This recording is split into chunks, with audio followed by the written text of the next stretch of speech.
Now we're live on the mic. Welcome in, welcome in. All right. Let me just make sure we're live everywhere. We'll get started in a second. And then we'll be good. Looks like we are. And we'll be good. Looks like we're live. Sweet. Okay.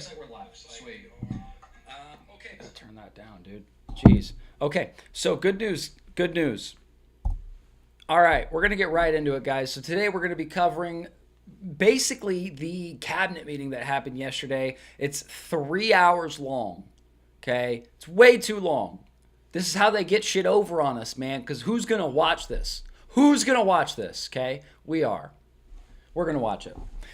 So basically, what we're going to do is we're going to go through all 3 hours of this. It's going to be a long stream. I'm going to be getting up and taking breaks, okay? Because this might go for 5 hours, right? I'm going to try not to break in too much. Yeah, if it gets way too boring, we might cut it off, okay? If it's way too boring, but we're going to see what's going on, okay? We're going to see what's going on together. We're going to have fun. Don't take anything I say too serious, right? I like to see kind of psychopaths, how they sell, right? All these psychos that are in government, what they do, how they do it. We break it down here. So let's just get right into it, guys. So heads up. Let me double check. Sweet.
Options, but that's what they want to get. So the factories are doubling up and tripling up where they make the Patriots and other. Hello,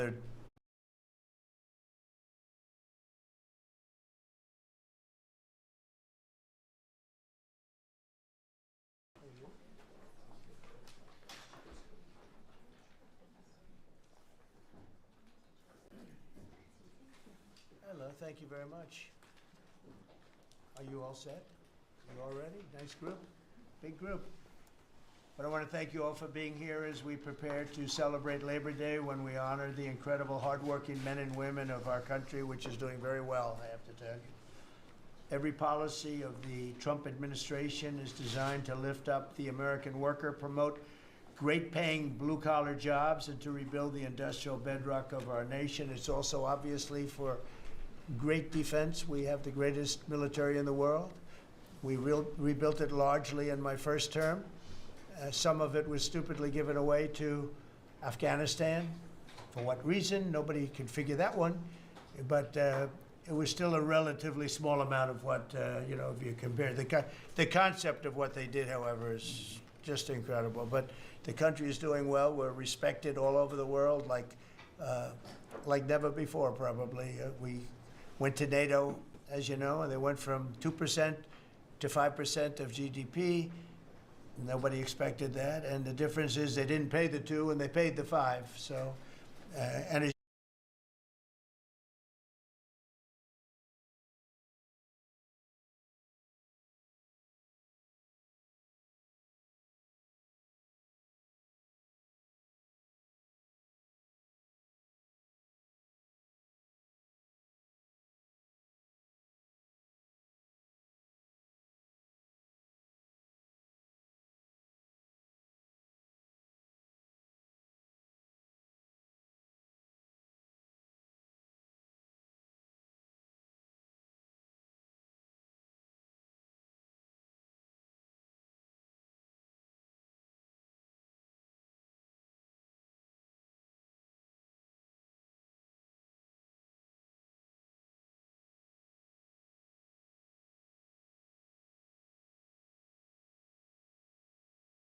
As you know, we are selling a tremendous amount of equipment to NATO. We're not spending any money, we're making money, but I don't want to talk about making. I want to talk about we're no longer involved with funding Ukraine, but we are involved with trying to stop the war and the killing in Ukraine. So we're selling missiles and military equipment, millions and millions, and ultimately billions of dollars to the NATO.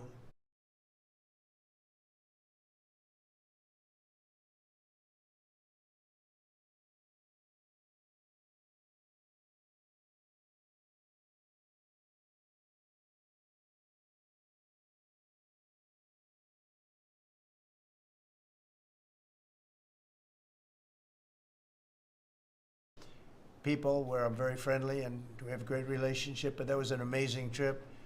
So they're funding the entire war. We're not funding anything. I think it's an important point to make because a lot of people don't understand that. And we will continue to do that, and we're trying to get as much as we can for them. They want the American product. The American military product is by far the best in the world, and that's what they want to get. They have lots of options, but that's what they want to get. So the factories are doubling up and tripling up where they make the Patriots and other really, you could say, defense and offensive weapons.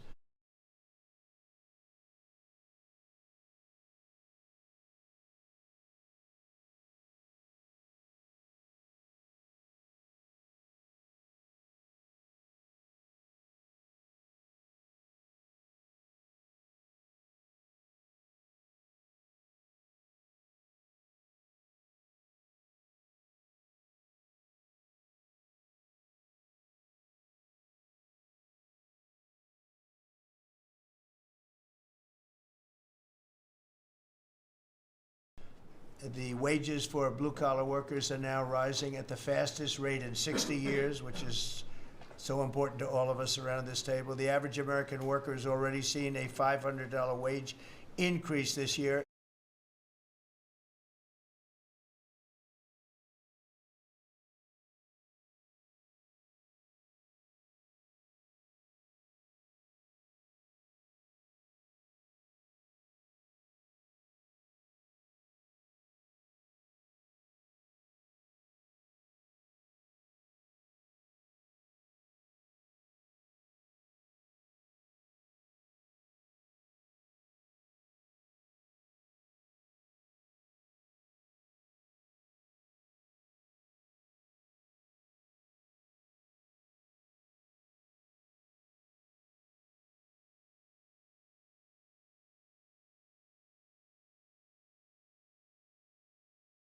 And there's no inflation because there's been decreases, tremendous decreases with workers already seeing a $500 wage increase this year, and there's no inflation because there's been decreases, tremendous decreases with thanks to Doug and Chris, some of the people, the great job they've done with energy. Thank you.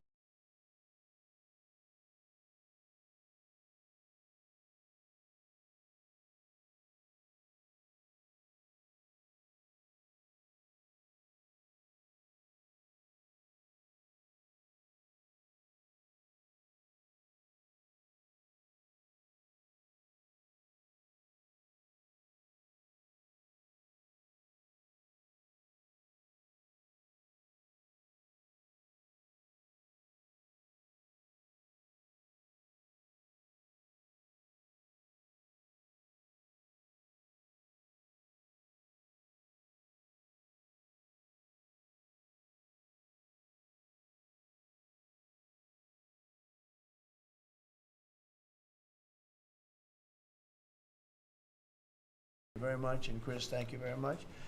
I see you down close to $60 a barrel, and you'll be breaking that pretty soon, and that has a huge impact. So we have groceries are down, energy is way down. Energy is way down. It was 4 and 5.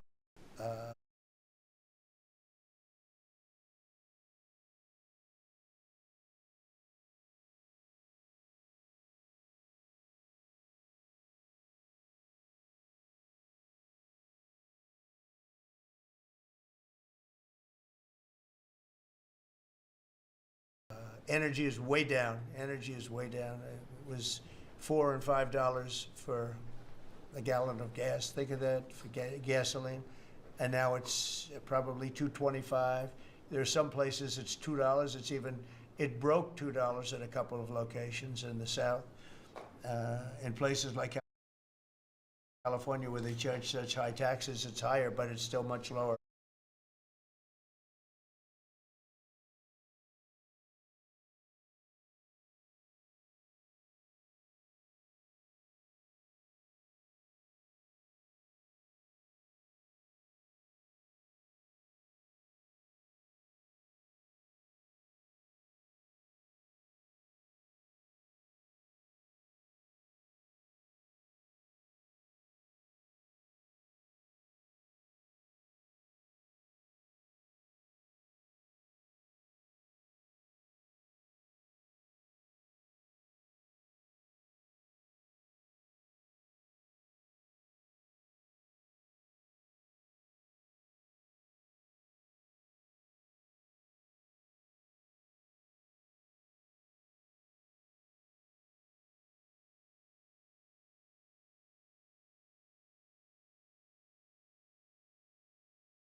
Than what it was a year ago. So energy's way down, groceries are way down, eggs are way down. Thank you very much, Madam Secretary. You've done a great job. Appreciate it. When we came in, the eggs were through the roof. They were 4 times higher than they've ever been. And my first question from you people, well, what are you going to do with eggs? I said, what's the problem with eggs? That was caused by Biden, or whoever was operating the auto pen actually caused it, I guess, because I don't think he knew too much about eggs. Factories are booming compared to before I took office.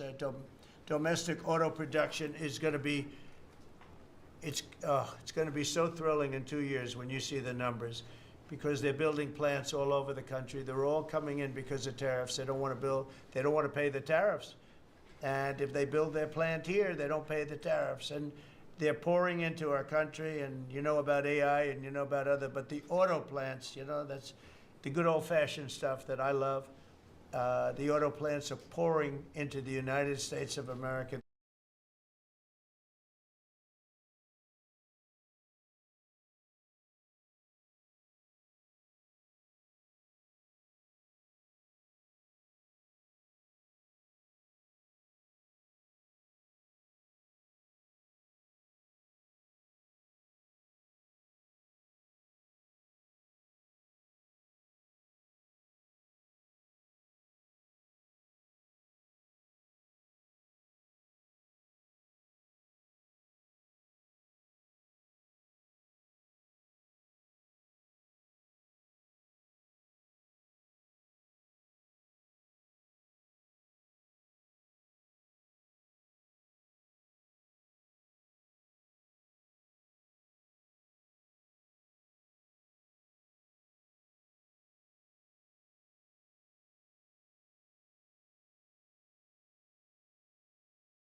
They're coming from Mexico, they're coming from Canada, and they're coming from Europe, all over Europe. And it's been pretty amazing. So factories are booming. And when they actually open, right now they're booming in terms of construction. This is something given to me by Mark Zuckerberg. And you'll see this is AI now. These are, I never understood. I said, well, you know, because I built shopping centers, and for $50 million, you can build a very nice shopping center. So I never understood when they said 50 billion for a plant. I said, what the hell kind of a plant is that? But when you look at this, you understand why it's 50 billion. So this is one he's building in Louisiana. That's Meta, Facebook, as people understand it to be.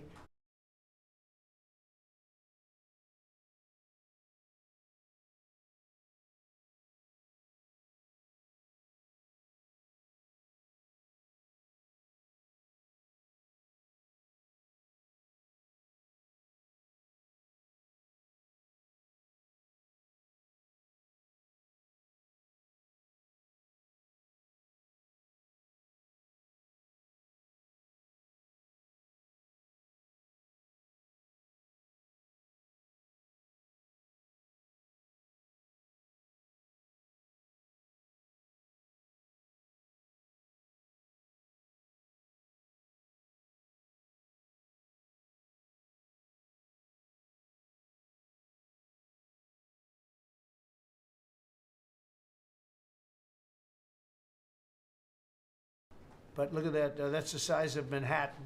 So that's superimposed over the island of Manhattan. It takes up a big part of Manhattan. I think they say 81% of Manhattan. So these are big things, and they're going up. A lot of them are going up now. I don't know that big. Actually, Mark is building 4 of them, and others are building similar places. And when these things open up, I'll tell you what, our country, we're leading China now in AI, substantially leading China.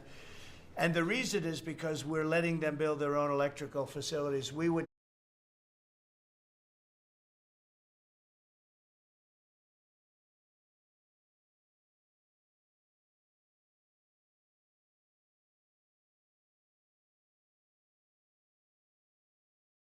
need double the energy that if you take all of the electricity that we produce right now in this country, you'd have to multiply it times 2 or maybe 3 times. So 3 times more than we have right now for everything.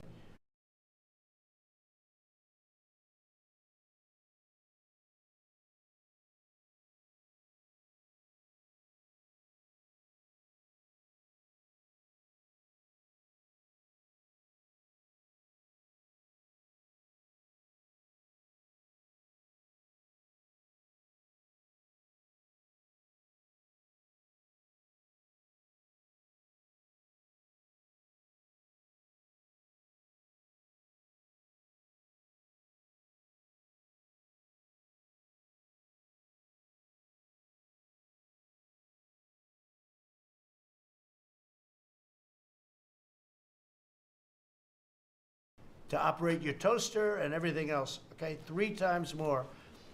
And the way we're able to succeed, because China goes out and builds these massive plants. They're right now building 58 coal, in this case, almost all coal-fired plants. And coal is back with this country too, by the way. You know, there's a reason they use it, because it's good. It works for them. And we call it clean coal. We don't call it coal, we call it clean, even very clean coal. But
we have coal going up, we have nuclear going up. Nuclear is very much in vogue now. It's safe and inexpensive and great.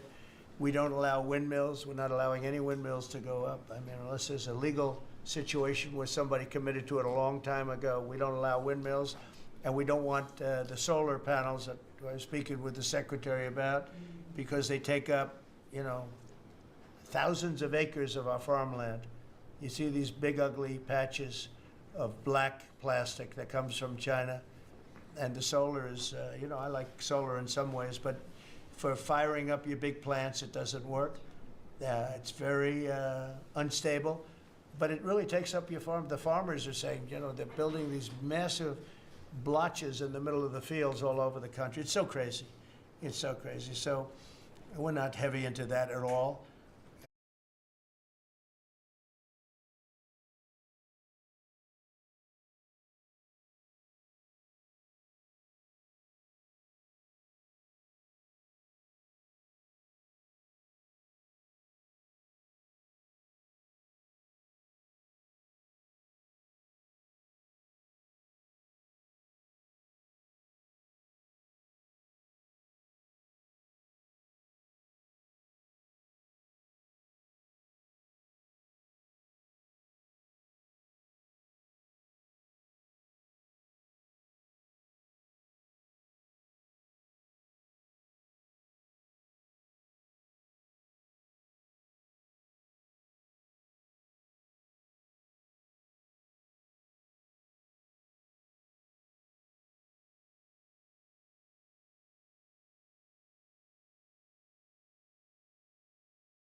And windmills, we're just not going to allow them. They're ruining our country. They're ruining everyone. If you look at, I hate to mention countries, but you look at the UK, what's happened at UK, they have energy costs have gone through the roof. It's because of wind. They want to do everything, close up the northern parts of the country. They have oil. It's tremendous. And they closed it up, and they've been, I tell them, you're my friends, but man, you're going to have a bad awakening very soon. It's going to be very bad. They're ugly. They don't work. They kill your birds. They're bad for the environment. And if you look at them from a house, your house is worth less than 50%.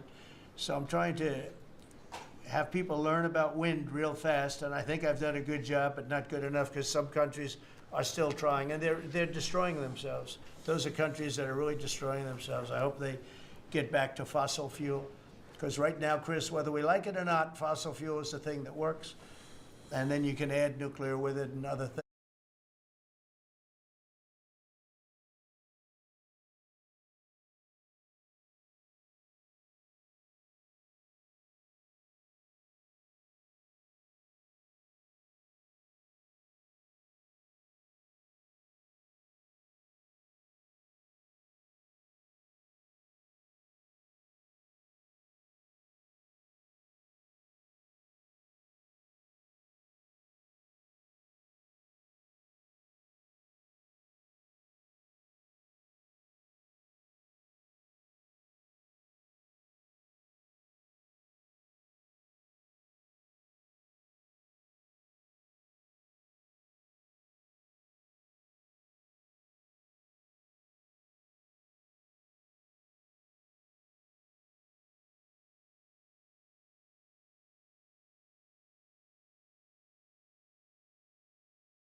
But fossil fuel is what works. So if we're going to fire up those big monster factories, But if you look at comparing everything before I took office, domestic auto production is up 18,000 cars a month. And we haven't even started yet because a lot of these plants aren't built. It's up 18,000 because Ford, General Motors, and a couple of others, Stellantis, they're taking their existing plants and they're, as quickly as they can, they're adding on to them.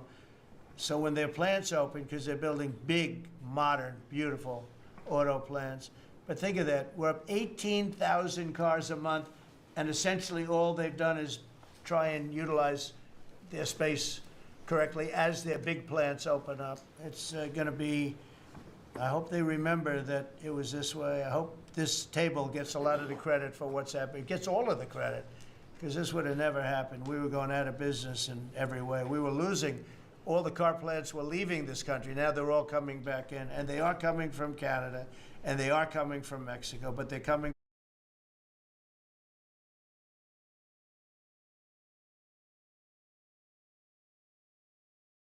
from Germany. They're coming from all over the world. Domestic steel production is up by 100,000 tons of steel a week. We have a 50% tariff on steel, aluminum, and various other things. Copper just got brought into the picture, and that means people are going to want to make steel.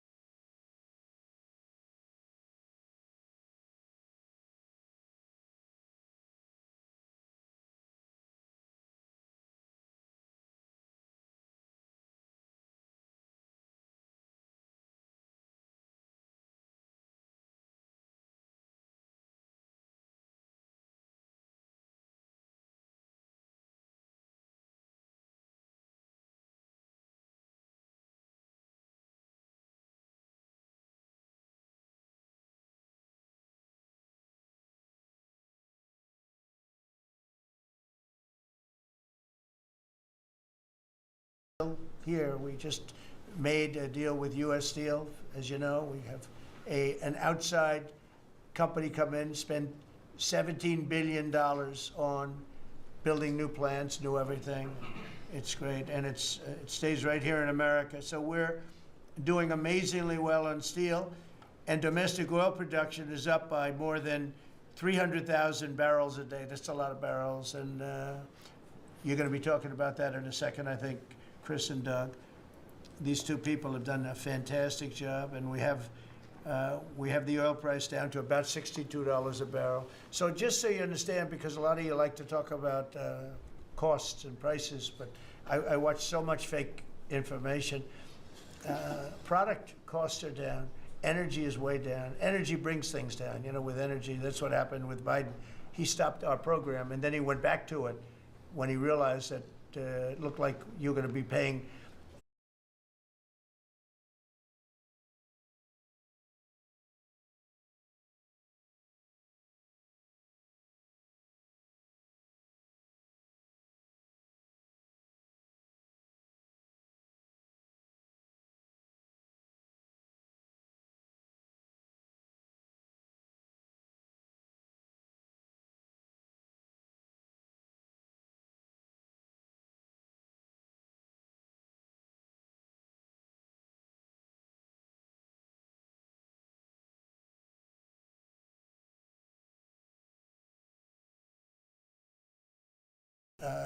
numbers that nobody's ever seen, like $7 a gallon. You're going to pay $7 a gallon. They were up to $7.5. So then he immediately went back to the Trump plan that they terminated, but it was too late for them. It was too late. They blew it. They had a great thing going. I gave them something great, and they blew it. Since the inauguration, we've created over 500,000 new private jobs, and if you notice, when the numbers come out, government jobs are going down and private jobs are coming up, and that's what really fuels the country. It's easy to hire people and pay them for doing something that maybe is not very productive, but government jobs are down, actually substantially down, and private jobs are way up. And these are the jobs that make money, create a better life. Meanwhile, we've reduced the number of federal bureaucrats by 84,000. So we got rid of 84,000, and I think the job numbers, you're going to see the new job numbers are going to be through the roof because of all of the different businesses that are moving into our country. And not just production businesses, autos and AI, but any business you can think of. In the world of furniture, as an example, North Carolina, I went there many times when I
built a lot of hotels and things, and I'd go to North Carolina, I'd buy the greatest, they were the greatest, most talented people.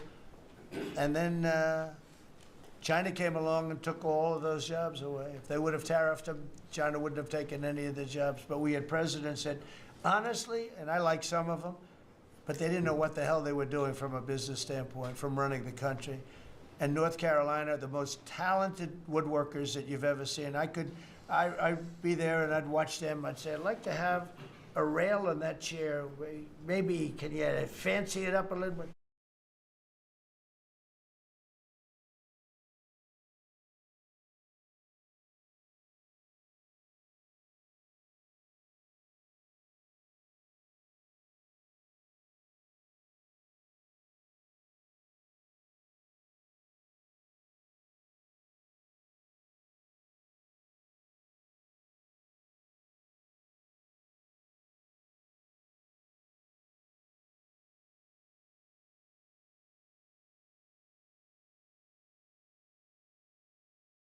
How about this, sir? And it handed me a thing. It was like they were artists. They were unbelievable.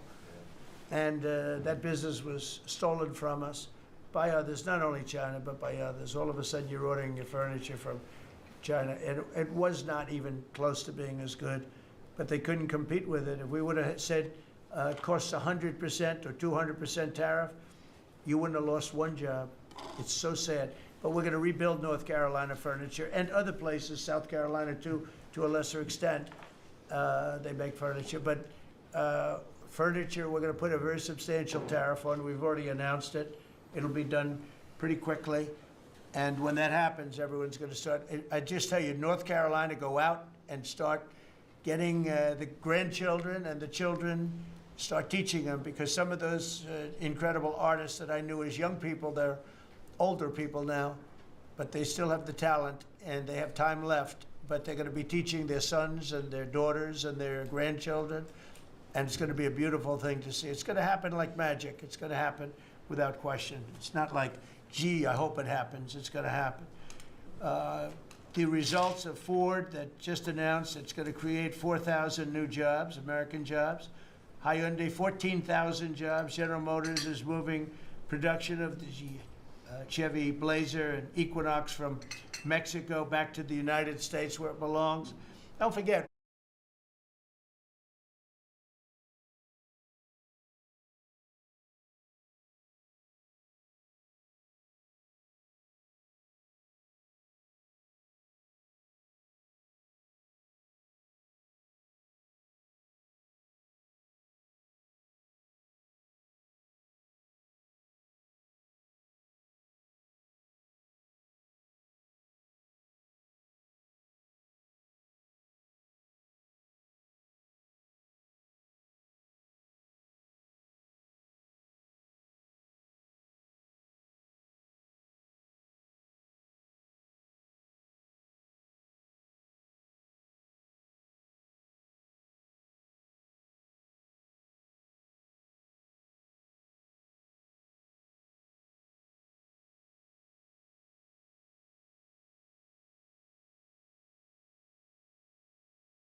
We lost 55% of our auto production over the last 35 years.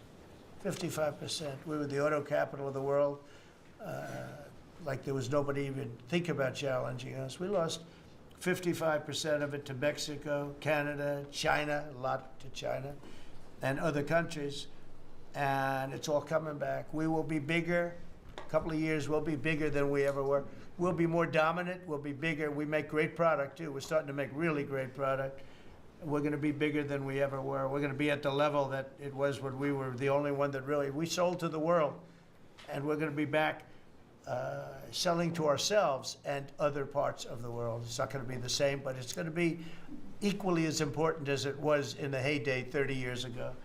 But we lost more than 50% of the automaking capacity. In fact, the unions, the auto unions, as you know, the top guy didn't know me, didn't like me, and now he likes me. He says, man, I can't believe what Trump has done. But the auto workers voted for me. They understood better than anybody else. The auto workers, the Teamsters voted for me. Teamsters are great. They all voted for me. No Republican has ever gotten the support of the Teamsters and the auto workers. And now the head of the auto workers, I mean, it's so amazing. I watch them on television there. They can't even believe what happened. And I told them all what was going to happen. We secured new market access for American agricultural exports all over the world. Our secretary is doing a great job. Thank you, Brooke. And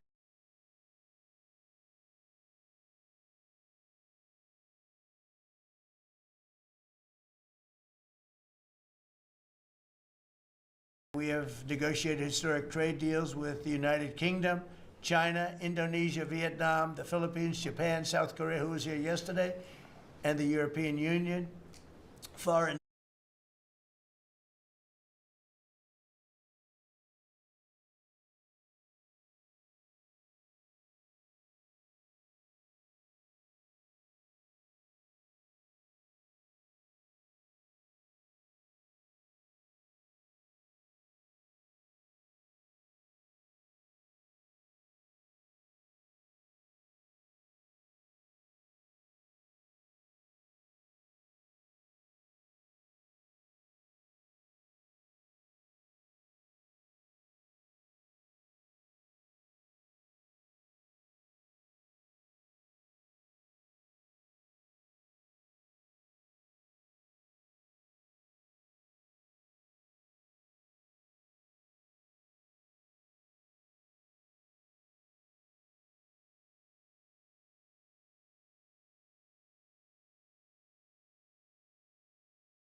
nations are now paying hundreds of billions of dollars straight into our treasury, and numbers that nobody's ever seen before.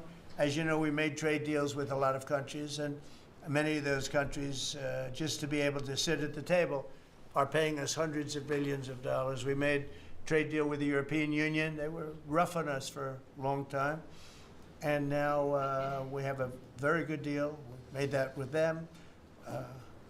trillions of dollars is coming into our country. Trillions. Far beyond billions, trillions of dollars. Wouldn't you say, Scott? Yes, sir. And in a short period of time, they have to buy 750 billion.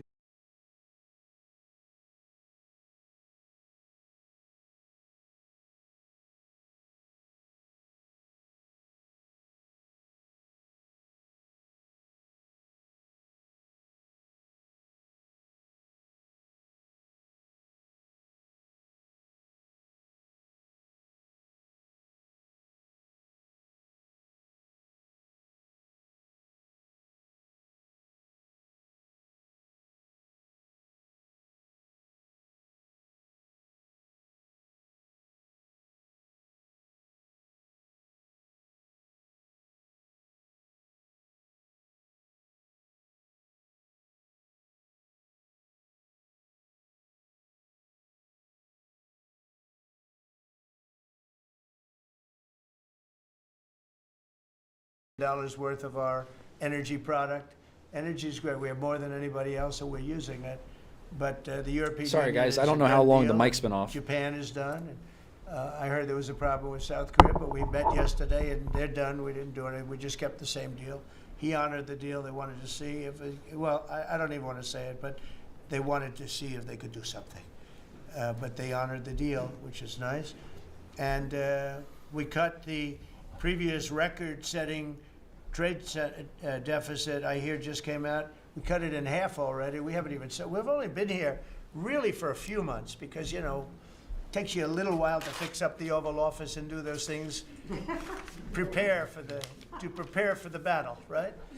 So we really only been here for a very short period of time, and we cut the trade deficit in half. Is that? Guys, sorry about that. For some reason, my mic's been muted.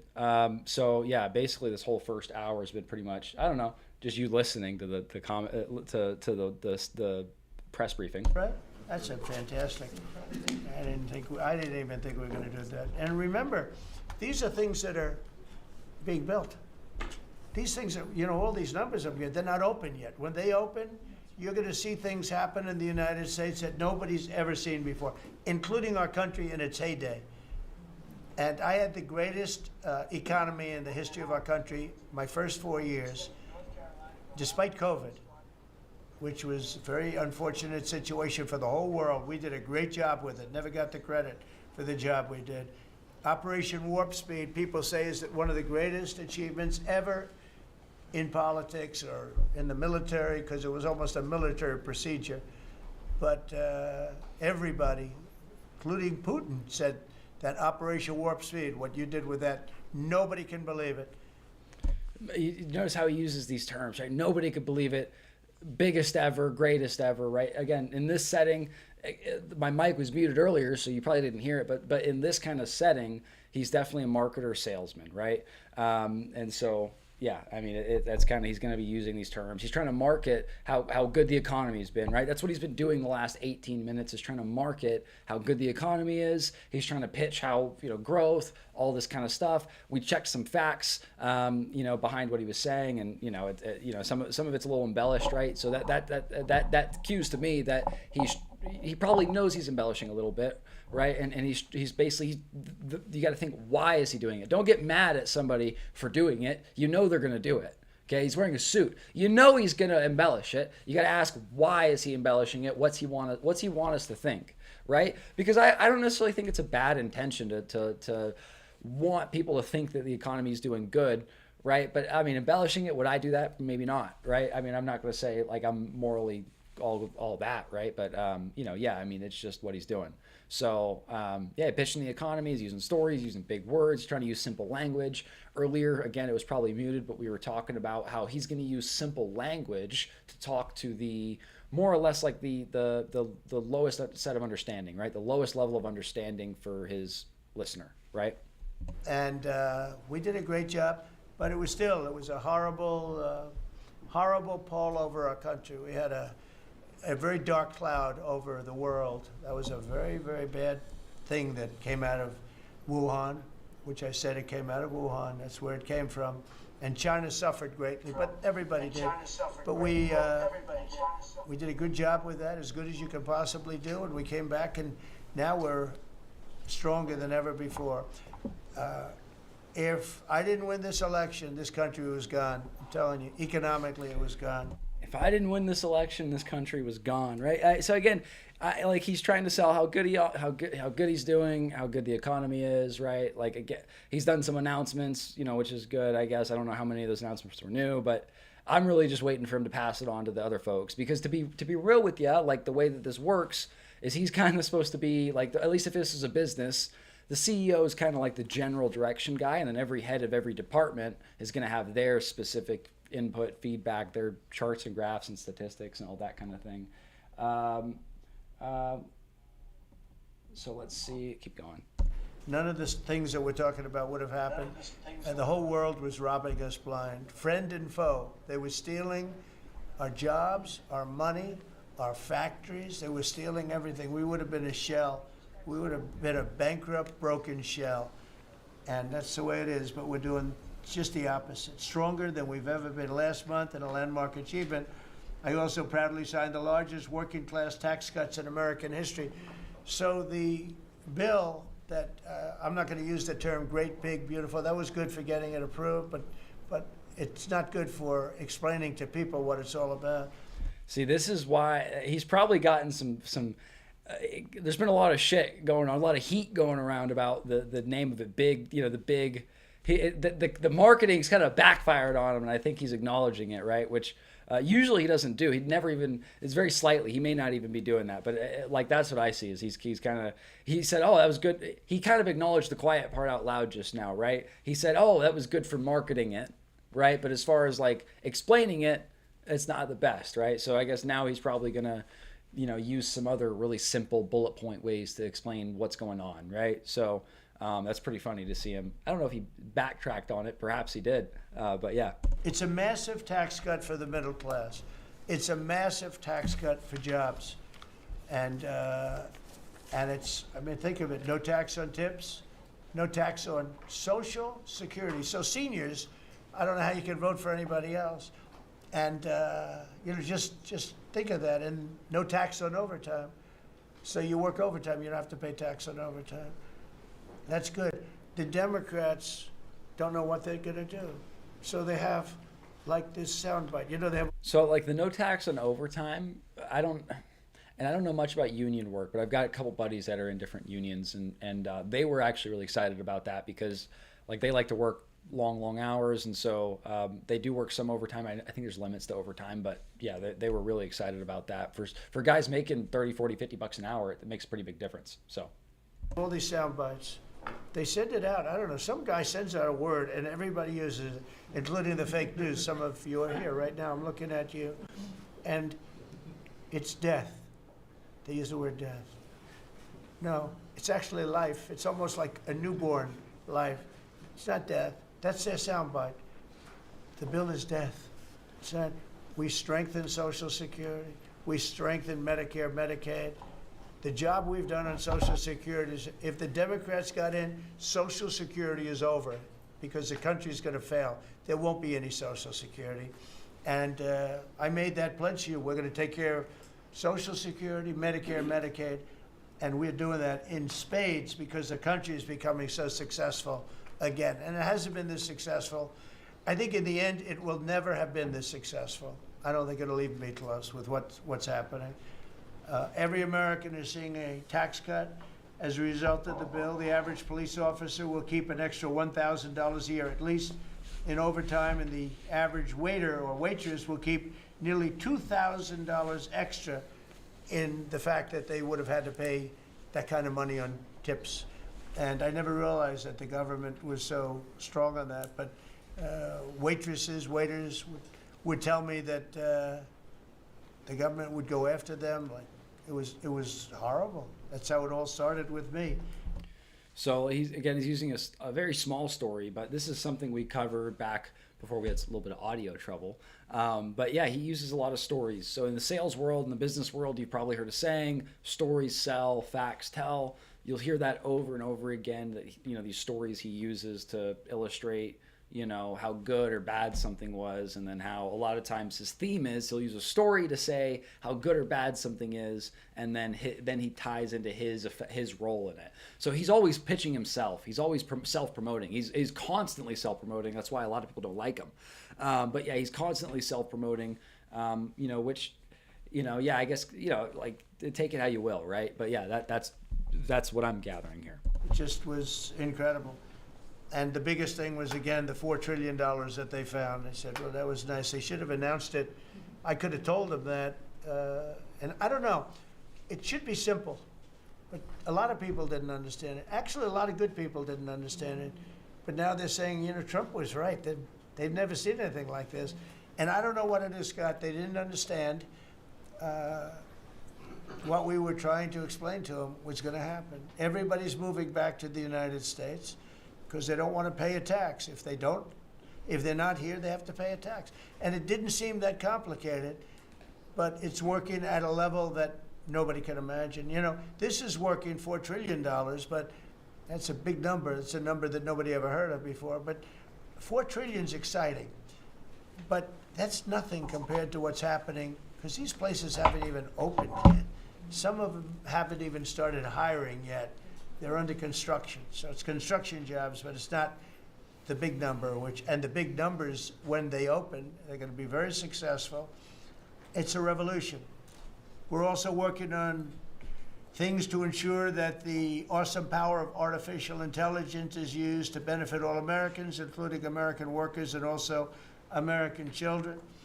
In that spirit, our wonderful First Lady has just announced a presidential AI challenge. It's going to be a very good challenge, I can tell you.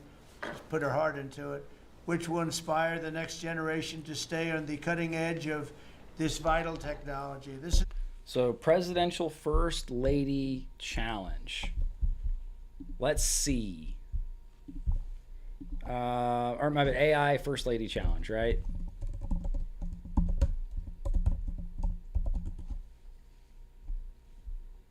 Let's take a look. Make it quick. Are you ready for an AI challenge? Take part in this nationwide initiative to discover, She sounds like an develop, H-1B worker. and expand Oh, that's AI's fucked up. I'm sorry. potential. As someone who created an AI-powered audiobook and championed online safety through the Take It Down Act, I've seen firsthand the promise of this powerful technology. Now, I pass the torch of innovation to you.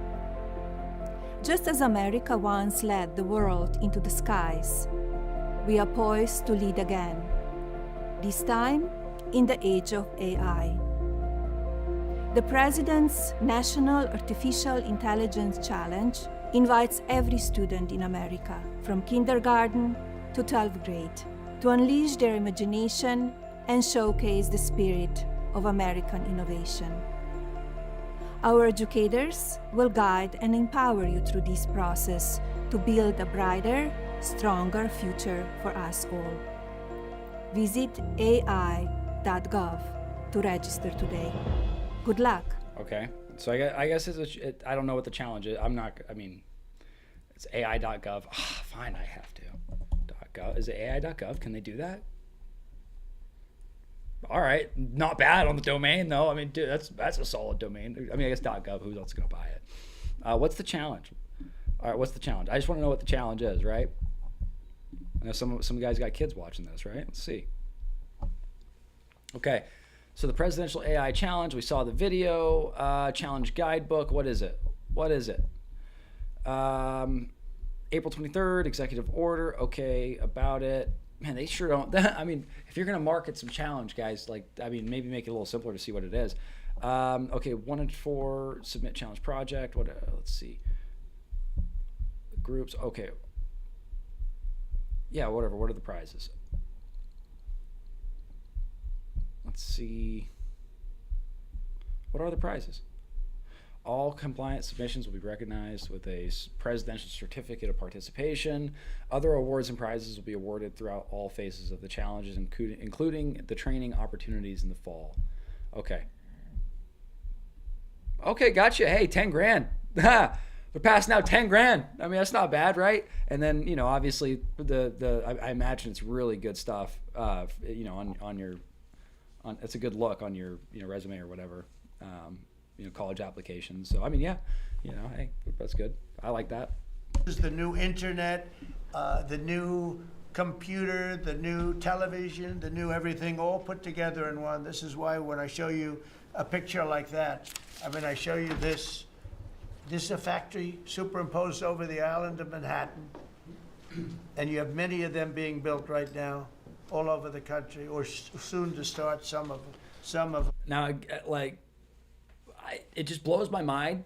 I mean, I appreciate the visual aids, but like, to be honest, I feel like when they're explaining stuff to us, they should all have PowerPoints ready. Like, they should come prepped. You know, this is a big deal. There should be a screen. There should be a projector. There should be a little red pen, little PowerPoint pen.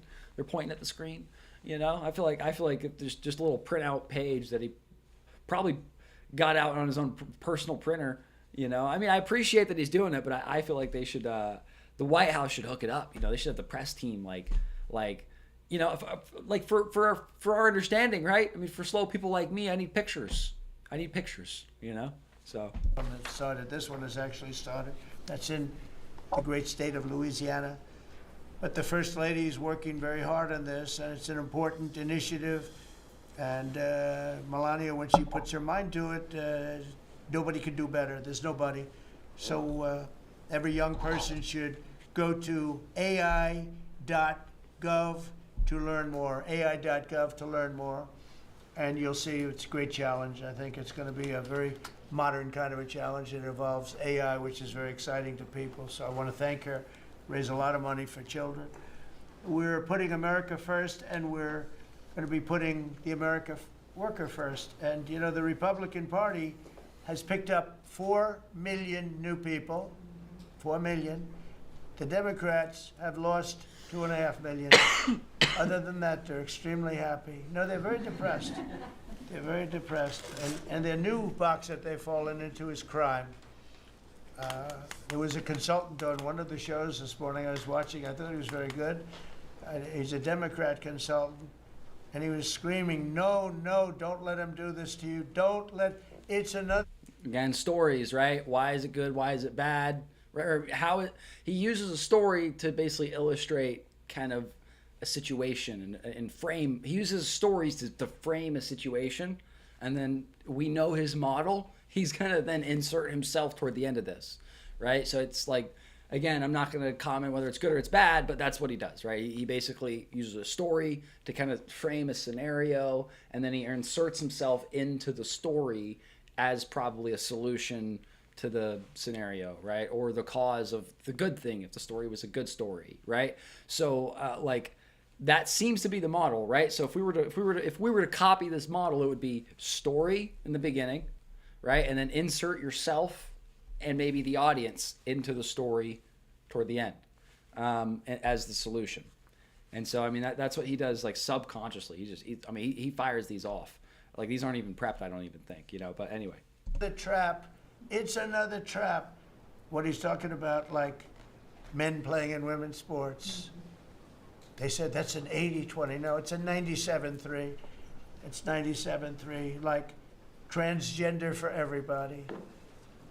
They fought for it. They're still fighting for it. I saw a guy today, a politician. See, like, and the way he characterizes the opposition, right? Where he's like, he's going to say, like, I doubt that you know, regardless if I agree or not, I doubt that the left or Democrats would have marketed it as like transgender for everybody, right?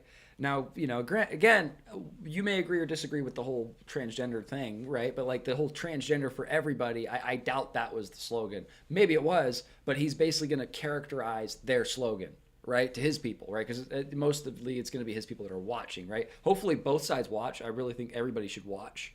But like that's what he's going to do. He's going to use a slogan, like mischaracterize a slogan, right? So, I mean, you know, like think about how you could do that in your, you know, in business world, right? A lot of business people, like that's who I like to talk to, or if you're aspiring to be in business, right? Or you're, you know, starting your own thing. That's who I really like to talk to in these streams and these videos. Everybody's welcome, but like for those kind of folks, it's, you know, these are the kind of things that we like to point out, you know? So it's like, the format that we just went over, and then he likes to use these little slogans, and mischaracterize other people's slogans, right? The opposition slogans, right? And he also always draws a clear line between him and opposition, right? There's always opposition, and in fact, if you've read anything like The Prince by Machiavelli or 48 Laws of Power, that's something that's very prevalent there, is to always frame the opposition, always be talking about there's an opposition, because then it builds your base stronger, right? It builds builds more emotion into your following, right? That's kind of the overall strategy of what he's doing, right? And by knowing that, you could not fall into it, right? That's the whole goal, right? That you all know very well, fighting like hell for men playing in women's sports. You don't understand. They're human beings also. Well, I agree they're human beings, but you can't have a 7-foot guy playing basketball with the women. Just one of those little problems in life. And we all have our place. That's okay. I've got my place too. But this guy's screaming, it's another trap. And this is the worst of all. He said, because this is crime. Trump is saying he's against... Got him. One sec. He said, because this is crime. Trump is saying what the fuck was that? What fell out of his mouth? Can we zoom in on that? What was that? He said, because this is crime. Trump is... Is that gum? This is the worst of all. I feel bad zooming in like this. I've done this before. I've been in like presentations and fucking spit, so I feel him, dude. He said, because this is crime. Trump is saying... Yeah, dude, repost if you've been there, man. That's funny. He's against crime, and they're for crime. No, he's going... It was funny. No, it's a trap. Don't do it. And then I saw this poor, stupid Chuck Schumer, the guy. He looks like he's aged 100 years, and I don't like getting into looks. Looks don't mean anything, right? When you're in politics, looks don't matter. I look at Pam, I would never say she's beautiful, because that'd be the end of my political career. Laurie, secretary. But I will tell you, this is the best of all, and they're going to fight me. See, I mean, and because we're talking about sales, marketing, that kind of thing. Like he's funny sometimes, right? Whether you like him or not, right? If you could just detach your emotions from it for a second and just try to be objective. He's funny sometimes. Even if you don't like him, he's funny, right? There's people in there that probably chuckled at some of the stuff that, don't even like him, right? And then he's trying to be flattering, right? He's going to flatter, right? And so, it's all just, it's just good showmanship, I suppose, right? If you have humor, use it, okay? I don't know if everybody I don't think everybody's funny. I'm not necessarily the most funny guy on the planet. But if you have humor, maybe try to use it, right? It helps. Like this slob of a governor you have in Illinois, this poor guy got thrown out of his business by his family. I know the family. I was partners with the family. Nice family. I like the family, but he was no good. They threw him out. He's governor of Illinois, and he goes about Trump, we don't need his help. Chicago is the worst. These places are really bad. Crime in D.C. was the worst it ever was. They make up stories. Crime in D.C. was the worst ever in history. And now, over the last 13 days, we've worked so hard, and we've taken so many, there are many left, but we've taken so many criminals, over 1,000. I watched a man from Maryland who said to me, sir, you're the greatest president. You're doing an unbelievable job. What a great job. Governor Moore, has anyone heard of him? Mm-hmm. He's another hopeful for president. I don't think so. But I met him, and I didn't realize it. Real quick, guys, I'm gonna come back here. I'm gonna write it down.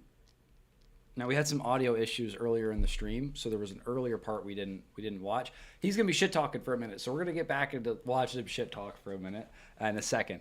But the first couple minutes, there were some announcements, and specifically, I know a lot of you guys that watch this are in the energy industry, so there were some energy specific announcements that I'd like to clip later. So selfishly, I'm gonna go back. We're gonna watch this for about.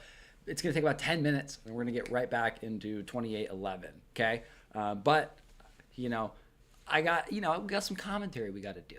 Okay, it's important stuff. Some people got to know. I gotta post this for my people. Follow me on Facebook if you want my energy updates. Okay, I'll post the link in the comments. But anyway, be right back. Let's go take a look. It works for them. Check the transcript. And we call it clean coal. We don't call it coal. We call it clean, It's actually even right very about there. clean coal. But we have coal going up. We have nuclear going up. Nuclear is very much in vogue now. It's safe and inexpensive and great. We don't allow windmills. We're not He said nuclear's in vogue now. That's funny. allowing any windmills to go up. I mean, unless there's a legal situation where somebody committed to it a long time ago, we don't allow windmills. And we don't want the solar panels that I was speaking with the secretary about, because they take up, you know, thousands of acres of our farmland. You see these big ugly patches of black plastic that comes from China. I mean, if that's like the main, we'll see if he's got another objection on it, so to say, or another kind of pain, you know, like some reason that he wouldn't want it. But if that's the main pitch point as far as why he's opposed to it, the farmland thing. I mean, I don't need to pretend like I don't know this, right? I've spent a lot of time in the solar industry. There's plenty of deserts that you're not going to fucking be doing a lot of farming in that you could do solar in, right? So I'd be curious, you know, like again, you're going to notice there's not much nuance when he's doing these kind of things. He doesn't talk in nuance. He speaks in generalities, right? Whether you like him or you don't. You know, so yeah, we'll see what else he's got to say. And the solar is, you know, I like solar in some ways, but for firing up your big plants, it doesn't work. It's very unstable, but it really takes up your farm. The farmers are saying, you know, they're building these massive blotches in the middle of the fields all over the country. It's so crazy. It's so crazy. So we're not heavy into that at all. And windmills, we're just not going to allow them. They're ruining our country. They're ruining everyone. If you look at, I hate to mention countries, but you look at the UK, what's happened in the UK, they have energy costs have gone through the roof. It's because of wind. They want to do everything, close up the northern parts of the country. They have oil, it's tremendous. And they closed it up, and I tell them, you're my friends, but man, you're going to have a bad awakening very soon. Okay, so basically his argument against solar, at least publicly, right, seems to be, and I talk a little trash, he didn't go into nuance, but he actually did a little bit for, you know, as far as his position goes. So he thinks that basically it's unstable, right? Solar is unstable. Solar and wind, you could say, are unstable as far as their production, right? You can't turn it up instantly like I know you can like a coal plant, right, or something similar. And so I imagine he's referring to like the battery infrastructure that you need to solve that problem, right? Solve the duck curve problem. And then he's talking about high costs, right? Costs a lot. You know, sure. I mean, who knows? Maybe costs will go down a little bit now that the tariffs gone away. I mean, actually, who knows? I'm not going to speculate. I'm not the economy guy. I'm not the economist. But maybe an economist can comment below. But his argument is high costs, and then also agricultural space. I think, I really think agricultural space is the last one.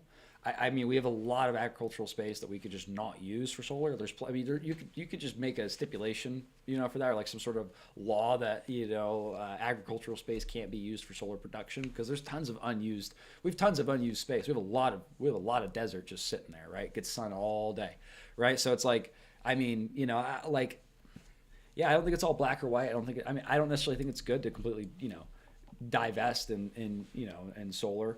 I think everything's not black or white, it's shades of gray, you know. So yeah, that's his argument. It's unstable, you can't turn it on instantly at high costs, and then agricultural space gets taken up. So that's basically his public argument against or for getting rid of solar, right? So Soon, it's gonna be very bad. They're ugly, they don't work, they kill your birds, they're bad for the environment. And if you look at them from a house, your house is worth less than 50%. So I'm trying to have people learn about wind real fast, and I think I've done a good job, but not good enough, because some countries are still trying, and they're destroying themselves. Those are countries that are really destroying themselves. I hope they get back to fossil fuel, because right now, Chris, whether we like it or not, fossil fuel is the thing that works, and then you can add nuclear with it and other things, but fossil fuel is what works if we're going to fire up those big monster factories. But if you look at comparing everything before I took office, domestic auto production is up 18. So, I mean, yeah, I mean, it's pretty straightforward. This isn't news to most people, like, going away from, solar and wind and stuff like that and going toward nuclear and nuclear, fossil fuels, coal, that kind of stuff. He did say, I'm a fan of nuclear investment. He did say it's in vogue. I thought that was pretty funny. He used that terminology, but I guess, yeah, that's the general theme of energy right now, is that, at least from this particular cabinet meeting, August 26th, is that the messaging that the White House is giving and Trump is giving is that solar, wind, unstable. You can't turn them on, instantly. They can't, they're not very effective. They cost a lot. They're taking up agricultural space, all that goody, and that they're going to invest into nuclear, nuclear oil and gas, obviously, and natural gas and coal. So yeah, that's basically the bullet points for energy. And we'll go ahead and go back.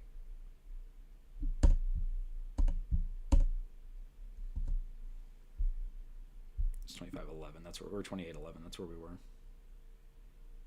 Let me just do a quick audio check. Hello. Yep, perfect. Okay. I don't think so. But I met him, and I didn't realize it was on camera. Did you see they caught him on camera? I was at a game, I don't know, like the Army-Navy game or something, and I met him in a hallway. And as usual, you do your job very well. One of these great cameramen had it on tape. But I met this gentleman. I never met him before. Sir, you're doing a great job. You're doing an unbelievable job. Thank you very much. But then he goes on television and says, oh, Trump is a dictator. He's a dictator. And a lot of people have heard. So the line is that I'm a dictator, but I stop crime. So a lot of people say, if that's the case, I'd rather have a dictator. But I'm not a dictator. I just know how to stop crime. And you would think that Illinois would have such a problem with crime, such a bad governor. So you'll notice that he pays attention to what people say negatively about him, which I actually, my personal opinion, I think that's a weak point. Again, he's won the second term and he's doing his thing. So my opinion is probably not as relevant here, but basically, yeah, I mean that's. Sorry guys, I'm totally spacing out here, a little tired, but yeah, I mean let's listen back real quick. You would think that Illinois would have such a problem with crime, such a bad governor. He should be calling me, and he should be saying, "Could you send over the troops, please? It's out of control." Yeah, the dictator part, that's what it was. Yeah, I mean, he's gonna address points against him, but he's gonna recharacterize points that are against him, right? He's gonna recharacterize the negative kind of what do you call it? The negative slogans, you could say. That's what we'll say. We'll call it the slogans, right? So there's he coins slogans and monikers that are kind of positive toward him, that are nice and simple, and the ones that are effective, he'll kind of address them. Kind of, if you read between the lines, he addresses them often, right? You could tell it kind of probably gets to him. It's out of control. In New York, it's out of control. Not as bad as Illinois, by the way. Not even close. In California, you would have not had the Olympics had I not sent in the troops, sent in the National Guard. They did a fantastic job. We have the Olympics. We have the World Cup coming. I got them in my first term, and I was really sad because I said, oh, boy, I got them, and I won't be president. Do you think these guys get a little tired of just sitting for the first half hour, being just him talk about?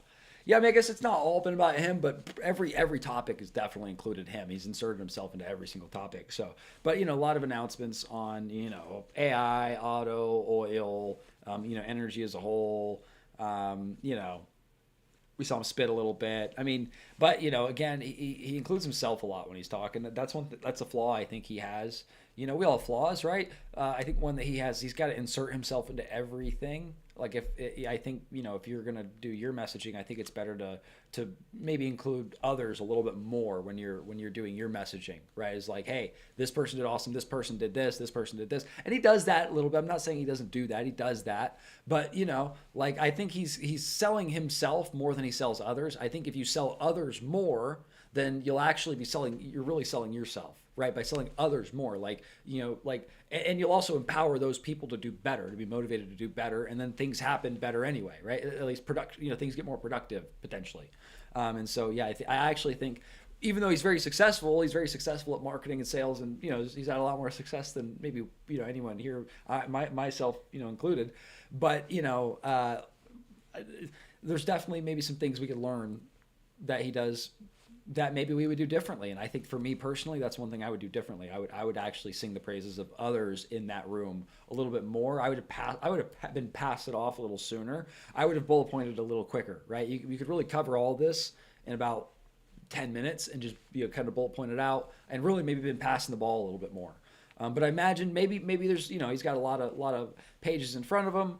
I'm sure he's gonna keep passing it along. Actually, he doesn't have another page right here, right? I guess it's on his right hand side. So if you're flipping it, maybe he's actually done soon. Maybe he's actually gonna start passing it. That'd be funny if he has no notes. All of his notes are the first 30 minutes, and then he just passes it to everybody else. That would be funny. But yeah, we'll see how the rest of it goes, obviously. And little things happen. Thank you, God. Thank you. Little things happen. Think of it. You could ask Johnny. Johnny would tell you, he's the head of World Cup.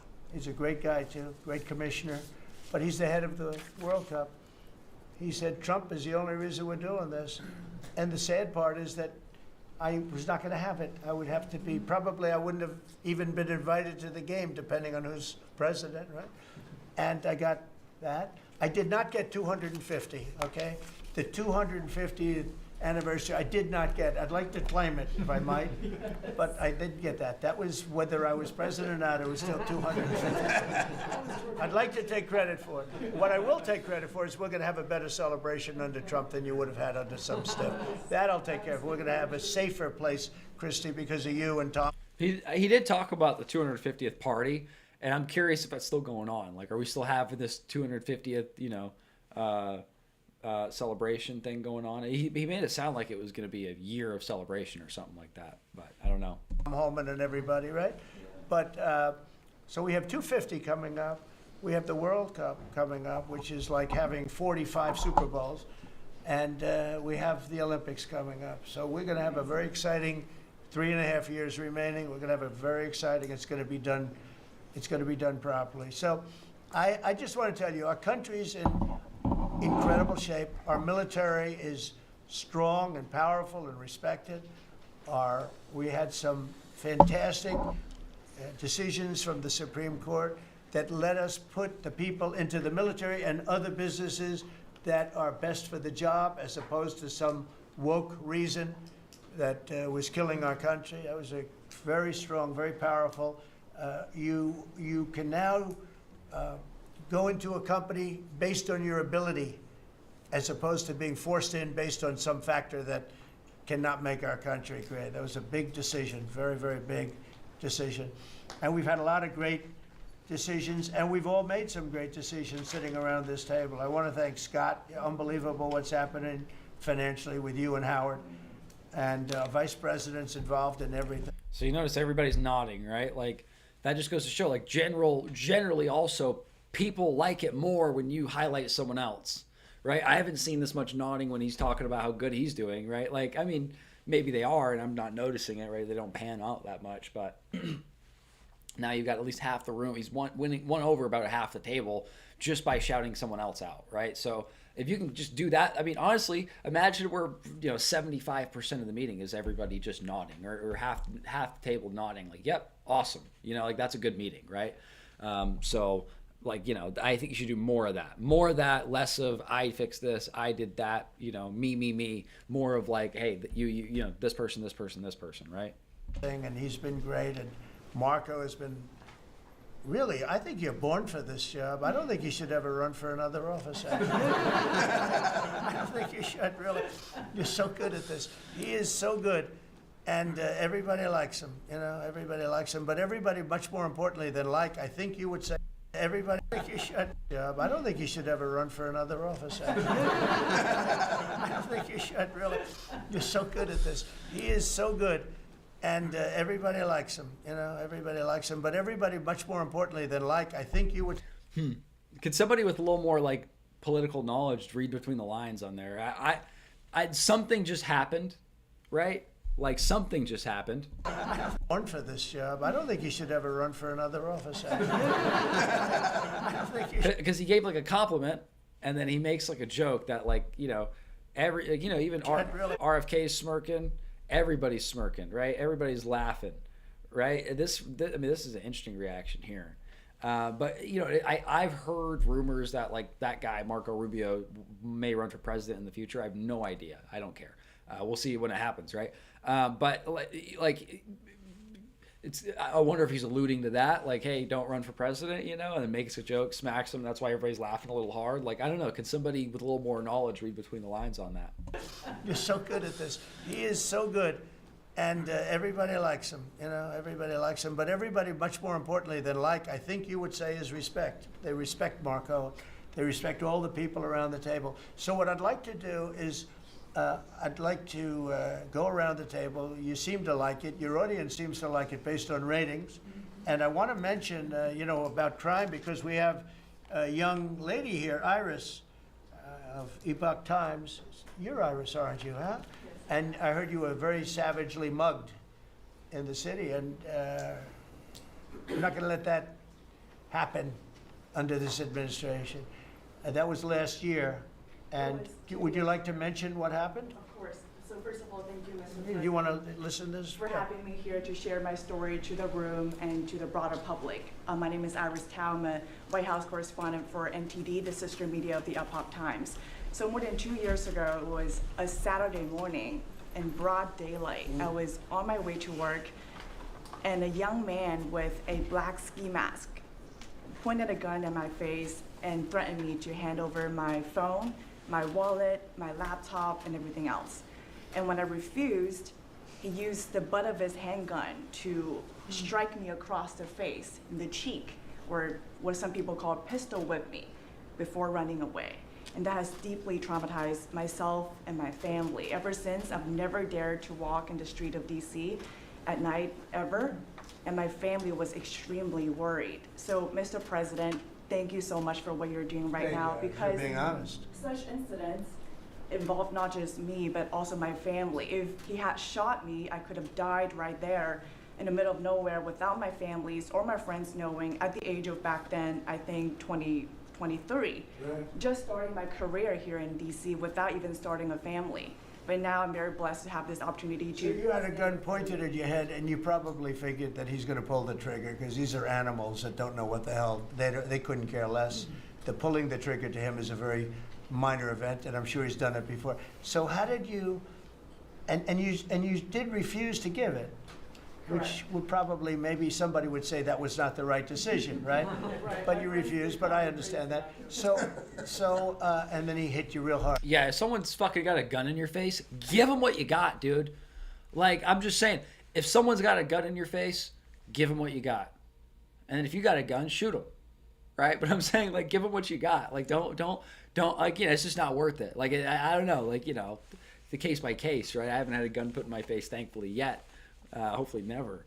But, like, yeah, nothing's worth your life, guys, right?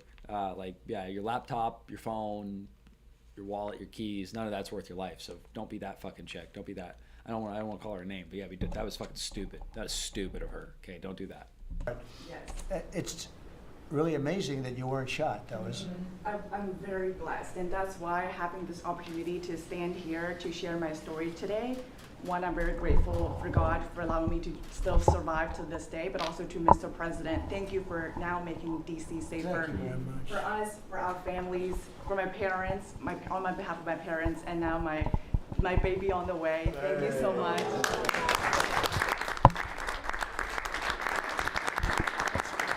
And there are other reporters and journalists and good people, and you don't have to say it, but that have also been attacked violently.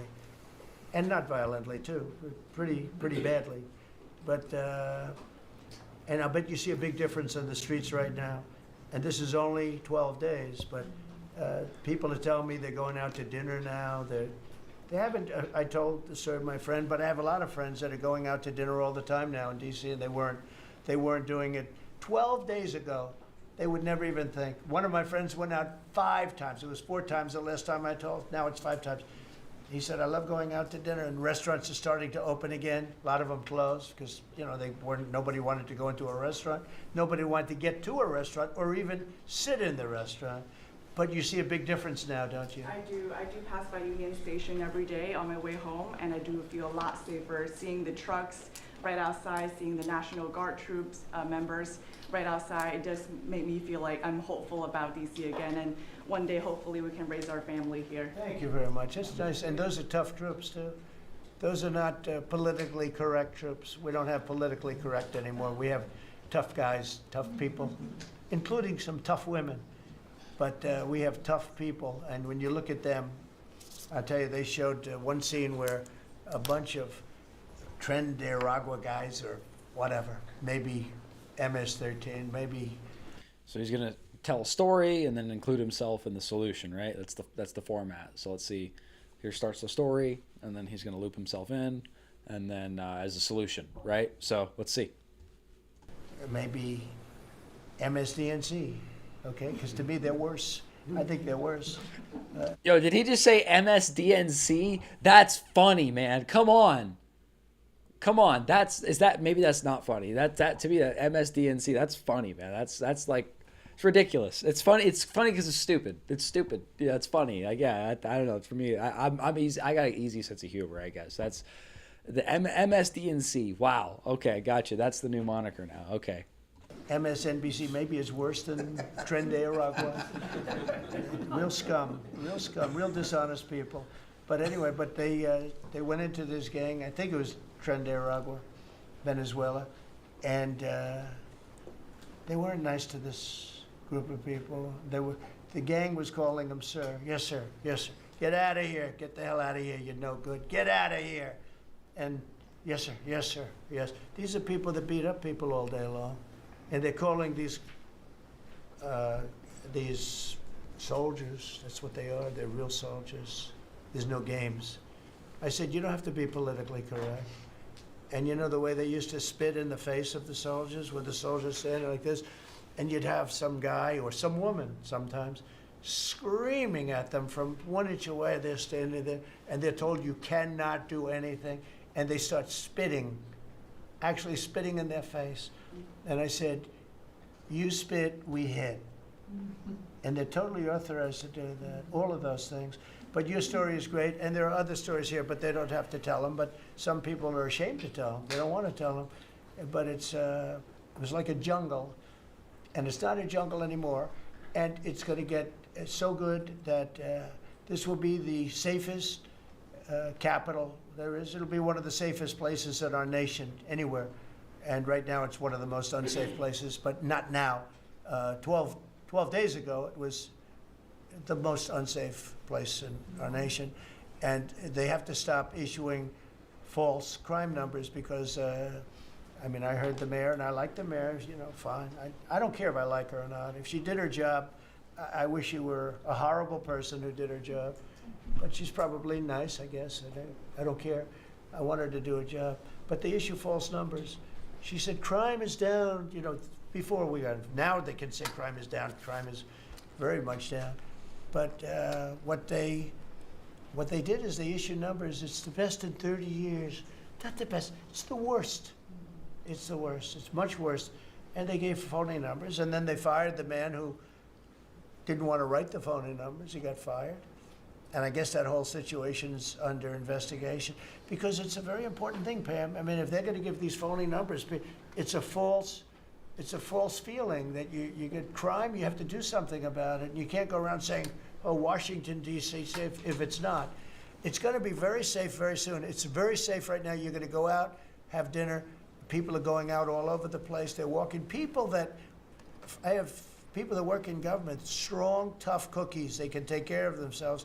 But it doesn't help to have big, strong muscles. And I work out. If a guy's over there with a gun shooting you in your face, you can be the strongest guy in the world. A guy has a gun, shoots you in the face. We're gonna skip ahead, guys. Sorry, I just wanted to pass it on, man. It's been 40 minutes, okay? We're going to skip till he passes it on to somebody else. There's a whole cabinet here, unless it's going to be him riffing for 3 hours. So he's about to pass it right here. Okay. Pass it to Ken.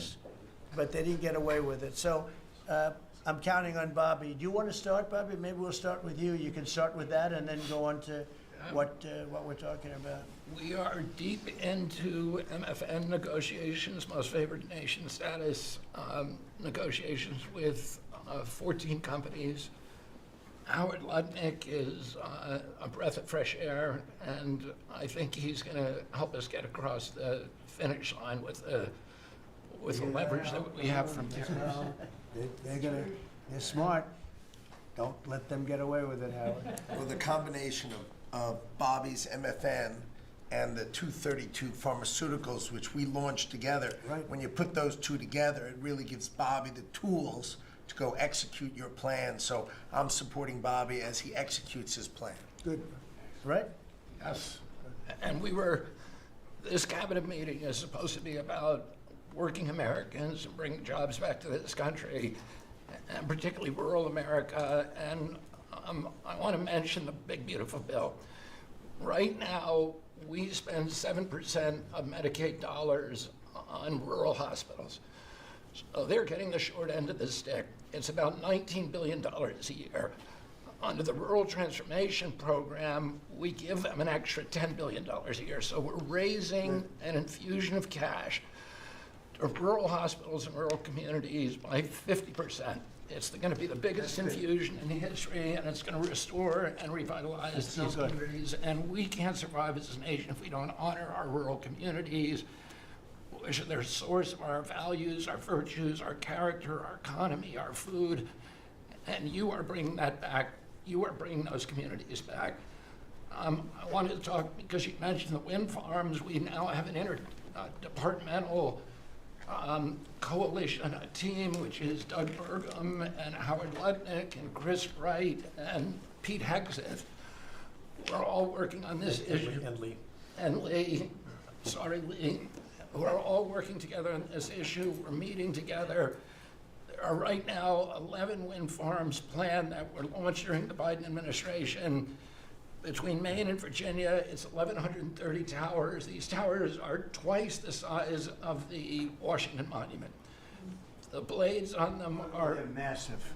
It's so crazy. The Go ahead. blades are 350 feet long, one blade. One of these blades blew up on Nantucket last summer, and the water was filled with shards of glass, of sharp glass, so it was dangerous to swim. They had to close the beaches, but they have indemnified themselves so the local communities can't sue them.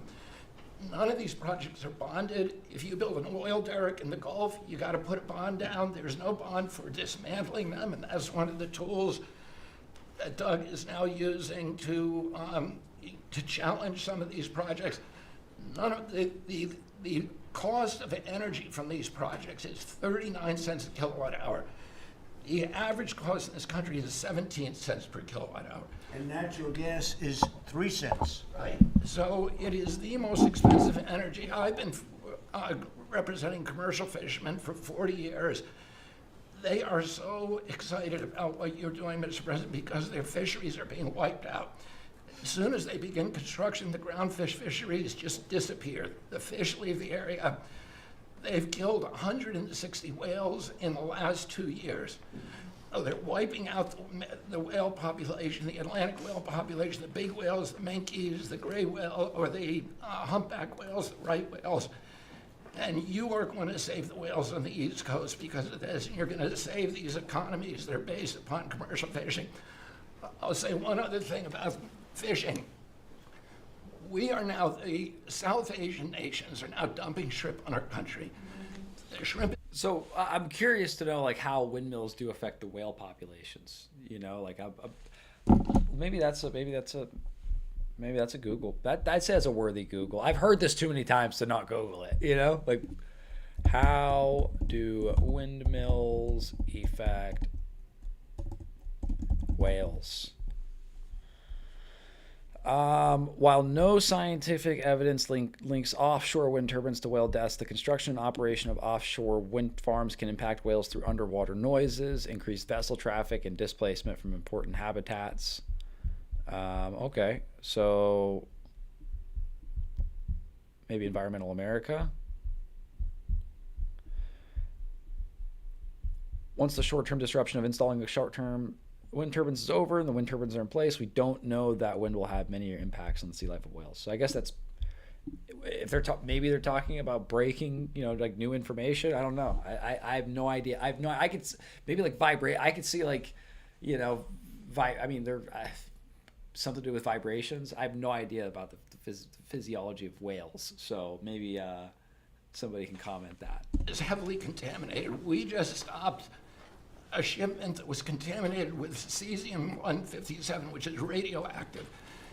They're farming these shrimps, and they use bactericides and antibiotics and all kinds of chemicals, and the shrimp are so contaminated that the European nations won't take them, so they're dumping them all here, and they're putting out of business. We have the most sustainable, highly regulated fishery in the world. What our fishermen do is a good thing. And all of the trawlers in the Gulf and Alaska are being shut down because we're getting shrimp dumped here. So we have now increased FDA inspections of shrimp to make sure that Americans are not buying and eating contaminated shrimp and putting our shrimpers out of business. I talked just very briefly, we have an historic agreement on pre-authorization.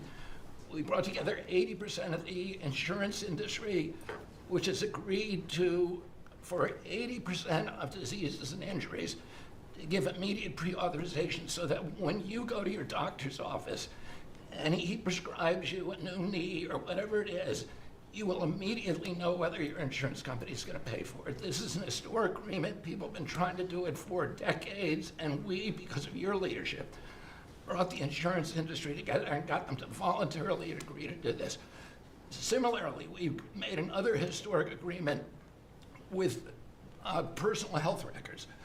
The 60 biggest tech companies in our country have all agreed to allow Americans for the first time access to their personal data, which they own, which these companies have been monetizing without permission. You're going to be able to see by next year all of your health records on your cell phone. It's going to save lives. It is going to fuel an infusion of technology into that space where people can access those records. They can compare their diet to what they personally need, and we'll have personalized medicine.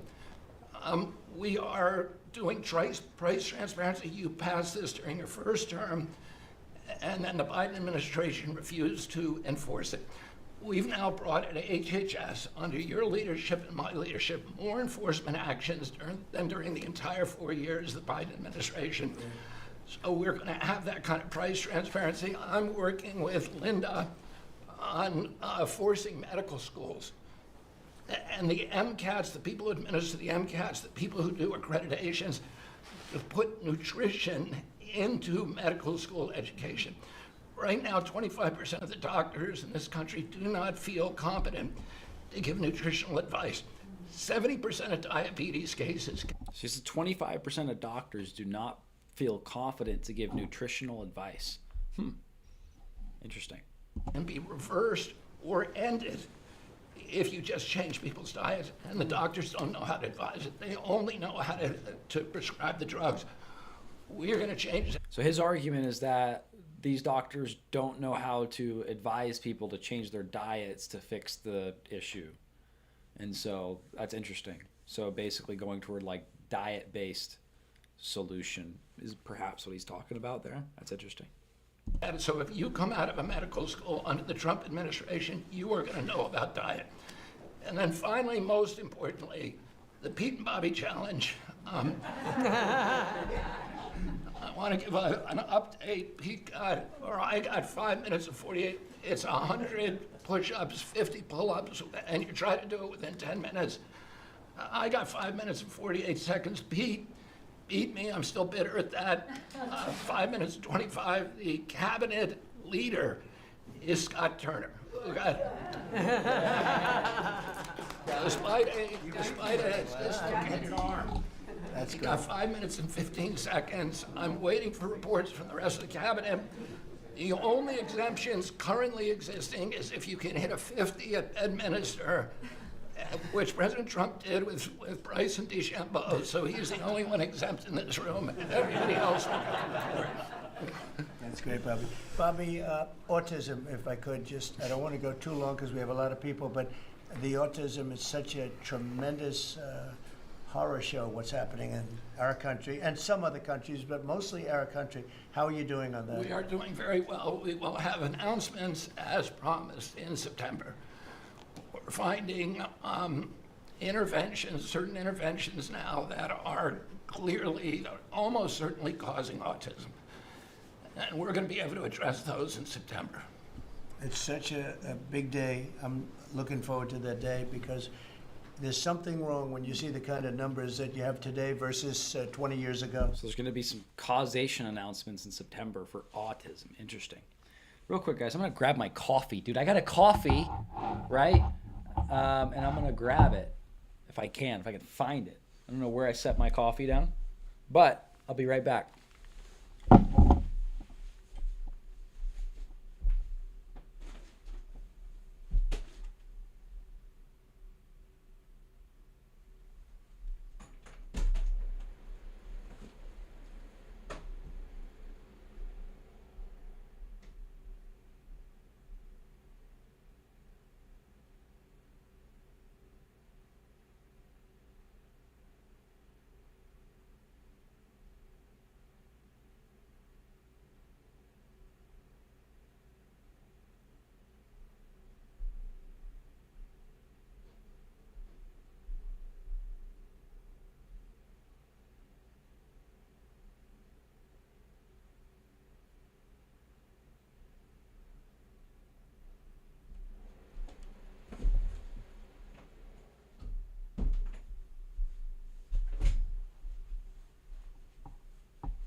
Guys, our coffee is missing.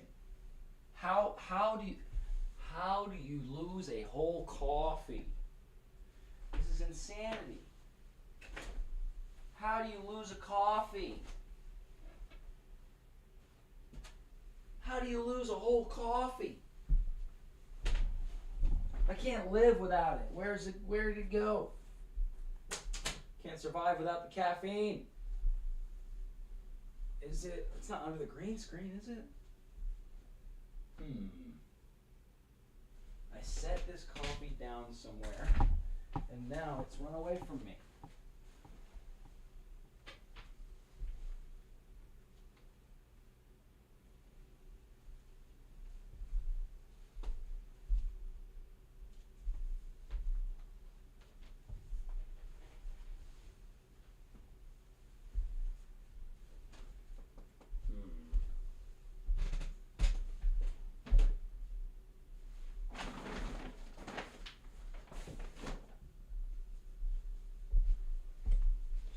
Let me see one more. Yes! Ha ha! Winner! Winner chicken dinner. Found the coffee, dude. Oh, gotta love it. Panera Coffee, not sponsored. Should be.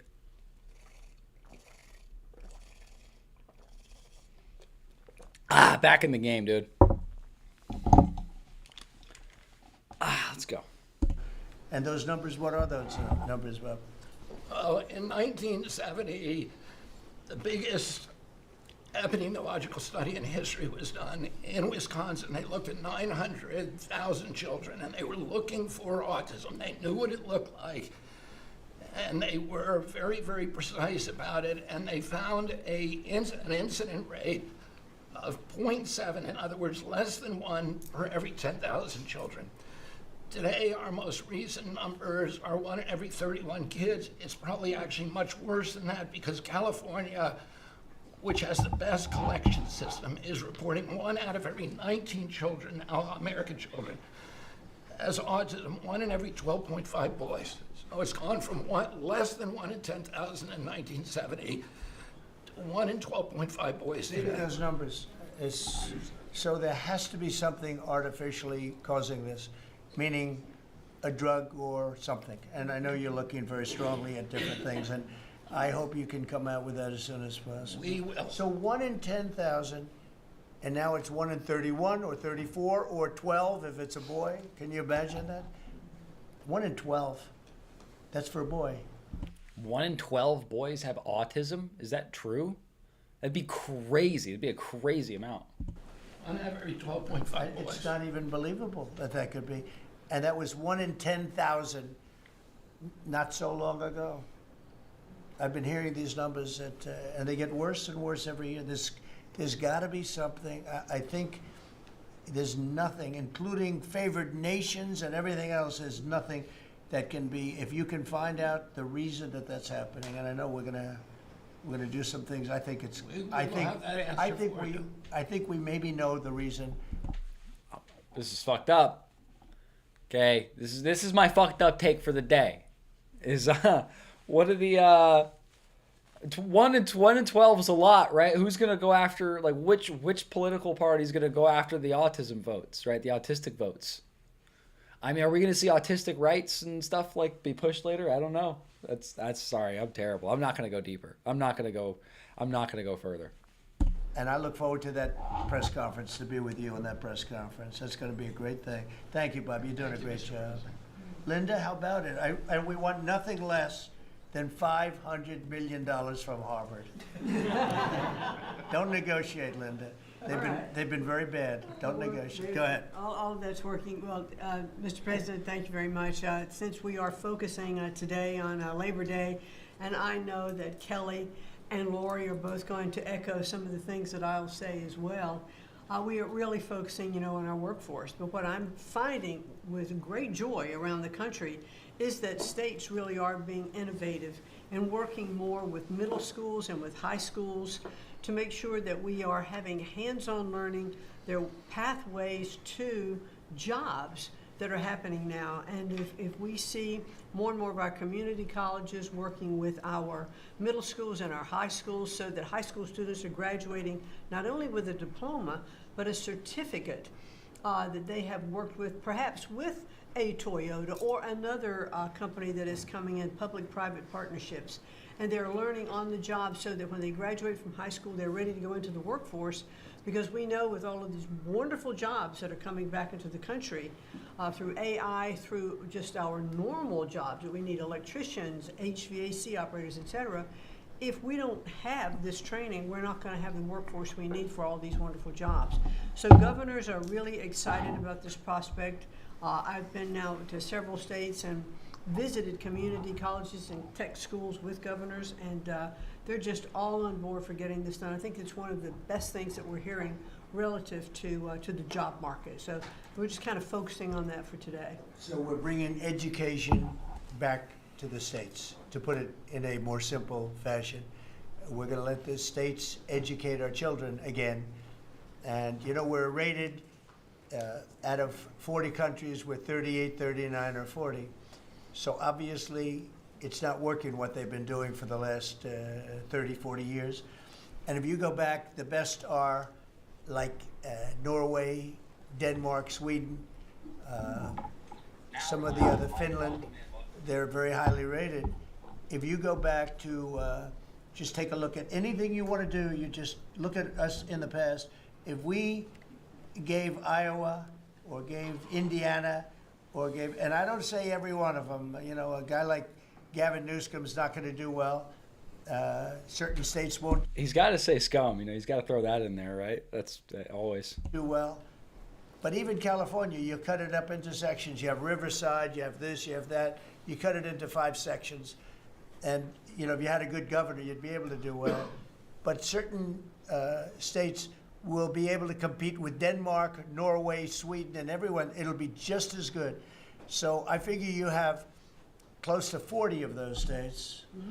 And then you'll have 10, you'll have 5 that won't be very good. You have 5 disasters, and we'll have to work on those disasters. But for the most part, we will have education that will go zooming up in those charts, just like we have in everything else we've done.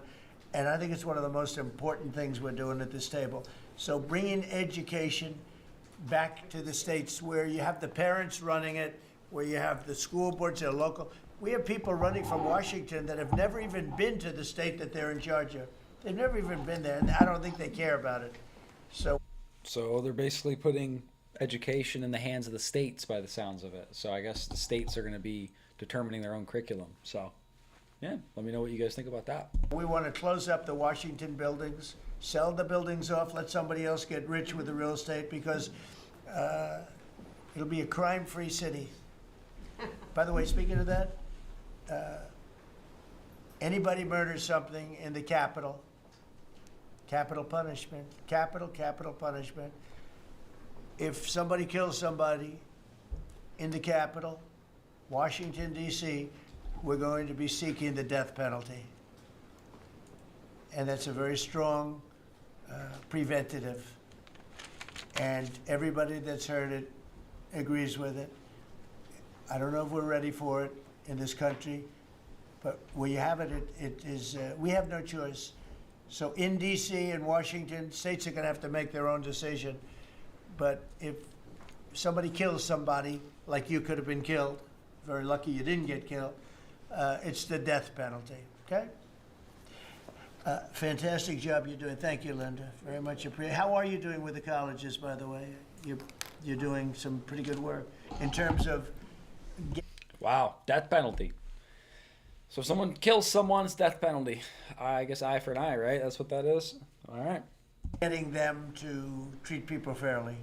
Well, interestingly enough, since we've been negotiating with some of the Ivy League schools, I have presidents of universities calling every single week. They want to sit down and talk to us about all of the steps that they are taking, because they would like to not come under the same investigative program, and so it is having its desired effect. That's great. If I shot across the bound, the big guys, people kind of step in line and know you mean business, and we have teeth in these agreements, and I'm proud of the work that we're doing there. Well, they misbehaved, and some of these schools are getting billions and billions of dollars, and they misbehave, so that's it. And so one way or the other, we're going to win that whole thing. It's going to straighten them out. Okay? Thank you. Great job. Lee, please. Mr. President, the Trump EPA has a special Labor Day message to America's workforce, especially our auto workers, our coal miners, our steam fitters, our pipe fitters, and the list goes on. See what a difference a year makes. A year ago, the way that the Environmental Protection Agency was operating, the choice was made to protect the environment. We would have to strangulate the economy. That's the way that the EPA operated for years. There was a binary choice. We had to choose one or the other. The Trump EPA completely rejects that. See, we choose to protect the environment. So you notice how he titles it the Trump EPA? I guess it could be to build Trump up, or just to be like, hey, whatever goes on, it's him, puts his name on it. I don't know. I guess he's probably appealing to Trump right there. And grow the economy. And a very special shout out to Russ Vogt and his team at the Office of Management and Budget. We give him a lot of work. He's happy to do it. Dozens of different deregulatory actions. We just announced a proposed rescission of the 2009 Obama EPA endangerment finding, all of the light, medium, and heavy-duty vehicle regulations that followed. It is the single largest deregulatory action in the history of the United States government. And when you add up the dozens of different actions that we have announced and that we're working through, in one agency in 1 year, we'll do more deregulation than entire federal governments have done across all agencies, across entire presidencies. And what we are accomplishing would not be possible if not for the support of the rest of this team you've assembled around this table. The well-oiled, well-wired machine at the White House, led by Susie Wiles, and the DCOSP, the policy shop, led by Stephen Miller, they have been amazing to work with. I was just in Iowa with Administrator Loeffler, who made an announcement with Secretary Rollins to reverse the deratement on diesel exhaust fluid systems. Mr. President, you said you wanted water flowing faster. Working with the Secretary of Energy, we've done our part to do that, to get gas cans flowing faster, to stop that annoying start-stop feature in vehicles. See, people out there might say, well, why are you focused on all of these little things? If it's little to you, it doesn't mean that it's not a very big deal for millions of other Americans. The charge was clear when you called me in November and you asked me to do this job. Clean air, land, and water for all Americans. Unleash energy dominance. Advance cooperative federalism, permitting reform, make America the AI capital of the world, bring back American auto jobs. What we are accomplishing now, again, wouldn't be possible if not for your leadership. I'm grateful to the American people for electing you and our amazing vice president. I was just in Mexico City announcing and signing on behalf of the Trump administration an agreement with Mexico for a permanent solution for the Tijuana River sewage crisis, which you have been so outspoken and passionate about in our conversations. It would not be possible if not for Secretary Rubio, Deputy Secretary Landau, U.S. Ambassador to Mexico Johnson. The team at the State Department has been incredible. The work with the NEDC on permitting, to be able to get new pipelines built, to get new factories started. The list. So basically, they're, from what I'm gathering, the streamlined bullet point version of what the EPA is saying is that they're laxing regulations to allow for, I guess, pipelines and factories and those kind of things, and AI facilities, data centers. So it sounds to me like the EPA, they're relaxing regulations, just for those kind of things. It's amazing. So, somebody out there might not realize the relationship between the Environmental Protection Agency and the Department of Defense. The amount of work with Secretary Hegseth and the Army Corps, from responding to the LA wildfires to getting more water flowing in California, which is also something that Secretary Burgum is involved with, to helping the farmers, the ranchers and landowners to revise the waters of the United States definition so they don't have to go hire an attorney or a consultant to tell them whether or not a water on their property is subject to federal regulation. Thank you for putting this entire team together. It's an honor to be at the Trump EPA, where we choose to both protect the environment and grow the economy. It's a very happy Labor Day for America's workforce. And Lee, in Los Angeles, if you could, because of the fires, Lee was there, and as you know, we have very strict federal rules having to do with the rebuilding of those houses. And Lee was able to get the approvals done for everybody immediately. It was so fast, nobody could believe it. And the mayor and the governor still haven't gotten their approvals. And they're going to have riots out there for that reason. These are great homeowners. They want to build a house. They can't get approved because you have the mayor, Bass, who has no idea what she's doing. And you have a governor who is such a bad governor, and the people are unable to build their house. The toughest permit to get was the federal permit by far, and yet he got them all in a short period of time after the fire. How long did it take? Well, Mr. President, you came in, signed an executive order, and told the EPA that we had less than 30 days to complete our hazardous material removal, which the initial response, once all of our heart rates went down a bit, was just to figure out how to get it done. We got it done in just less than 30 days. The Army Corps of Engineers then comes in for the debris removal. The federal government, in clearing over 13,000 properties that were destroyed because of these wildfires. We've got to the point today where property owners all across Los Angeles, they're grateful to the Trump administration. They're happy that we did our part, but they are desperate to rebuild. And there is not a single green light approval that they are waiting for from the Environmental Protection Agency. The EPA and the Army Corps of Engineers proudly have done our work. It's important for those local officials to let these property owners build on their land. It's their property. It doesn't belong to the mayor of Los Angeles. And they need to represent their people better. They're ready to build. When will they have their permits from Los Angeles? Well, here's the problem, Mr. President, is that they have been ready since the moment we were done with the federal part. I mean, I was visiting a week after. Actually, I thought my first trip was going to be to Los Angeles. However, the moment I got confirmed, The vice president said, "You're going to East Palestine right away." So that actually ended up being the first visit because the vice president is so passionate about that from the great state of Ohio.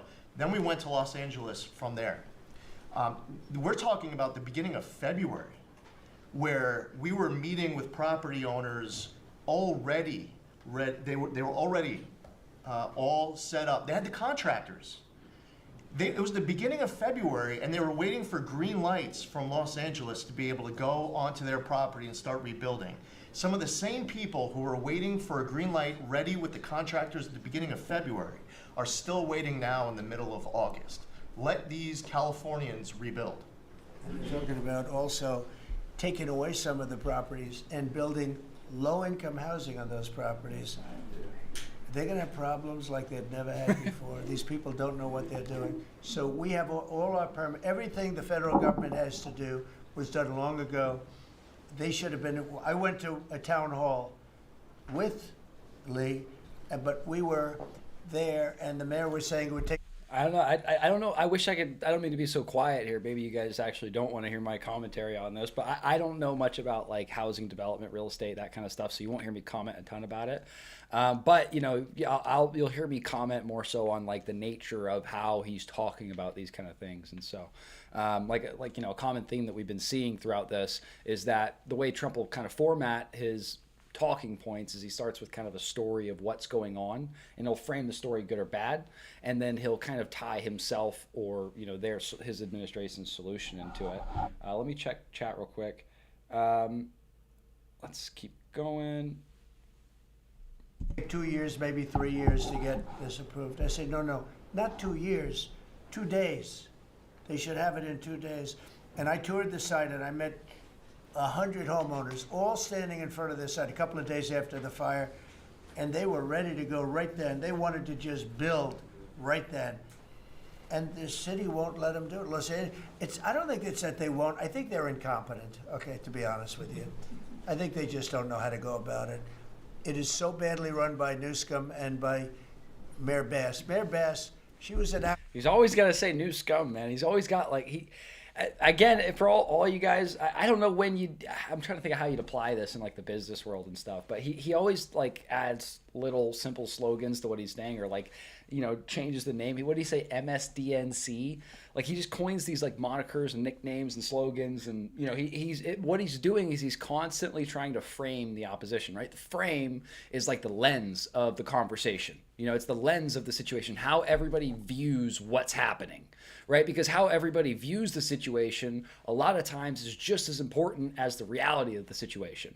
And so, you know, you'll just notice that he constantly does. It's like subconscious. He never stops. He's always throwing in like new scum or MSDNC or, you know, yeah, he just, you know, like big, beautiful bill, like all these little, you know, monikers and things like that. So it just, you know, there's you can use that, you know, to some extent. You know, obviously, like some people have mixed opinions on him, right? But like again, I like to observe it from like a marketer sales perspective, and that's what he is. He's a marketer sales guy, and that's what he does well. He uses stories well. He uses like little monikers and sayings, and you know, he puts things at a level that everybody can understand.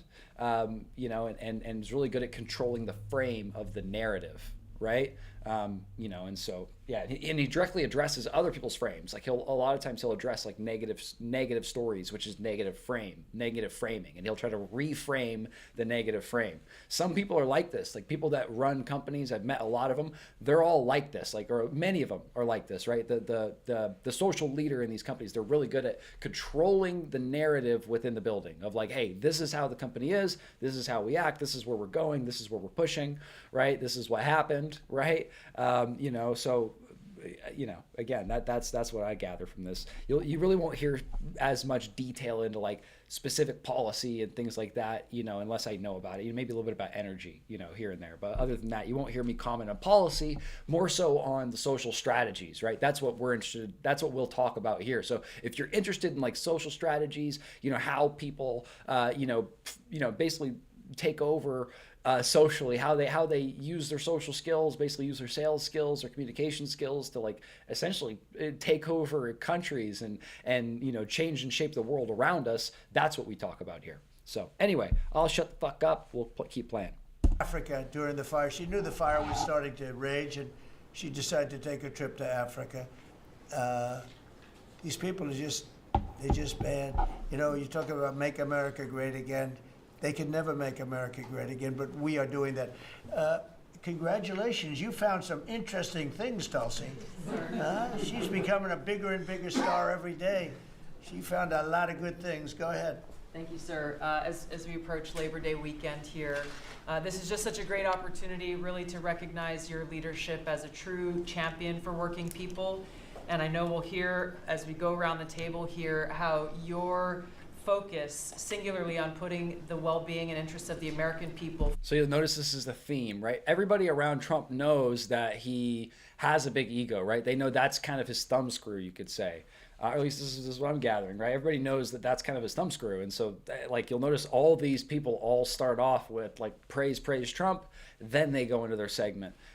It would actually probably, if you're in any of their shoes, you know, it's probably an error not to do it that way. You probably, that's I mean, I agree with that strategy, right? If you're the other people, you know, in the room, is starting off with, hey, you know, shout out Trump, right? Promote, because that's what gets him going. That'll get you, you know, more leverage and accessibility, and then get into what you're talking about, right? So, yeah. First is that common thread that we're seeing in your policies being implemented across your administration. For ODNI, number one, our focus is and must always be making sure that our intelligence community is focused on our mission, keeping the American people safe, secure, and free. We're doing great work on this front. I'll point out our National Counterterrorism Center, led by Director Joe Kent, are working across different agencies with Homeland Security, DEA, FBI, and others to catch terrorists, both those who are trying to come into our country, those who may already be in our country. They are finding the worst of the cartel bosses and making sure that they're not able to continue to wreak havoc and terror in our communities. Secondly, Mr. President, you have charged me with the mission of finding the truth and telling the truth to the American people. And we've exposed some of the worst examples of the weaponization of intelligence in the last several weeks. I will continue down that mission and that path wherever it leads. Transparency, telling the truth, is what will drive true accountability for the American people who deserve nothing less. And lastly, Mr. President, all of us are charged with being good stewards of taxpayer dollars. I've gone through a reorganization for ODNI that we've announced in the last week. We've cut nearly half of redundant, unnecessary functions within ODNI, saving taxpayers over $700 million a year. We will continue focusing on our core mission in keeping the American people safe, and appreciate your leadership and your focus on this most critical task. And you've also found many bags of information. I think they call them burn bags. They're supposed to be burned and they didn't get burned, having to do with how corrupt the 2020 election was. And when will that all come out? Mr. President, I will be the first to brief you once we have that information collected. But you're right, we are finding documents literally tucked away in the back of safes in random offices, in these bags and in other areas, which again speaks to the intent of those who are trying to hide the truth from the American people and trying to cover up the politicization that was led by people like John Brennan and James Clapper and others that have caused really immeasurable harm to the American people and to our country. Great job. Thank you. We look forward to hearing it. The public looks forward. Thank you very much. Administrator? Thank you, Mr. President. Well, everyone knows there's no stronger advocate for hardworking American families than you, sir. Thank you for the largest tax cut in American history for working families. The average family of four is going to save about $10,000 take-home pay more a year. And what we're seeing is an increase in the child tax credit, the increase in the standard deduction. Hardworking families are going to benefit from this bill, and small businesses. There's no bigger beneficiary than Main Street, because small business makes up 99% of all businesses in this country. I've traveled to nearly half of our states, 24 unique states. I've made 40 state visits. In fact, I was with our great vice president at a small business manufacturer in Georgia last week. I was with a trucking company in Ohio. I was in Michigan at a motorcycle manufacturer. The return of Made in America is going to be driven by small businesses, because 98% of all of our manufacturers in America are small and medium businesses, 600,000 factories that employ 5 million people. And as Secretary McMahon mentioned, this work-based learning that is going on in professional and trade schools is real. I've visited them from Utah to Maine to Georgia and seen this revolution in education happening.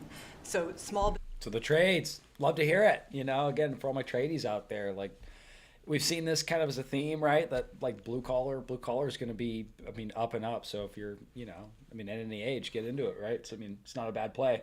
So yeah, I mean, that's good news. Businesses need skilled labor. Now that you solve for inflation, for the taxes, every Democrat voted for a $4 trillion tax increase on the backs of hardworking Americans. And so you prevented that. And now we've got fair trade. And thanks to Administrator Zeldin, we're seeing deregulation. I mean, this diesel exhaust fluid crushed farmers and construction and other heavy industry. So rolling that back makes a real difference for small business. And your domestic economic agenda is amplified through small businesses, which is why small business optimism is above its 53-year average, finally.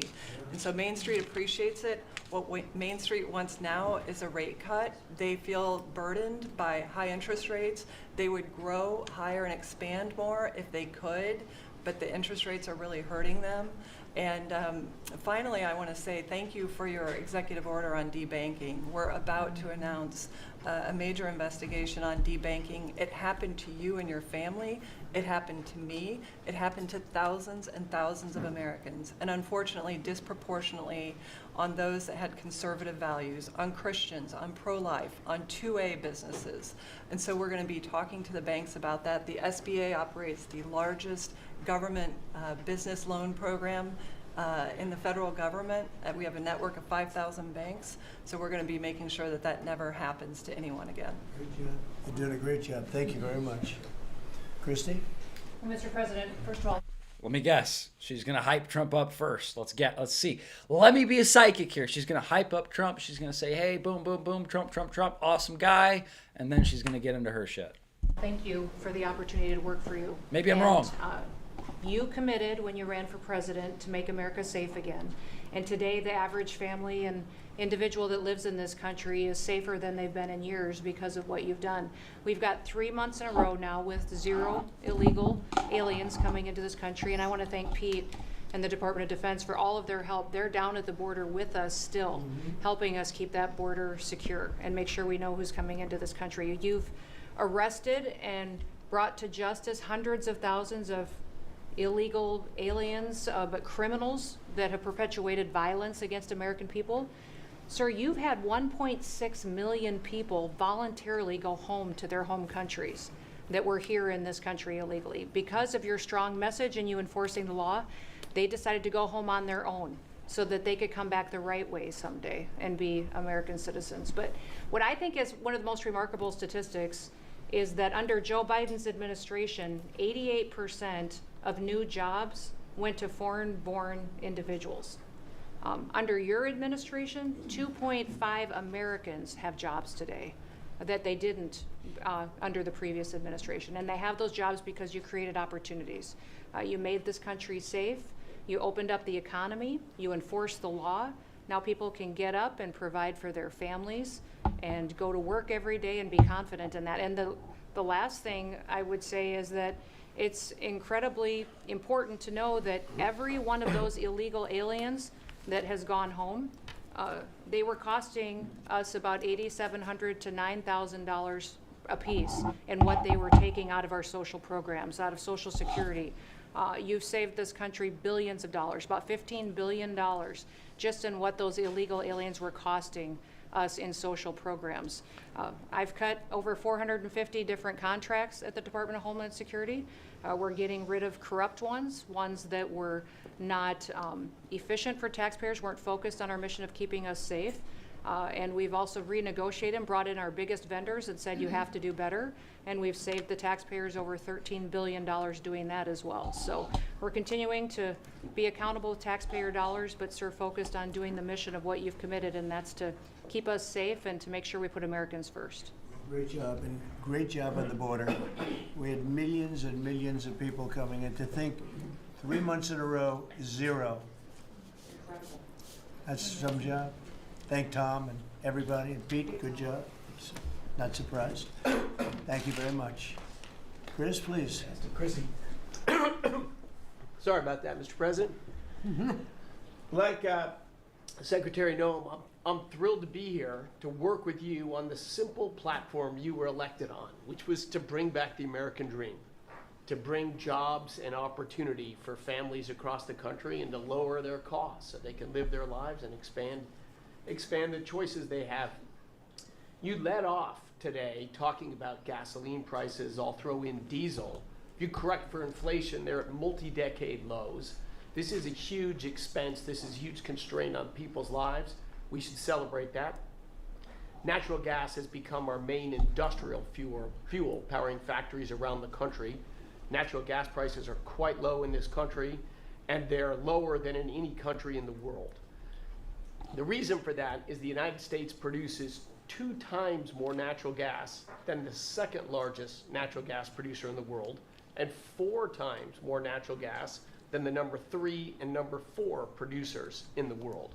So you've opened up American opportunity and energy together with the work of Secretary Burgum, Administrator Zeldin, Secretary Lutnick, Secretary Rawlins. You know, we've made it easy to produce energy in America again, and those benefits are flowing. I could go on about this stuff forever, but let me talk about one specific area of energy, electricity. That's in the front of people's minds. When the day you were inaugurated, we get hold of all the data, and we can look at the resource plans of utilities across the country. What you inherited when you arrived was a plan over the next 5 years to close 100 gigawatts of reliable electric generation. So that's 100 large power plants. Now that was offset with the plan to build 22 gigawatts of reliable electricity generation. Their plan was to close more than 4 times as much electricity generating capacity as they were going to build in that 5-year period. How do we lead the world in artificial intelligence if we're shrinking our supply of reliable electricity? How do we reshore steel? Well, and you know, like I've spent a lot of time in the energy industry, and I'm not saying I'm necessarily an expert on all the legislation, but I've tried to pay attention. And part of the incentive push for like the Green New Deal was actually shutting down a lot of like natural gas power and coal power plants and those kind of things. It was basically to shut those down to increase the cost of traditional electricity. So that way that renewable energy seems more appealing in price, you know, comparative, you know, in competitive as far as pricing goes, you know, because like renewable energy, this is just a fact.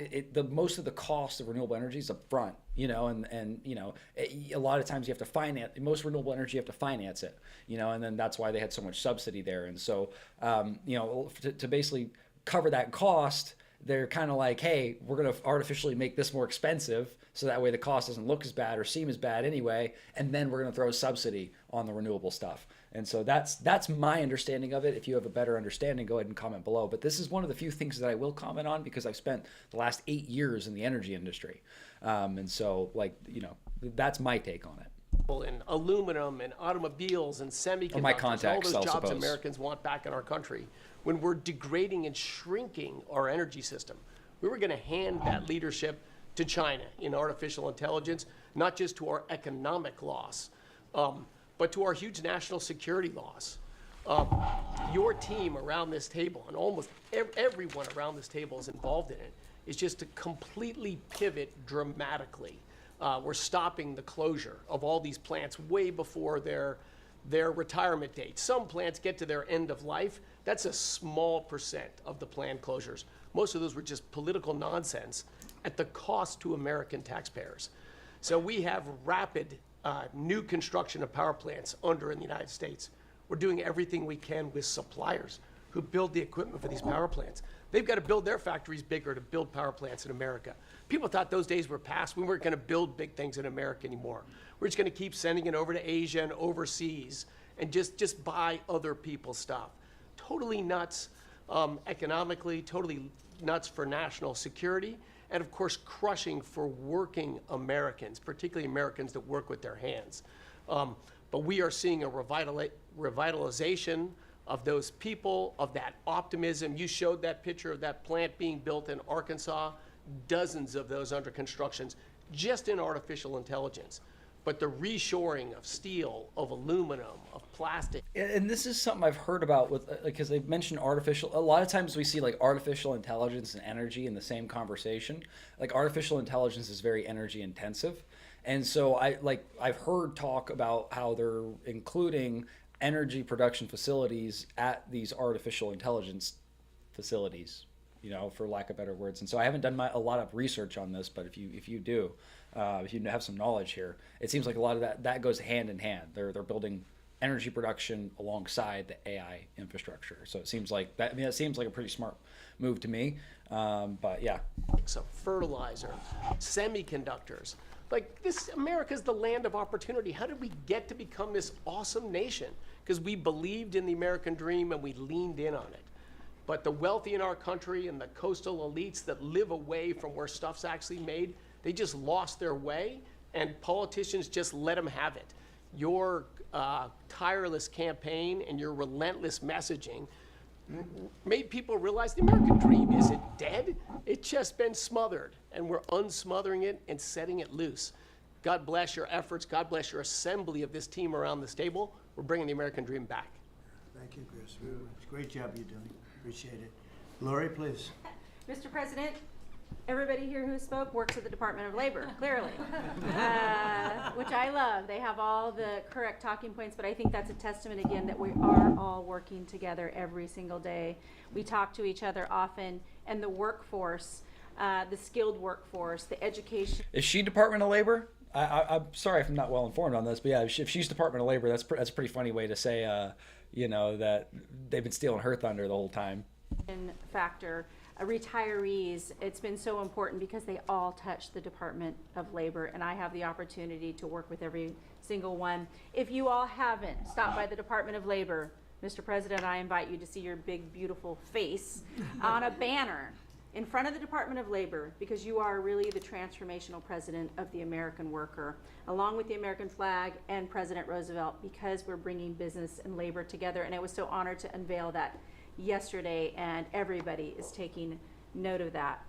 You also mentioned crime, and I think it's been important for my colleagues to recognize that now American workers can return to work and feel safe. That business owners aren't shutting down their businesses because they're afraid they can't protect their workers, and now it's open for business again, and it's starting right here in our nation's capital. Many things have been mentioned about consumer confidence up, unemployment is holding steady, and more than 2 million net jobs for native-born Americans has been key under your leadership. 84% of the workforce and jobs has been produced by the private sector. I think that was the mission of this administration and the Department of Labor. And I will continue to say for a little bit longer, until I heard you today, the one big beautiful bill, because it equals one big beautiful workforce. And Congress passed this legislation. It probably will be the single most important bill that they did sign, because it is protecting our American workforce by expanding Pell Grants and child care and reduction in taxes, that they can keep more of their hard-earned dollars. I am at the Department of Labor announcing $30 million in grants for our skilled workforce. That I have an MOU with Secretary McMahon. I have an MOU with Administrator Sorry guys, that's Loeffler. Penn Franklin talking. That's important to share the data points on how important this is.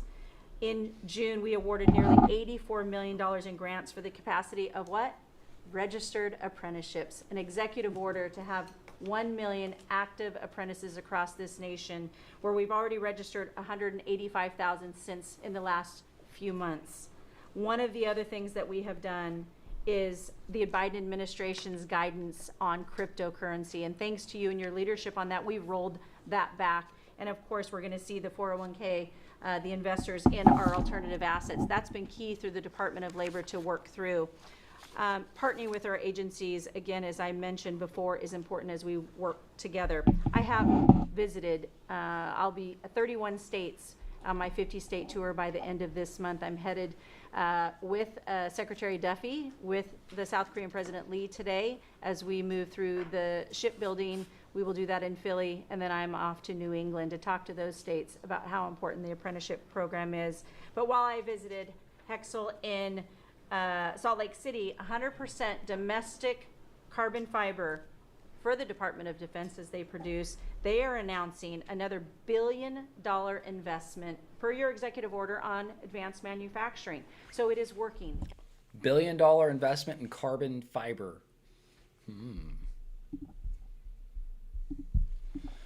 Who are the largest carbon fiber manufacturers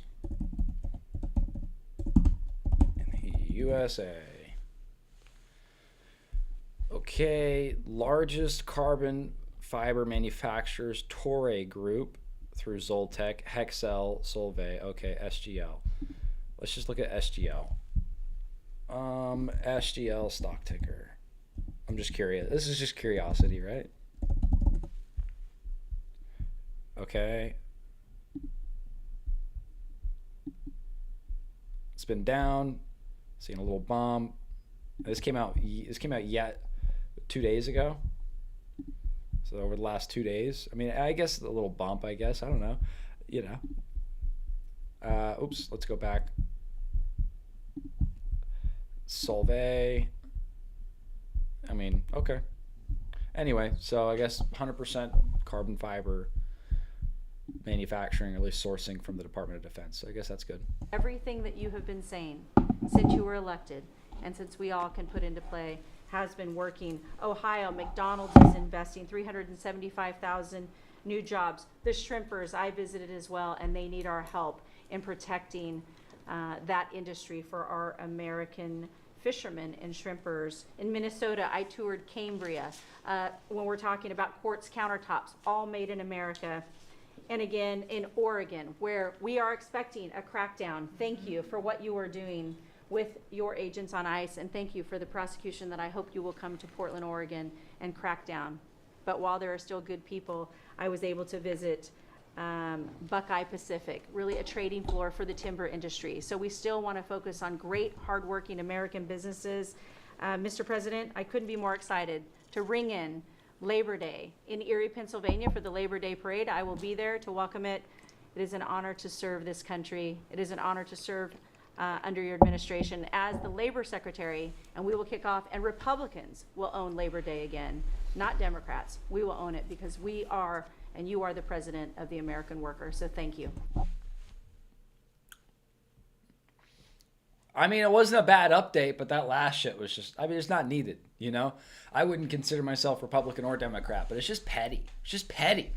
Why do you got to throw in, like, it was a totally fine labor update. I wasn't even thinking about the divisiveness of politics for a second. I forgot we're supposed to hate each other. My bad, you know? I forgot we're supposed to get wound up all the time. I almost forgot that we're supposed to get wound up. My fault, you know. I thought it was a good update till the end. She had to throw that little shit in there. It's okay. Whatever. You know, whatever. It's part of the talking points, right? Look at that. Trump loves that, though. That's funny. Anyway. For everything that you've done. Thank you very much, Lori. Absolutely. You're doing a fantastic job, and I will tell you that Lori was recommended by the Teamsters. And I said, that doesn't really work, does it? And it turned out to be one of our best choices. So I just want to thank you and Sean, who, as you know, recommended you very strongly. You really turned out to be a gem. Thank you. I was able to talk to the president on the phone the other day. He called and we visited, and he said, but I know that you were, you know, a little bit middle of the road and not so sure. I said, Mr. President, I have been a Republican. He's like, what? Wait, what? Now I like you even more. I said, I appreciate it. Thank you, Laura. Thank you. Thank you. Pam? President, I'm working with everyone around this table almost daily on legal issues that we're winning on But today, because it's Labor Day, President Trump, if I could focus on public safety, not only domestic, but from our foreign adversaries. And Secretary McMahon, I know you know, kids are out of school this weekend. It's Labor Day.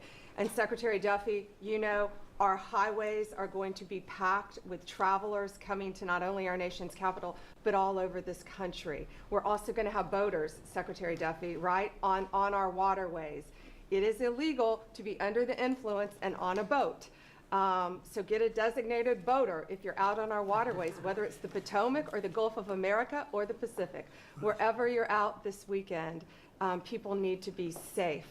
And on an international level, Secretary Rubio, thank you for all your help on everything we're doing, and everyone around this room. But yesterday, there was a big, big win. El Mayo pled guilty, and he was the co-founder of Sinaloa cartel with El Chapo. And there's even a Narcos Netflix series about these guys. Well, now we know the ending. He's gonna die in an American prison.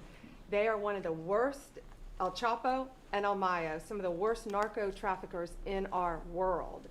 And he will spend life in prison now. And that's so important because those guys and others throughout this country, throughout this world, have brought into our country drugs, cocaine, heroin, fentanyl, methamphetamines that's killing our kids. And we have to stop that. And that's what you've been doing not only in DC, but around the country at your leadership.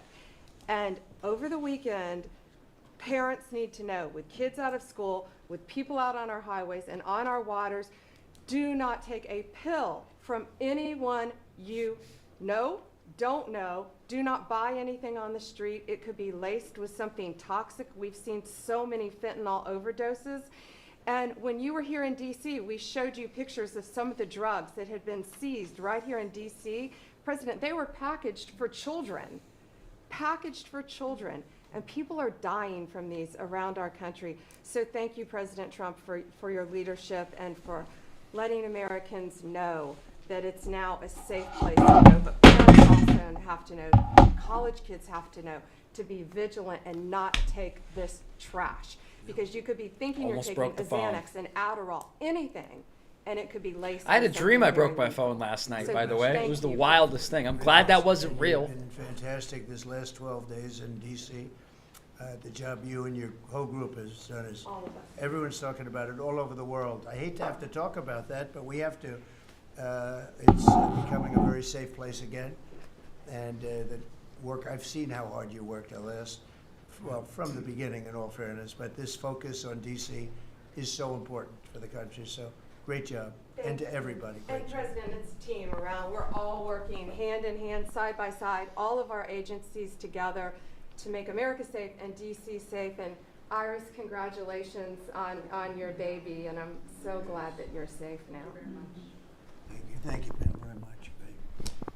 Mr. VP, would you like to say something? Yes, sir. I'll be brief, but I want to congratulate you and the entire team on all the things that have been accomplished. You'll hear about a lot of it. You've already heard some of it, but I thought it would be helpful, Mr. President, just to take stock, not just of what we've accomplished, what we will accomplish, but of the mess that we inherited, because I think it makes this first Labor Day a bigger and more special occasion.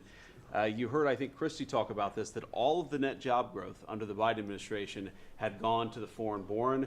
Now that net job growth is going to American citizens who deserve opportunity in their own country. That's a great accomplishment.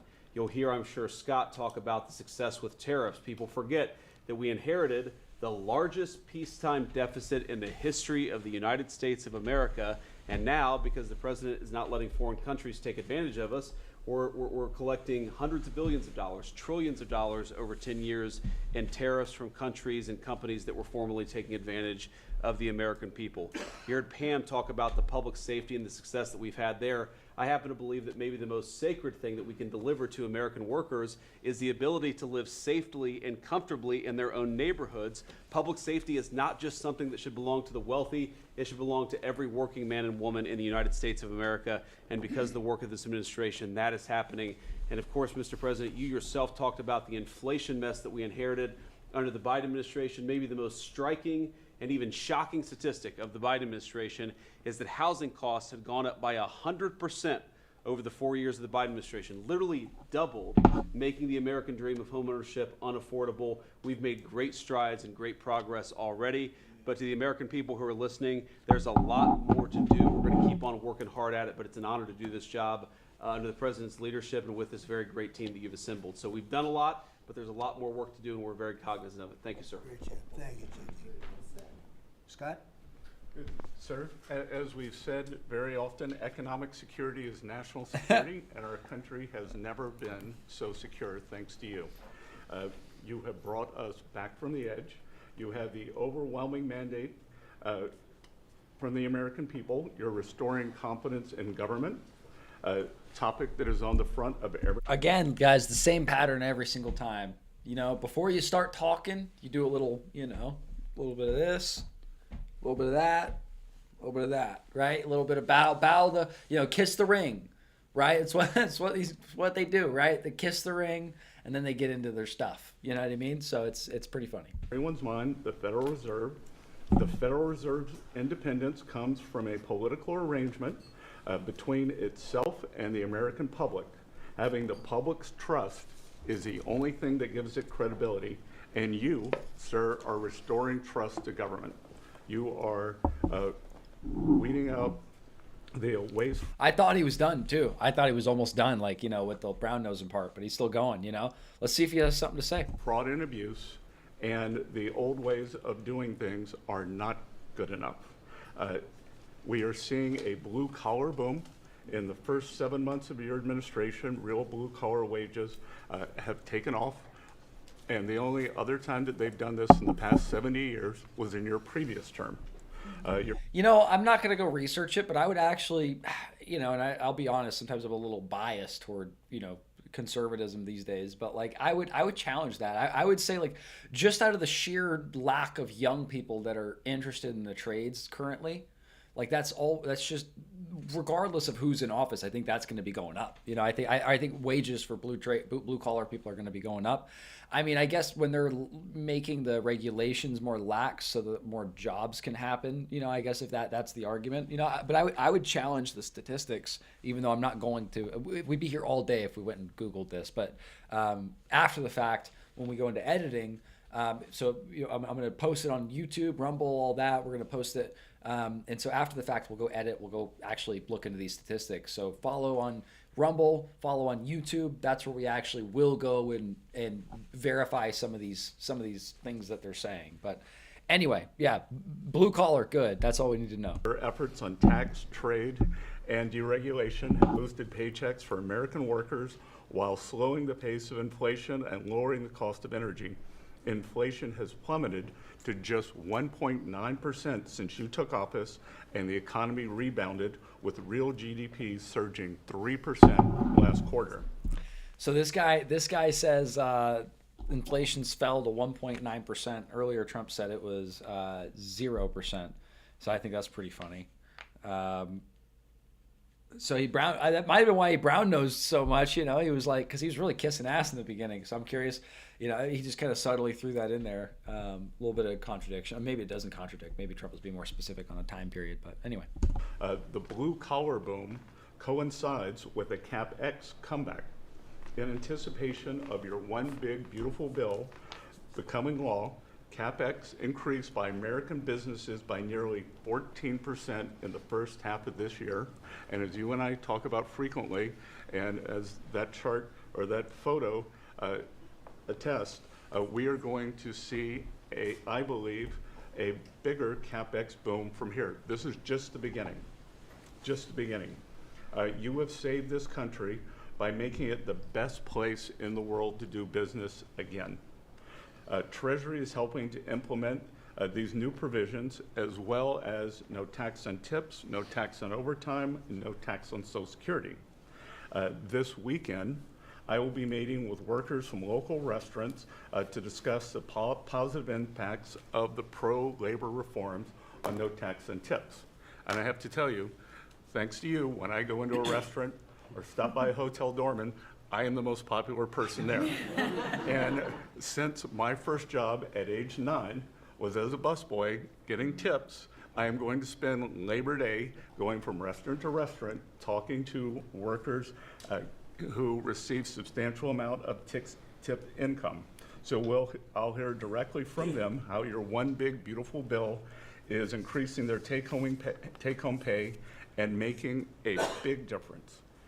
Now, we can also talk, that is domestic.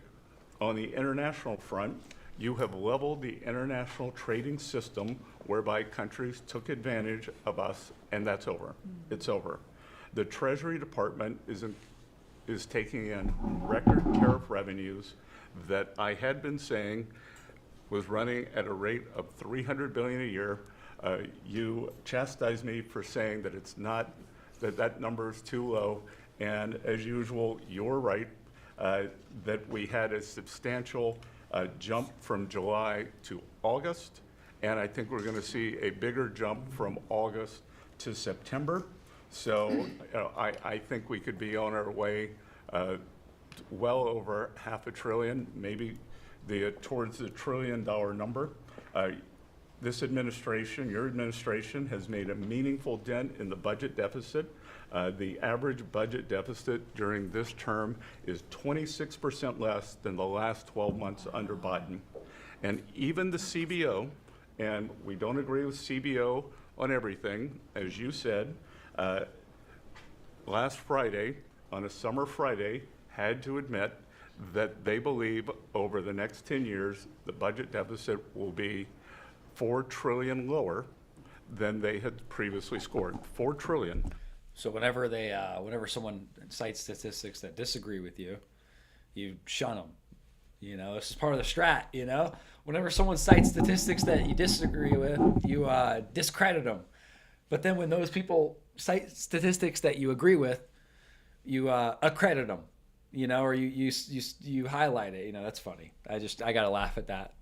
$3.3 trillion of tariff income, $700 billion of lower interest cost, and I would expect that number could go up from here. So, Mr. President, your return to the White House marked the return of the American worker. Thank you for reclaiming Labor Day for the American people. You're growing the economy for everyone, especially the middle and lower income households who suffered disproportionately under the last administration, and it's an honor to do this under your leadership. Great job. You're doing great. Thank you very much, Scott. Sir, I dropped my second son off at college last week. And I wasn't planning to say this, but just listening to everybody, I wanted to put a little bit of a personal touch on this work. He started his freshman year yesterday at Texas A&M, for all my SEC friends in the room. Thank you. Freshman year, Sir, I dropped my second son off at college last week. Finally, someone starts off a little different. I like this lady. I don't know who this is. I like her already. Brooke Rollins. Finally, dude, everybody started off just being like, you know, shout out Trump, shout out Trump. She starts off with a story. And again, this is great for her messaging because the story, I mean, it's granted, you know, you want to usually start off kind of praising, you know, the leader in the room. You know, it's good politically, but I like how she led straight in with the story. I was dropping off, yada, yada, you know, you went straight into a story. I like it. So I instantly I'm in. Yeah, I'm in. Whatever she's got to say, I'll listen, right? Because she's going to start off with a story. It's good business. And I wasn't planning to say this, but just listening to everybody, I wanted to put a little bit of a personal touch on this work. He started his freshman year yesterday at Texas A&M, for all my SEC friends in the room. Thank you for saving college football, by the way. We're all very grateful. The country just feels different. It just feels different. There's such a optimism and a love. There's a faith movement going through, especially with our younger Americans. And for those of us with kids in college, I know we feel it. And I experienced it firsthand last week, moving him and my other older son in as well. As we move toward Labor Day, you have made a lot of dreams come true for a lot of people, but one of my longtime dreams was for the right to recapture Labor Day. And I've been talking about this for almost 20 years and writing about it, that why are we ceding the day that we are celebrating the American worker to the For anybody out there that does speaking, she's really good. Like, I don't know her policy. I don't know anything about this lady, but she's fantastic at using a story to kind of grab your attention and grab, put you through her message. Like, this is really fantastic stuff. If you're in any position that you speak publicly, you do sales, you do business, you whatever you do, like, this is phenomenal the way she's using stories, like the way she's using this story to kind of lead into her message here. Democrats, because this is our day, perhaps of any day of the entire year. This is our day. America was founded and fought for by fishermen and farmers and workmen and et cetera. The Genesis, the first book of the Bible, talks about the righteousness of work and the art of creation. And so to be part of this effort to represent the farmers, the ranchers, the agriculture industry at this moment in time, which I do believe we're in a revolution. 1776 was the first one. 1863 or so with Abraham Lincoln was the second. This is the third, with Donald Trump leading the way. And we are saving America. And the idea that we are putting the worker, the very central component of the American dream, at the center of it, is the reason that it is so. So at USDA, it continues to be my greatest honor to fight for the original American worker, whom I think the farmer is and what they represent. And as we are building new systems and new structures, as we have this year going to have the best harvest on record for our row croppers and others, what this team has done and is doing to open up those markets to ensure that these farmers can continue to return prosperity to rural America. I'll finish with this. This morning, we had a working group with 6 of our cabinet members. Bobby Kennedy representing health. It's very interesting. She's very good at transitions as well, like transitioning from kind of like her original story transitioned into kind of, like these updates, right? So she's kind of gone past to set the frame, right? Set the framework of where we were and where we now kind of leading into where we are. She's kind of going into present frame with her story. She's kind of mentioning, meetings that they're having now and the things that are happening now.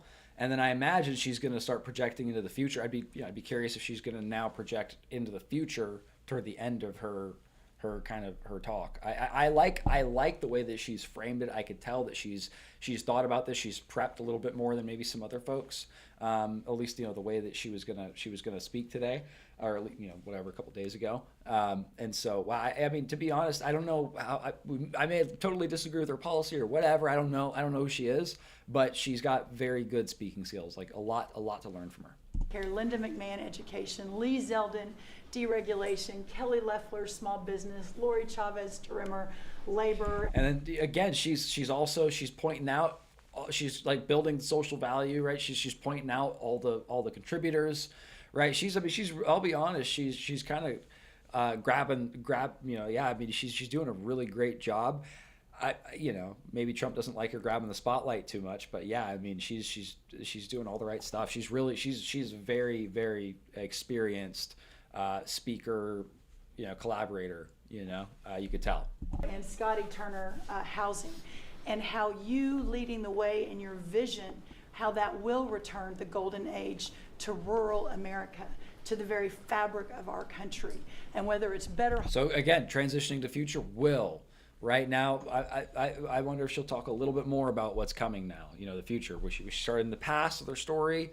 She moved into present, meetings, what's going on now, what are we doing now, and then maybe a little more into the future now. Hospitals, better education, more opportunity, less government, better and bigger small businesses, better opportunities for our workers, and better housing, and of course the agriculture piece of that. Through the big, beautiful bill, what it did, the greatest investment in rural America in history. And now the opportunity to effectuate that is, again, a game changer, a country saver, and what a joy to be able to do it under your leadership. So thank you, sir. Well, so, I mean, again, I'm not here to talk about like whether I agree or disagree with anything necessarily, but what she did at the end too, she grabbed everybody in the room, right? She was kind of like very interactive with the audience in the room. And you know, again, she's just overall like she did very well. I could tell she planned out what she was going to say. So good on her. She did a great job, I think, for, you know, she did a great job at her segment, in my opinion. Thank you. Beautifully stated. Thank you very much. Scott? Yes, sir. Thank you, Mr. President. I'm so grateful to be here to celebrate Labor Day with the greatest team in America. And it is football season, so I'm happy about that. But Mr. President, I want to say thank you for, as Brooke said, reclaiming Labor Day. And you've been a tremendous champion for the American worker. I come from a hard-working family, as many people around this table do. And so thank you for helping us to change the conversation. And I believe we are changing the conversation around the kitchen table. And as everybody knows, you know, my job is to steward HUD. And we have at HUD been very intentional about changing the conversation about the dignity of work and the dignity and the honor of family formation through work, and how the younger generation, when they see their parents work, how they're incentivized to work. And that, you know, so like an overall theme of this whole cabinet meeting, the last hour 47, has been kind of like pitching people on working and that kind of thing. I mean, it seems like everybody has talked about jobs and work and getting to work, and you know, like everybody, it seems like maybe before this they talked about like I'd be curious if they're trying to increase the labor engagement rate. You know, I've heard that the full-time engagement rate's a little low, but yeah, I don't know, just seems like a common thread. America is not a welfare state, but America was built on small business. It was built on entrepreneurship. And so as it pertains to housing, we're being very focused on that, and even some that receive HUD funding to make sure, like our Section 3, when you receive HUD funding, that you are given opportunities for the most vulnerable Americans that you serve to have work, to have opportunities to work, to have work requirements. Work requirements are not a bad word, that's a great word.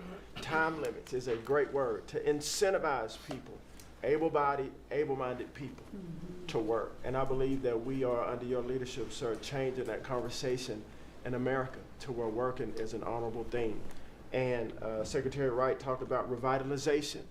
Revitalization means to bring new life. And I believe we're bringing new life to America, Mr. President, through work and through all the jobs that people are doing around this table. And with the One Big Beautiful Bill, the most extensive tax break in American history, opportunity zones are now made permanent. And you know how passionate I am, and you are too, sir, about opportunity zones. And so this will allow us to continue to build affordable housing around our country. And Mr. Vice President, I'm coming your way. I'm coming to Columbus later this week, and to see how we can continue to build affordable housing in our country with opportunity zones. And you know, 1 million people, Mr. President, were lifted out of poverty because of opportunity zones. $90 billion of private money was invested in opportunity zones, urban, tribal, and rural. And now that they've been made permanent, we're looking for millions more to be lifted out of poverty, $100 billion to be invested, hundreds of thousands of jobs to be created, hundreds of thousands of units of housing to come online. And so, sir, I sit here very excited about the future of this country. I'm very proud to be at this table, humbled to do so. And HUD, we're on a good path. So thank you for all your support and helping us, sir. Okay, God bless you. And I want to give credit to Tim Scott, great senator from a place called South Carolina that we love, right? And Tim really came up with opportunity zones, and we did a good job of working with him, and together we created something that nobody speaks of very much, but it's probably the most successful thing that's ever been done of its kind. It's been amazing. So Tim Scott deserves a lot of credit for that. Okay? Thank you. Thank you. So Russell, go ahead. Thank you, Mr. President. And I get the opportunity to go hand by hand with all of these people as they move their DREGs through the Office of Management and Budget. And I wanted to zoom out for a second. In the first term, you gave us a goal of 2 for 1. And then we outperformed it through your leadership. We came in at around 5.5, 6 for 1. And then as you're running for your second term, you put out a goal that when you put it out, I was thinking to myself, that's going to be a pretty ambitious goal. You said 10 for 1. Well, where we are right now, in just one... So again, common theme, like a lot of these people that are, because again, everybody here, their job is to kind of give the main points of their department, so to say. If this was a company, these would all be different departments of the company, and the department head is going to give their talking points as far as like what's going on. And so, you know, like if you're in that position, you know, let's say you're, you know, even if you're in like a one-on-one meeting with like a manager or whatever the situation is, it's a very good format to use of past, present, future. This is where we were before. This is what we've gotten to now. And then this is where we see ourselves getting in the next time period. You know, it's a very good format, very simple format to organize your thoughts and organize your message, you know, in any situation. You know, it could be you're asking for a raise.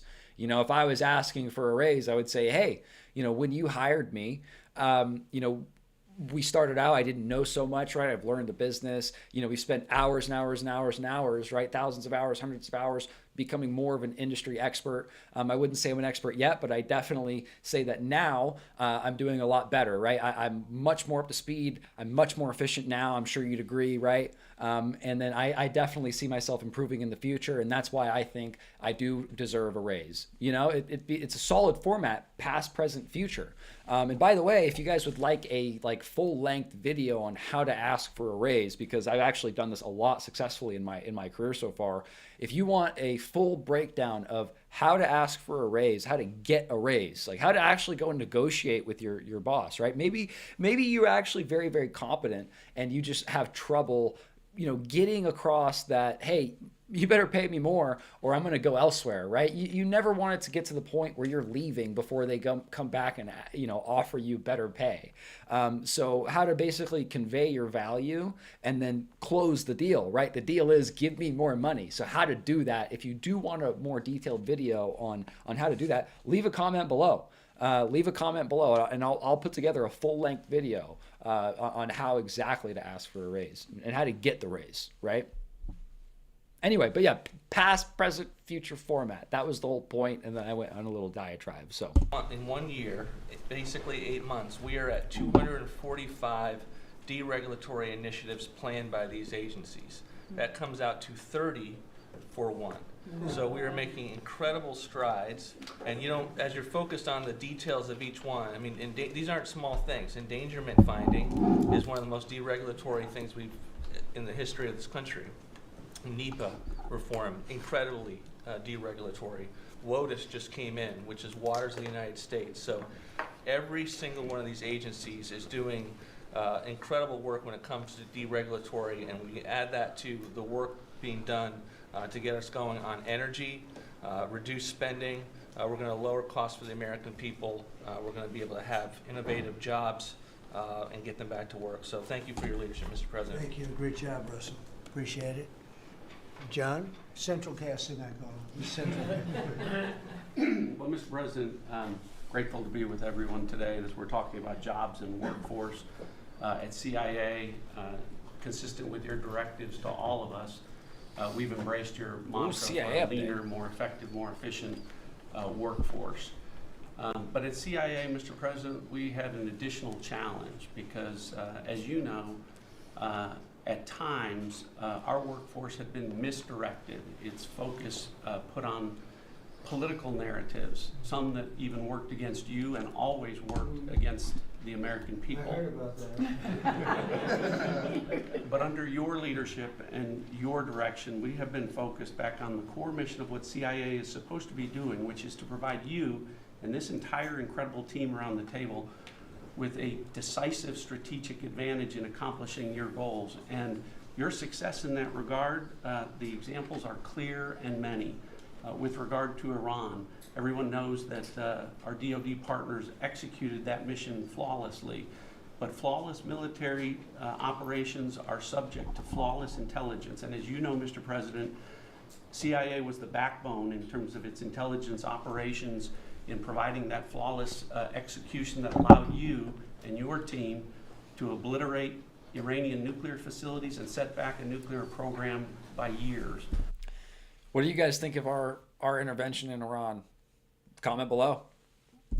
Likewise, with regard to your ability to prevent and to preempt wars between India and Pakistan, between Armenia and Azerbaijan, between Rwanda and the Democratic Republic of Congo. In all those cases, CIA intelligence supported you and your entire team in making that possible. It's not just you, it's folks around this table, Secretary Besson, Secretary Luckman, Trade Representative. Okay, I mean, so he's saying kind of the, I guess, is it the quiet part out loud? You know, not really surprised everywhere that we're intervening. The CIA is there first gathering intel, you know, and I imagine they're gathering intel all the time everywhere, you know. So I'd be curious to what extent that the CIA is involved there. Like, are we on the ground, you know, all that kind of stuff. But I'm sure we are, right? You know, who knows, right? But anyway, yeah.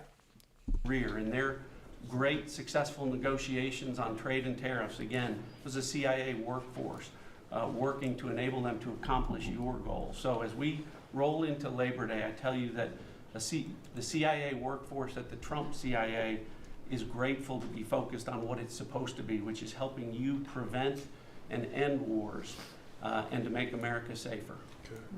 Thank you very much. You've been really fantastic, but I'm not surprised. I've known John a long time. I'm not surprised at all. Thank you very much. Steve, please. Mr. President, working for this government, for you, is the greatest honor of my life.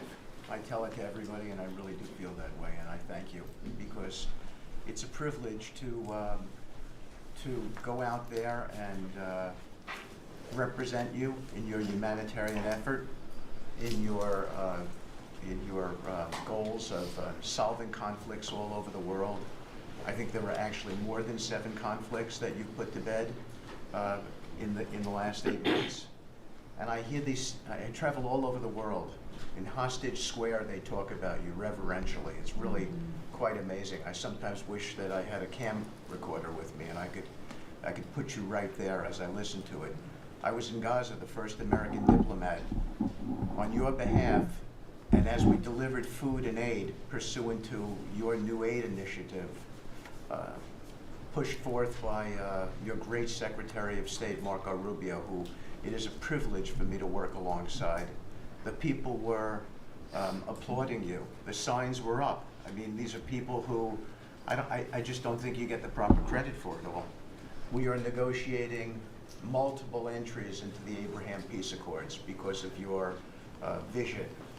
Azerbaijan, all these different conflicts that we're out there on your behalf on, these are people who have never really seen the world change in this way. Peace through strength really, really works. Russia, Ukraine, Iran, Israel, Hamas, we're having meetings all this week on all 3 of those conflicts, and we hope to settle them before the end of this year. Your team is nothing short of incredible.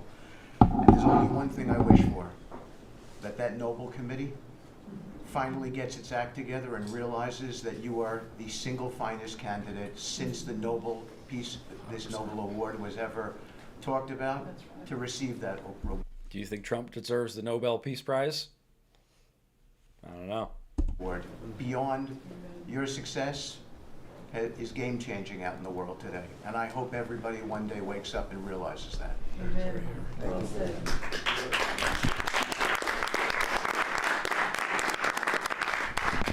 Thank you, Steve. Jameson, please.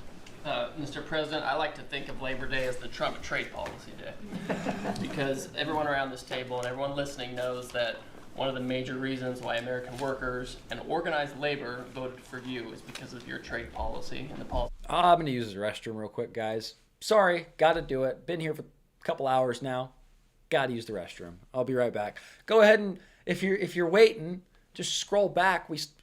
Unless you've been here the whole time, scroll back earlier in the stream, watch a couple minutes, or go grab a coffee, go grab a popcorn, go grab a snack. Maybe you need to use the restroom, right? Take a little break. I'll be right back. Give me less than 5 minutes.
guys. Gonna fill the old water cup, and we'll get right back into it.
Sorry about that, guys. Back in the game. You've had and advocated for 40 years or more. You have reset global trade policy in the past few months, and it shows that's been working for American workers. When you look at President Biden, in the last quarter of 2024, median weekly earnings fell 2.1%. In the first quarter of your term, they went up 3.3%. And that's why we're doing the trade policy we're doing. It's to help the workers of the United States of America. And they're the best in the world, but they can't do it without a level playing field. And you have flipped the script. For many years, the other countries had high tariffs and high non-tariff barriers, while we were open to all of their labor and services and goods and capital. You flipped it. Now we have the tariffs, and they have lowered theirs and the non-tariff barriers. And we couldn't have done it without you and the leverage you've created. So between the tariffs and the deals, the hot streak continues for the workers of America. So thank you. Thank you very much. Really good job, by the way. He's a good negotiator. Good negotiator. Thank you. Please. Well, Mr. President, I feel like, as everybody here has talked about how great working with this team is and all, but I do feel a special need that you've given me the privilege of working with the best of America. I get to take care of the veterans. I get to take care of the veterans who Labor Day really finds its roots in, if you think about it. We wouldn't have Labor Day if it wasn't for men and women who would leave their jobs and go fight this nation's battles to keep us free and independent so that they would have jobs to come home to. And over the past few years, they've been coming home to many times a government that was keeping them back, holding them back, taxing them, regulating them. And now we have veterans who represent the bill, the big, beautiful bill, they're the beneficiaries of. And I get to see them all the time because they're receiving the benefit because they see the jobs, they see the care that they're being given. And these veterans can look at their country with pride, knowing that we're taking care of them, just like you told me to do when you're. I'm sorry, guys. You won't hear. There's gonna be some periods where like you won't hear me say much, just because I don't know much, to be real with you. Like I'll comment on things that I know about, like social, like more social stuff, or maybe I don't know some things, but yeah, I mean other things I'll just listen. So. The only statement you said to me, I asked you what to do. You said go take care of my veterans. Well, that's what we're doing. One of the other things we're doing right now is, for many of you, I love to hear how you're deregulating everything, and I've worked from Congress and worked with many of you before. I get to do the same thing with the largest bureaucratic organization in the government. We're deregulating from the inside. And it's amazing to me because we have such a powerful workforce at the VA who really want to do good, but yet they kept tripping themselves up. They kept making their own, they'd take one step forward and put a regulation in that put them 3 steps back, and it always hurt our veterans at the end. We're taking that away. We're making community care again, Mr. President. We talked about this yesterday. We're making community care a part of our direct care system. So if a veteran wants to get into the community, they have our direct care and they also have the ability to go into the community. Something that the previous administration decided they wanted to keep everybody inside because they thought it was a fiefdom they were building. I'm telling you, we're not building a fiefdom at the VA. We're trying to take care of a service organization that takes care of veterans. So how do we do that? We make best medical interest where a doctor can send a veteran to the community a lot quicker without having to worry about miles and time logged and wait times. Just get them the help they need. We've actually expanded out, and it's made a difference in this regulation, and also unleashed a workforce that is now free of the collective bargaining agreements and other things that have kept them from being able to do the job of national security that they've been intended to. collective bargaining. I've heard this term a lot. Call me a dummy, but I'm just going to Google it. I'll be real with you. I haven't looked into collective bargaining agreements. Let's just do this.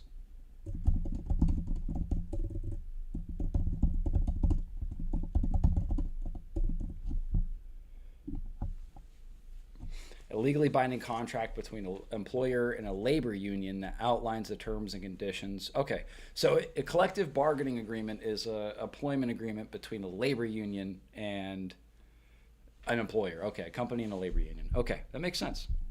I'm actually giving them the benefit of the doubt to actually go be the workers that they're called to be, and that's what Labor Day is about. The VA is going to have the best workers. But just to let you know how that's working out, wait times at our hospital are going down because we're getting them in our hospitals or into community care. And then one for you, Mr. President, you heard about this a lot, and that was backlogs. At the backlog when I first came in, and I've said this before, in February we had over 260,000 backlog. That means over 125 days of not getting an answer. In just a little over 4.5 months, we've dropped that over 100,000. We're under 150 and heading down to historic lows. We'll be within the next month lower than any time under the previous administration at all. That means our veterans are getting the help they need. So when you look at it this way, we've opened new facilities.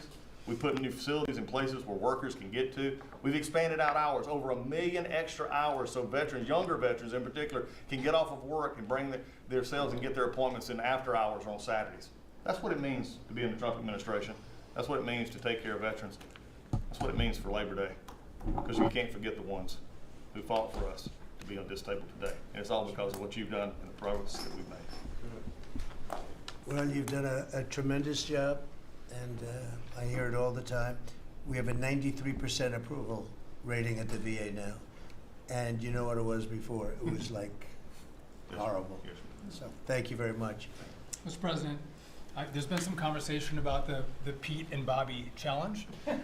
I would just note that I don't think Pete or Bobby could hold these sticks for 2.5 hours. Yeah. Exactly. If they want that to be the challenge, so be it. But I think 50 pull-ups and 100 push-ups might be You know, easy it is compared to impressive. it. Really It is. We didn't have this problem with Biden. It was in and out very quickly. So kudos on Labor Day to the audio team that's holding the sticks. But Mr. President, it's pretty great to celebrate Labor Day with a builder who loves labor, who loves the men and women who built this country, the people that. Yeah, no shit. I didn't even process it till now that like this is on Labor Day. I mentioned earlier that the theme of this seems to be jobs. Yeah, it's fucking Labor Day. That's why the theme of it's jobs, right? Jeez, man. I'm feeling slow today, I guess. Let's keep going. That sweat, that have great skills. They have grit. They do the dirty jobs of America that have made this country great, and you know them very well because you have worked with them. The great Trump projects have come from the very men and women we're going into this weekend to celebrate. We all want to claim Labor Day in our departments, but I'm going to claim this at DOT because, you know, roads, bridges, pipelines, shipbuilding, rail, passenger, and freight all fall under the great men and women who wear boots and make this country wonderful. And at DOT, we don't want to have the Congress spend money. We want to take the money that Congress gives us and actually deploy it and put these men and women to work building the great projects of this country. The use of the big, beautiful projects that connect this country. And that's why we have got rid of the DEI. We've got rid of the green. We've done what we can to streamline the regulation to move these projects faster. Time is money, and time has been money. Even Democrats agree now that it takes too long to go through the regulatory process. So we're gonna move these projects faster, putting the great American worker back to work. I wanna make a quick comment. We've all probably talked about this horrific accident in Florida, and I appreciate the help of Christy and Marco on this very issue, but in May, we said, listen, it's a safety issue if you can't proficiently speak the English language. And we gave states a little over a month to comply. And Washington, California, and New Mexico have refused to comply. And by the way this individual in Florida received a CDL from Washington, from California, and received a speeding ticket after our rule went into place, and they didn't stop him. And had they taken him... So is that what they're saying? Are they saying that currently there's no English requirement for taking your CDL. Is that what they said? I mean, I don't know. Most of the sign. I mean, all the signs are English, and actually, yeah, all the road signs are in English in America. I would think you need to know English. What do you guys think? Out of service, he wouldn't have been in Florida, and we would have 3 beautiful people alive today. And I make that point because it's the work that maybe no one sees that then shines a light when horrific things happen, but also that your cabinet works together and teams up to make a difference for the American people. Real quickly, so we have a safety mission at DOT. I don't know that you'd think of the transit unions in the greatest cities of the country, New York maybe being one of them, that support us, but they do, because the violence in the subways and on our buses across the country, the transit workers are the ones who take the most abuse. And they're grateful for the mission of everybody around this table fighting to make their communities safer. So I appreciate everyone's help on that. But the transit unions love the effort that all of us have put in together. One quick FAA. We are about to put out a request for proposals for a big, beautiful bill. We got bill, not bill. Ayo, requests for proposals. That's big business talk right there, guys. That means they're going to be putting out some big old contracts for bid. That's what that means. Let's see what they're talking about. We got 12.5 billion in the big, beautiful bill. We need more, but this is a great start. I expect 12.5 billion in RFPs. Is that what he's saying? 12.5 billion in RFPs? The middle to the later part of July, we'll be through the process to bring the proposed integrators to you for selection. So we're looking forward to that. We will have the most. I'm learning from you. This is going to be the greatest contract ever crafted in the federal government for this build for air traffic control. Really, it's innovative, and we have unique tools at FAA. It's going to be a great contract.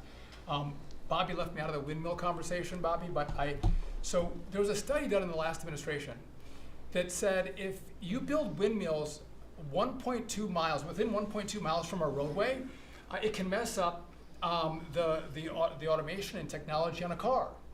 Same thing 1.2 miles from rail. The last administration buried that report, Mr. President. And so now what we've said is, what we're going to do is say, listen, I'm sorry, it is a safety risk to build windmills this close to roads. By the way, they want to build them by roads and by rail. We're going to say no more. It is a safety risk, and we have a report to show that. And just real quick. Good idea. It's a good team effort. I wasn't invited to the party, but I'm still going to the party. Maybe next time, Bobby. One last thing, we have this Mars to Moon mission at NASA. No, Moon to Mars mission. Sorry about that. But sometimes people think that space doesn't matter to them. But if you look at every rocket that's launched, the machinists, the truck drivers, the electricians, the welders that build these rockets, in the industry that has developed over the course of the last 10 years in space, it's truly remarkable. It's not just Moon to Mars mission. Never heard of this.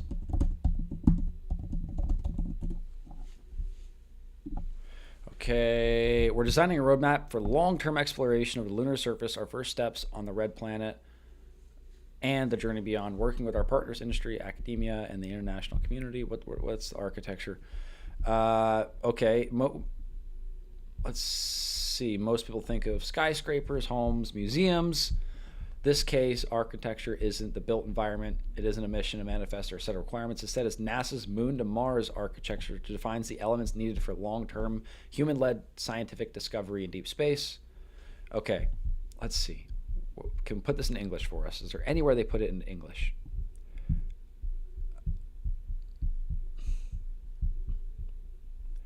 Architecture definition. They have to. Okay, what's it mean? NASA SDI program collects, organizes, provides archiving. Mission Directorate. They explore space. Okay.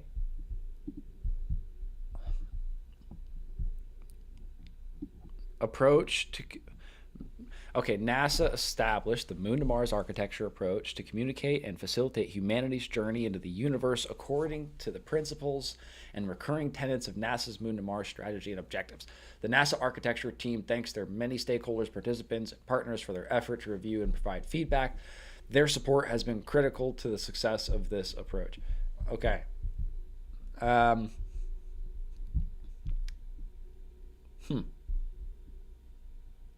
Okay, this is super complicated.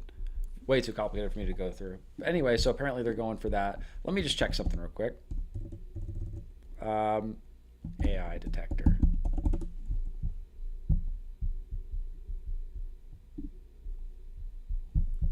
I'm just curious.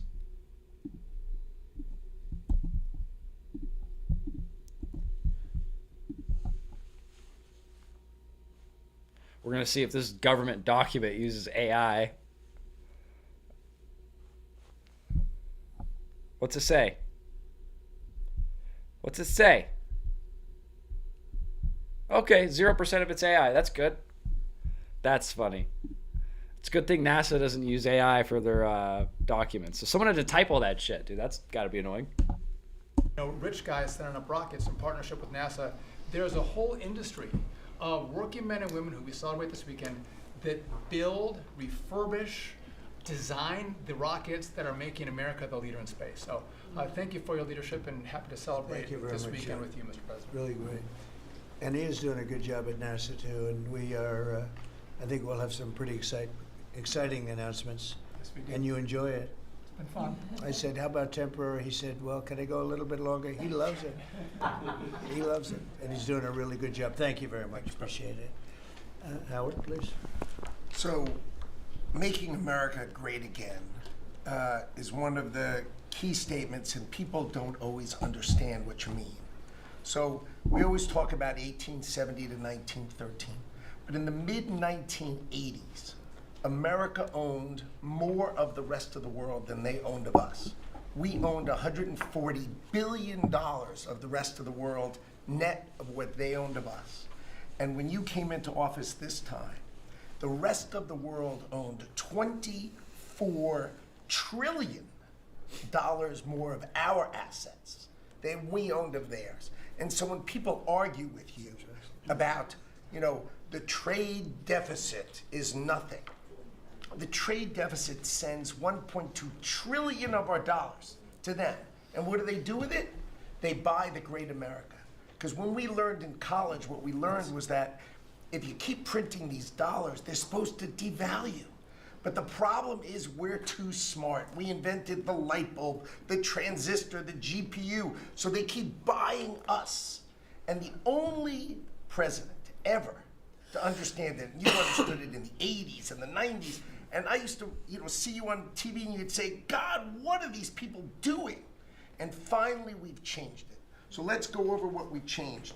So Japan and Korea, they're never gonna open. I mean, okay, so past, present, future format, same as they've kind of been doing, right? That's kind of the format you'll see, like, at least, I mean, I again, you won't see me comment on some of the specifics of what they're talking about.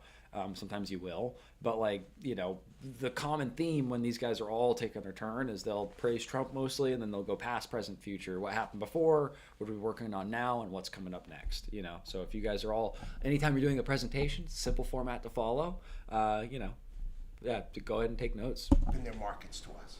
So we've negotiated $900 billion that they're giving you to invest in national and economic security in America. The European Union, the second largest economy, $20 trillion. And all the experts said, you'd never get a deal done with them. And watching you in Scotland was my favorite thing, right? 15%, they'll pay us 15%. And we will pay zero. So we can export to their $20 trillion economy, and they can pay to come to the great American consumer, right? So, a couple of other things. 4 days before you took office, the Commerce Department, which had the CHIPS money, they set up this thing called NatCast, which was a make-believe not-for-profit. And they signed contracts to wire them $7.4 billion. This was just nonsense. So we stopped the payment. We've got the money. It's an illegal thing to try to set up a department that's not the Department of Commerce, that kind of acts like the Department of Commerce. And what was it filled with? All these people who work for the Biden administration. I mean, it's exact corruption that you talk about. $7.4 billion now clawed back. Last week was the most fun. In 1 week, Intel came in. Trump's loving that. Yeah, he's loving this guy, dude. That's funny. Right? The Biden administration had given $11 billion to Intel. Given it to them. Done. Corporate just gift. And you turn that into really, it was like less than 5 minutes of conversation. And Intel agreed to give us 10% of their company, which of course was worth $11 billion. So that's pretty crazy that the United States government owns 10% of Intel. I'd be curious what else the United States government owns these days. I don't know how much, this might be a tough search. What assets does the U.S. government own? I guess maybe what major ones, right? Physical assets, property, plant, equipment. This includes land, buildings, roads, military equipment, and fixed assets. Okay, of course. Cash, loans, receivable. So they give loans, they have money coming back.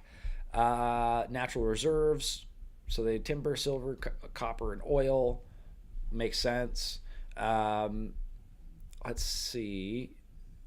What companies? Let's see what companies. State-owned enterprises in the United States. Okay. Commodity Credit Corporation, the Community Development Financial Institution Fund. Let's see. I've never known this. I guess it makes sense that the U.S. buys companies. Let's see. A to Z index. Interesting. Okay. Well, I guess it's just a common thing. We won't go into it now. So we'll try to stay on topic. But yeah, I guess it's a common thing that the U.S. acquires, private companies or pieces of them. It's not socialism. This is capitalism. If you give someone $11 billion, who's just building in America, they're not doing something special, they're building in America. And their CEO told the president he didn't need the grant. And you said, well, then why don't we get something for it? So it's amazing. You're going to watch semiconductors come home, right? We don't produce semiconductors. We've got $165 billion for TSMC, but you're going to watch the whole ecosystem come home because Donald Trump is the only president who understands the magnet to make them come home is one word, which used to be your favorite word. Now it's dropped to number 4, which is tariffs. Right? Tariffs are going to bring semiconductors home. They are going to empower Bobby to execute MFN. Tariffs are going to be one of those tools that he's going to use to do that. We're going to do it for furniture. We're getting autos. We got steel, aluminum. I mean, it has been a blast, a blast. So 2 more things. The Department of Commerce is going to start issuing its statistics on the blockchain because you are the crypto president, and we are going to put out GDP on the blockchain so people can use the blockchain for data distribution, and then we're going to make that available to the entire government so all of you can do it. We're just ironing out all the details so we can do it. Patents. We have given tens, if not hundreds of billions. So he just said that they are going to tie GDP to the blockchain for, I guess, tracking purposes. That's interesting. That's very, very interesting. I don't know what that looks like, so maybe some of my blockchain guys, maybe Kevin, you can comment, Kevin, if you're watching this, but, let's see. So, okay. Interesting. Yeah. I'd be curious to hear more. Billions of dollars to universities for them to do research, and they invent things. And you know who owns those patents? The universities. So we are going to make a deal with them all, which is if we give them the money, don't you think it's fair that the United States of America and the taxpayers who funded it get a piece of that, right? So we wrote a letter to Harvard, so Linda and I working together. It's so much fun to work with everybody here. We just have a blast, because Linda's hitting Harvard and she says, what can we do? And now we send them a patent letter and we'll hit them again. So we're having fun together. This is the greatest cabinet, working for the greatest president, and I just want to say thank you. I'm having the time of my life working for you, Mr. President. Thank you. That was very well stated, wasn't it? Some things people don't think of too much. Thank you very much. Great job. Pete? Sir, well, amen to what Howard said. And I would just say, heading into Labor Day from the American military, sir, we happen to be the largest employer in America. We like to think we have a different form of employees who need to be the toughest and the strongest and the most well-trained and the most lethal. And under the previous administration, and for decades, frankly, it was social justice, it was political correctness, it was divisive ideologies seeping into the ranks and changing how well we do our job. No more. Now it is only merit-based, gender-neutral, colorblind. The best of the best from the top to the bottom. That's our expectation. And so you've enabled that. So from the troops directly, which they ask me to say all the time, thank you for your leadership, for your boldness, for your clarity, for common sense, for providing a shield for the rest of us to put America first and to apply peace through strength. We're in the strength business. That's our job, is to stand behind everybody here and alongside John in everything they do to keep the country safe. And the world is noticing. And I wish everybody could. There were 2 meetings yesterday that I think tell the story. One was, because today happens to be the 4-year anniversary of what happened at Abbey Gate in Afghanistan. Mr. President, you had the families in, who you've met with multiple times, who, when the cameras were on and not on, acknowledged, sir, you were the only one that gave them a proper greeting, that recognized what they gave their sons and daughters in the debacle that was the withdrawal in Afghanistan, that we will bring accountability for at the Defense Department through our investigation. That's good. But at the same time, the world sadly took notice, whether it was Israel, whether it was Ukraine. Those wars never would have started if you were president. Instead, they looked at the foolishness of Joe Biden. Under your military, your Pentagon, we are restoring deterrence. Whether it's Midnight Hammer and those beautiful B-2s, 37 hours straight, whether it's counter-drug operations in our own hemisphere. We always got to pitch the bombs, man. You know, we're always selling bombs. Always dropping bombs, buying bombs, baby. That's funny. Whether it's the border, working with Christie and the national security team, whether it's LA, whether it's Washington, D.C., you name it, whether it's Europe. Our allies paying 5%, now our allies in the Indo-Pacific stepping up to do the same. That's a recognition that American leadership is here. And then in the second meeting, we were talking about what we're doing in D.C. and Pam's taking the lead. I have to say, just pause for a second. When I look around this table, yes, there's a national security team of Steve Witkoff and John and Scott and Howard and the vice president and Susie and Christy and Tulsi, but to every person here, we work together on a daily basis. And if you call me and I call you, if the answer is yes, how do we do it together? I think that's exceptional. It's what the American people deserve, and you've demanded that, sir. So I very much appreciate it. In that meeting on DC, I started my sentence by saying, the Department of Defense, to which you said that just doesn't sound right. So maybe next time we're here, my card will read Department of War. We'll see. But it's not, here's the thing. I heard about that. Yeah, they want to change the Department of Defense to the Department of War. That's interesting. I mean, I guess it's more accurate, right? I guess I like the transparency, you know?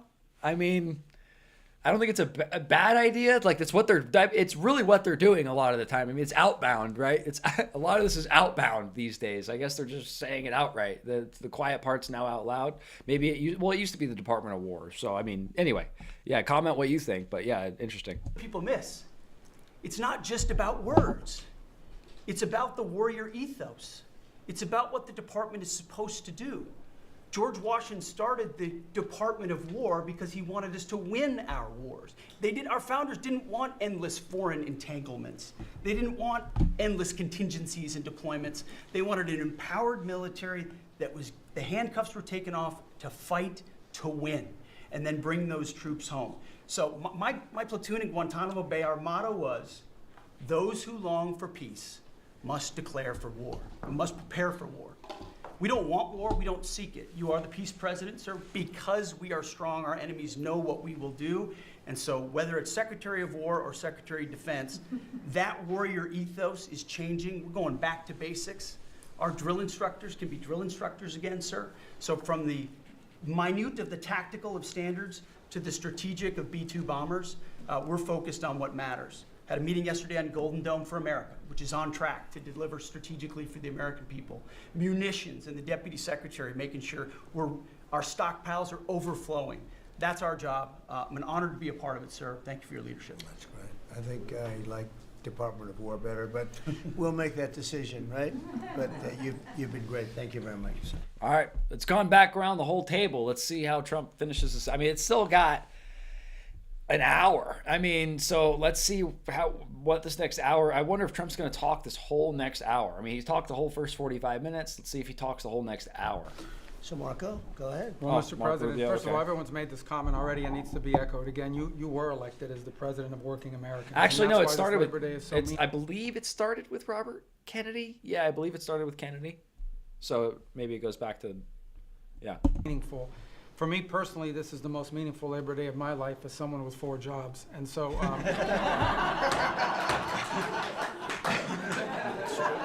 It's true.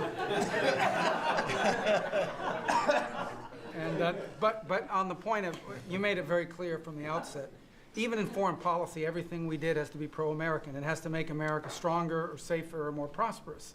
And there's just a few things I want to touch through because it involves your team under your leadership making it happen. The first is, for the first time in the modern era, we are truly on offense against organized cartels that are pumping poison, killer poison, into our cities. And that's a team effort. It's Christie's team, it's Pete's team, it's Pam's team, and obviously it's under your leadership. And by the way, we're getting incredible economic, international cooperation. Countries just in the last week, Ecuador, Paraguay, Guyana, Trinidad, today Argentina, all joining us or trying to be helpful in advancing this. And this just, one thing is we're going to stop drugs from coming in and we're having record seizures, but another thing is to build an international coalition against the scourge on the international stage. The second is mass migration, illegal mass migration, which is dangerous for the country but harmful for American workers. What's happening on the border is essential, but it's not just what's happening on the border. And again, Christy and her team have been essential in this. We have countries all over the world that are actually helping us, whether it's through safe third country agreements, whether through it's stopping the migration flow from coming here in the first place. Incredible international cooperation. You've redefined our border. It's no longer just our physical border. We are doing things ahead of time to prevent this from happening and getting cooperations from countries that we've never seen before. And last, I would say, and Steve touched upon this, who, by the way, is doing a phenomenal job.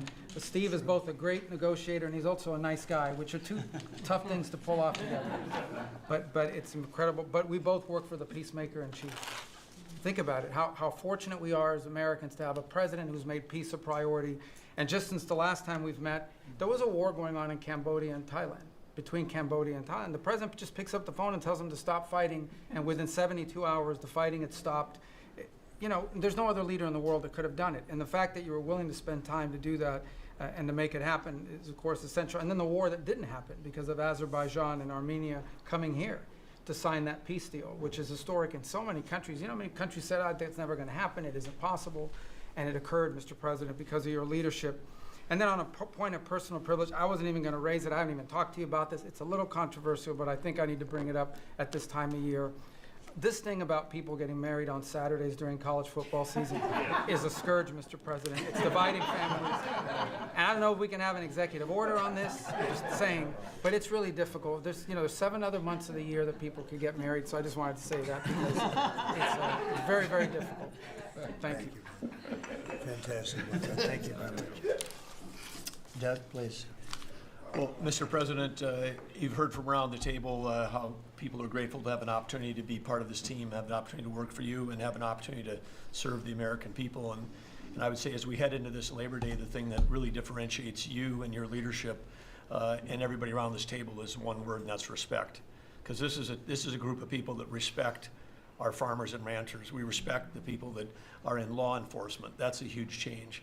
Respecting the people that are in uniform, respecting our veterans, respecting the shrimp fishermen. I mean, whoever it is in this country, people that are building our roads. This whole group embodies that sense of respect.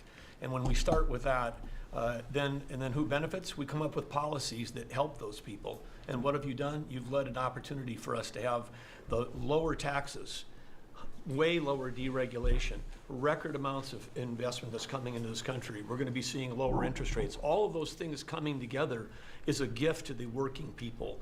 The policies are lifting everybody up. There's 140 million Americans that get up and go every day and drive to work. They commute. And one of the most obscene things of the prior administration was their energy policies was creating a hidden tax on those people. The poorer you were, usually the further you had to drive because you couldn't afford the housing if you were working at a hotel, if you're working in a service industry. We were taxing them. A hidden tax on them was the high cost of energy. You're the only, perhaps one of the only leaders in the world that understood the connection between peace abroad and prosperity at home was directly connected to energy policy. You came in and said, we're going to sell energy to our friends and allies. We're going to bring prosperity at home through policies here by having lower energy prices. And we're going to stop funding wars abroad with energy policies that help their adversaries and hurt us. You said we're going to sell energy to our friends and allies. And with the work that Jameson and Howard and Scott and everyone has done on these trade deals, we're going to have an opportunity to have a renaissance in American energy, selling energy to the world, which is going to help bring peace abroad. But the real key thing, in closing, I want to say is two things. One has to do with the U.S. Park Police. That's the group here in Washington, D.C. They're the oldest uniform law enforcement group in the nation. You coming out and visiting with them in person before they went out on the surge. Not only are carjackings down, muggings down, homicides down, everything down, morale is through the roof. Just like Pete saw, we've got record people signing up to want to be part of our military. You have breathed life back into the profession of law enforcement. Your respect for law enforcement is so incredible. It's making a difference. And then us giving them the tools. On a lighter note for everybody here, one of the rules that under President Trump we were able to change for the U.S. Park Police was they could do a pursuit. I was shocked to find out when we were talking to them, like, oh, you pull somebody over and they just drive away and you can't pursue them? I mean, like, and they said, no, we can't. They said, all rules. We got that rule changed in 24 hours because of President Trump's leadership. Is that true?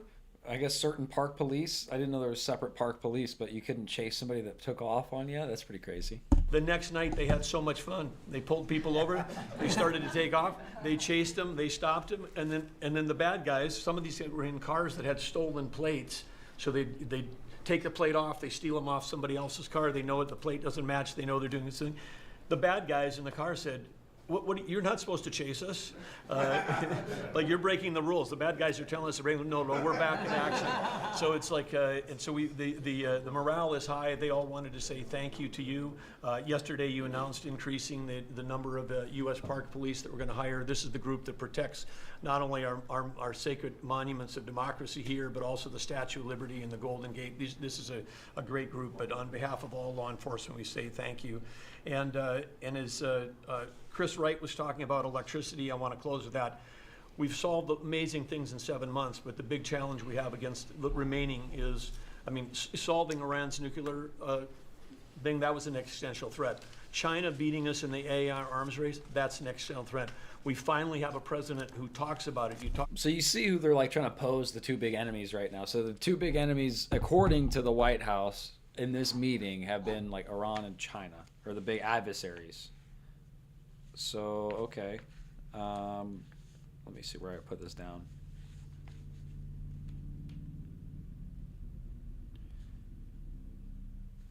Talked about it in your opening remarks.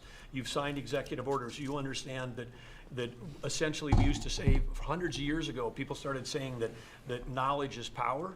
But now, for the first time in history, we can take electricity and we can convert it into intelligence. So it's flipped. It's no longer knowledge is power. Power is also knowledge. And while we're ahead on the technology, we're way behind China on the amount of electricity they're bringing online. And your strong position to support affordable, reliable energy using our nation's resources, including those across the Department of Interior, bringing back coal mining, bringing back mining, bringing back timber. All the industries that have been killed in this country are coming back to life because of you. And with your leadership, we have a chance to not only win the AI arms race, but actually dominate it the way we're dominating in other things. So thank you, Mr. President. Thank you very much. And we're leading that race right now by a lot. And we're going to keep the electricity coming. You know, in China, they do it very quickly. They have one person that says, do it, and that's it. But essentially, we have one person that says, do it, and we've given that order, and the job they've done has been amazing, and I want to thank again, Lee, what you're doing in that regard is so important, and the rapidity, just as fast as them, because it's a question of a week versus a day, and that's not going to make the difference, but you've done fantastically, and Doug and Chris, amazing job. So that seems to be a theme as well, deregulation. So, I mean, overall, it seems like, these are kind of the recurring themes, at least in this first 2.5 hours, because we've been sitting here going through it nice and patiently. AI development, auto industry development, oil industry development, kind of job growth in those sectors. Relaxing regulation, as we see, just the common theme. They're trying to relax regulations so they can spur growth. At least that's kind of the idea there. Let's see, except for there's going to be a lack of growth in growth in non-renewable energy, and there's going to be probably not very much growth in renewable energy, or at least not as much as there has been the last couple of years. There's going to be adjustments in the renewable energy space. They're trying to basically, one of their talking points is tough on crime. And then they're definitely kind of framing Iran as a major adversary, and then China as a minor adversary, more of like an economic adversary more than like a physical adversary. And Iran's kind of who they're framing as our like existential physical adversary. That's what they're saying. So that's kind of the gist that I'm getting so far, based on everything. So we'll see what they do with this next 45 minutes. So we've done this for a little while now. I don't think you've ever seen anything like it. And I think Sean was right. These guys that are holding these up, if you ever try holding your hand out for 2 hours, that's a long time. These are pretty strong characters. You've been doing that a long time, I guess. Congratulations. Are you getting tired? Are you getting tired? I'm looking at these guys. They look like they have no problem. It's amazing, actually. I think they would have beaten you guys in the test. So I want to thank you. If you want, it's been a long time. If you want, we could go in and we can call it a day. No, they say. And feel free then to ask. It's press time. We love press time around here because we like to make fun of the reporters. Or sometimes they ask good questions, but not often, to be honest with you. I think the press. This is not a strong era of the press. I'll say the last 20 years has not been a strong era of the press. I mean, maybe you could shout out some individual, journalists that do well, but there are definitely not many of them are at the White House asking the questions. I'll say that. Some of the questions here. I'll say sensationalism is the goal of White House press by the last several ones we've watched on the channel. So, look, I believe in very open. We want to be open, above board. We want to be honest with the media. I wish the media was totally honest with us, but I think they're getting better, to be honest with you. And so we'll see. But if you want to take a few questions, you really want to do that. On a serious note, when it comes to Fed Governor Lisa Cook, her lawyer has said that they're going to be filing a lawsuit challenging this legal action. What is your response? Are you prepared for a legal fight? And then a little bit more. Sure, always. You always have legal fights. Look, I had a legal fight that went on for years with crooked people, with very horrible people. Yeah, this tracks, man. Trump's always down to run the fade, At least publicly, that's what he says. He's always down to scrap. He's always down to squabble, right? It's pretty funny. People that have been found out now between John Ratcliffe and Tulsi and Pam, and I mean the things that we found out. Of course, it's a very, very sad group of people. But no, she seems to have had an infraction, and she can't have an infraction, and especially that infraction because she's in charge of, if you think about it, mortgages, and we need people that are 100% above board. And it doesn't seem like she was. Yeah, please. Mr. President, first, I would love to ask you a serious question, but I have to tell you the biggest pop culture news of the year broke while we were in this cabinet meeting. Travis Kelce and Taylor Swift are engaged, and the world wants your reaction, sir. Well, I wish them a lot of luck. No, I think it's. I mean, it's a cabinet meeting, and this lady decides to ask about Travis Kelce and Taylor Swift. You see, it's just all fucking clicks, dude. They all care about clicks. They don't care about asking intelligent questions, right? I mean, I don't know about you, but that doesn't, it doesn't strike me as a very, fucking useful question to ask the president. I don't know. Maybe it's just me. I think he's a great player. I think he's a great guy, and I think that she's a terrific person. So I wish them a lot of luck. On a serious note, Mr. President, in May, Secretary Rubio said that they were aggressively removing visas of Chinese students. Yesterday, you said you want to allow 600,000 Chinese students to study in the United States. Could you? There we go. I might spoke too soon. My bad. You go on, lady. She was just trying to lighten the mood before she fucking hopefully drops the hammer, because that's a good question. You and the Secretary clarify what is the policy on Chinese students in the United States? Well, we think we're getting along very well with China. And I'm getting along very well with President Xi. So they say we're getting along well with China now during this question, but like literally minutes ago they were saying that China is an existential adversary as far as AI. So which one is it? Like economic and intellectual academic adversary, not a physical adversary, but an adversary as far as like innovation and economy and production and efficiency and all those things. And then, then that's in one side, and then now they're saying that they're inviting all these folks in. I mean, I think there's a lot of very smart people from around the world that I'd love to have their contribution here. So I'm not saying one way or the other it's good or bad, but it's just interesting how they'll kind of talk out of both sides of their mouth within 20 minutes. So that's interesting. I think it's very insulting to say students can't come here, because they'll go out, they'll start building schools, and they'll be able to survive it. But see, he frames it well too, right? Like as far as his narrative is concerned, because that's what Trump does well, is he frames. So he's like listen again. Because they'll go out, they'll start building schools, and say students can't come here. Right. She says I find it insulting for you to say that students can't come here. Right. He's misrepresenting her question. Right. The premise of her question. Right. So he's already like, it's crazy how like subconsciously competent he is at controlling the frame all the time. That's all he's doing all the time. He's always controlling the frame and the narrative, right? He's just such a small way, but he reframes the premise of her question while answering her question, which was actually, I thought, let me know below what you think, but I thought the question was a fair question. She's asking, hey, why are you approving 600,000 new Chinese students to come in and work here? And I imagine also she's referring to, just moments ago, they were talking about how China is a academic and economic adversary. So it's a fair question, and I imagine he's going to skate around it, right? So let's see. Because they'll go out, they'll start building schools, and they'll be able to survive it. But I like that their students come here. I like that other countries' students come here. And you know what would happen if they didn't? Our college system would go to hell very quickly. And it wouldn't be the top colleges. It would be colleges that struggle on the bottom. And you take out 300,000 or 600,000 students out of the system. I like having... Yeah, but like if the problem... All right, actually, you know what? I'll have a take. I got plenty of friends. I'm in the age group, so I'll fucking say something, right?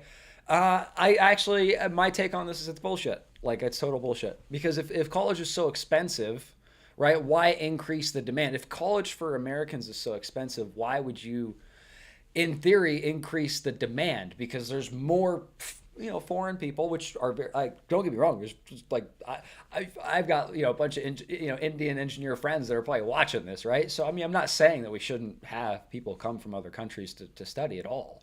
But I'm saying, like, if 600,000 is a lot, if that's a significant influx, during a time when, college pricing hasn't gotten cheaper in probably 50 years, let's say, maybe even 100 years, right? College pricing hasn't gone down. It's just getting more and more expensive for people to go to college. People are having to take out these massive loans. So then why are we allowing people to come over here and study, in such high numbers? I mean, 600,000 is quite a lot. I'd be curious, total number of college students in America. Let's take a look. Total number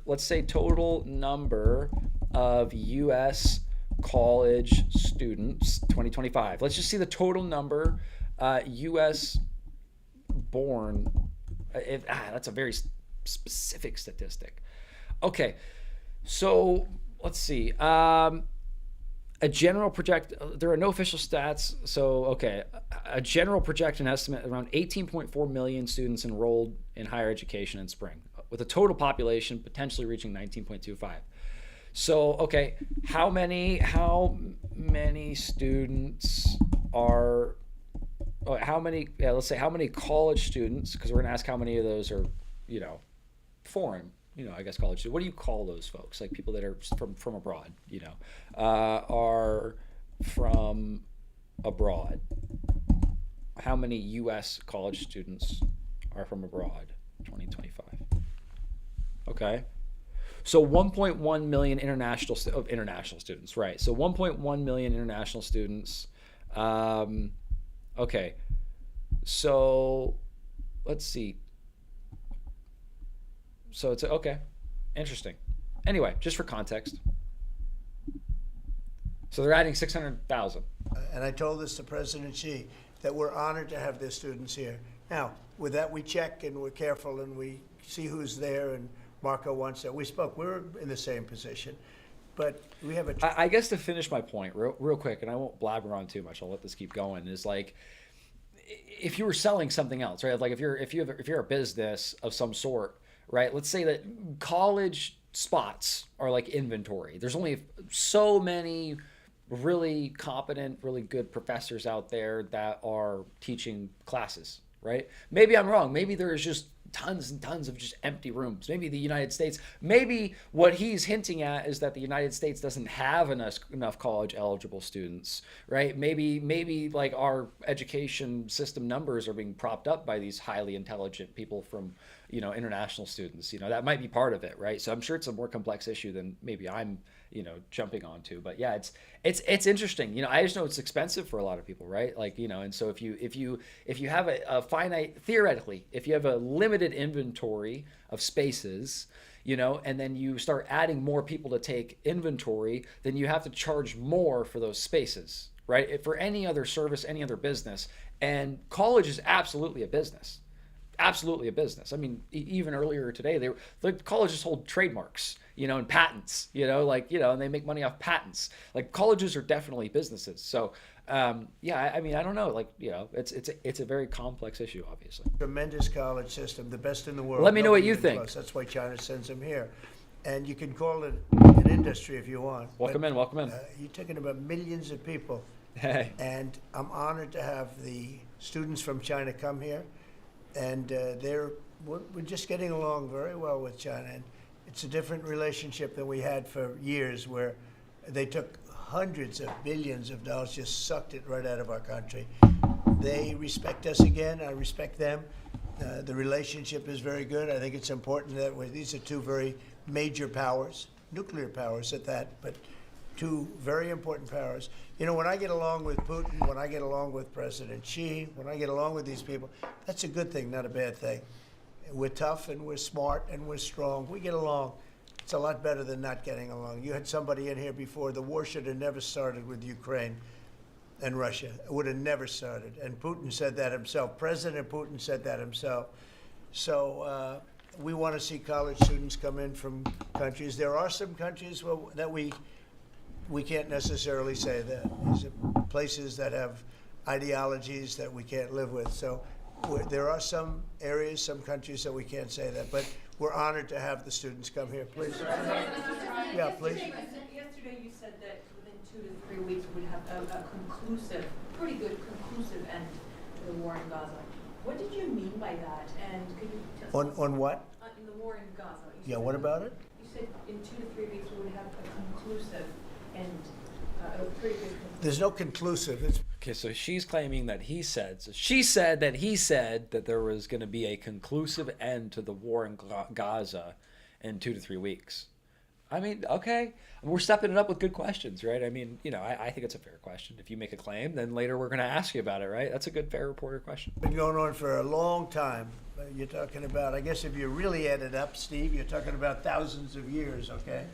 It's been going on. So now he's going to reframe the thing, right? Obviously, it started October 7th, okay? But now he's framing it as something that's, it's long, it's complex, right? He's framing. That's what he's doing. He's kind of trying to reframe the narrative live. That's what he does. Someone asks him a hard question. This is his format. Take a note, right? I might take a note myself. His format when he's asked a hard question is he stays cool and calm. He doesn't get offended by the question. He just reframes it. He basically states he kind of reframes the premise, right? He changes the lens of the question and then answers that new question that he just created right? It's actually, I mean, if you look past getting mad about it, right, and saying, oh, that's bullshit what he's doing, if you can look past that, you can acknowledge that it's actually, I mean, that's what he's doing. That's a strategy, right? Not whether you agree with it or disagree with it, comment below, but that seems to be his strategy. There's nothing conclusive, but hopefully we're going to have things solved very quickly with regard to Gaza and also with regard to Ukraine and Russia. Mr. President, who are you considering for the replacement to nominate for Lisa Cook, and what economic background or history are you? Well, we have some very good people for that position, and I think we have some very good people. We're down to, I mean, I think I maybe in my own mind have somebody that I like, but I deal with Scott and I deal with Howard, and we're dealing with a lot of people actually that are going to be involved in that decision ultimately. It's a very important decision. As we see, I mean, I got a bad recommendation when I went with Jerome Too Late. It's just, he's too late. His nickname is Too Late, costing us a lot of money, hurting the housing. I mean, our housing industry is good, but it could be phenomenal. Most of this country, in economic terms, has been phenomenal. We've never seen anything like it. Because of him and his high interest rates, the housing is less than it could be. We're going to get that straightened out very quickly. He gets out very quickly, fortunately. He's been the wrong guy. Not a bad person, I don't think, but I do think he has motives, by the way, but I don't consider him. I've dealt with worse. But he hasn't done the job. The recommendation from a certain person was not a great recommendation. That person vouched for him, but we're doing a very careful study. We'll see what happens. Look, we just put a very good man in one position. We might switch him to the other. It's a longer term and pick somebody else, but we're very happy with the person we have in there. And we'll have a majority very shortly, so that'll be great. Once we have a majority, housing is going to swing, and it's going to be great. People are paying too high an interest rate. That's the only problem with housing. So that's one thing Trump's been pretty vocal about, is he's been trying to get the Fed to lower their interest rates. So I don't know how exactly you go about doing that, but that's what he's been pretty vocal about. So it makes sense. He's kind of staying on point there. We have to get the rates down a little bit.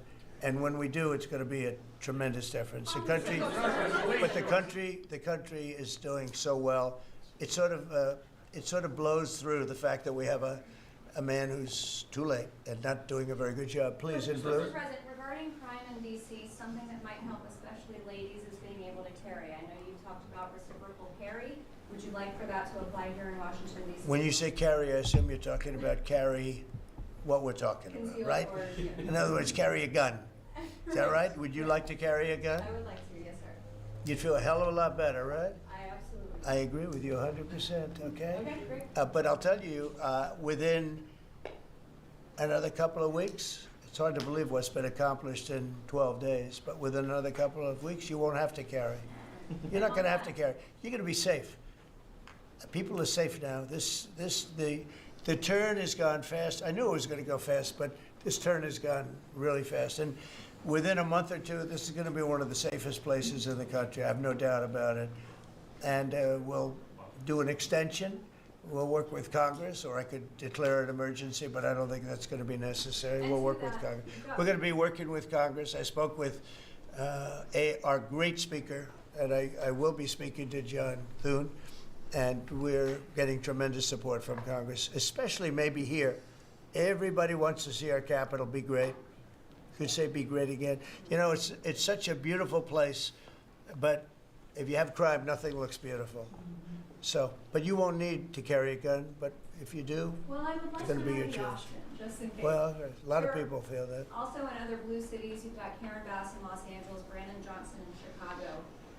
It seems to be very popular here, the fact that people can walk around, go to restaurants, shop, and not have to worry about their safety. If blue city mayors oppose those efforts in their cities, do you anticipate the Democrat voters are going to take it out on them at the I think so. I think that crime is going to be a big thing. And we are the party, the Republicans are the party that wants to stop crime. We're against crime. The Democrats like crime. I don't know why. I mean, we talk about common sense. I think I got elected on talking about common sense. The border, we have to have a wall.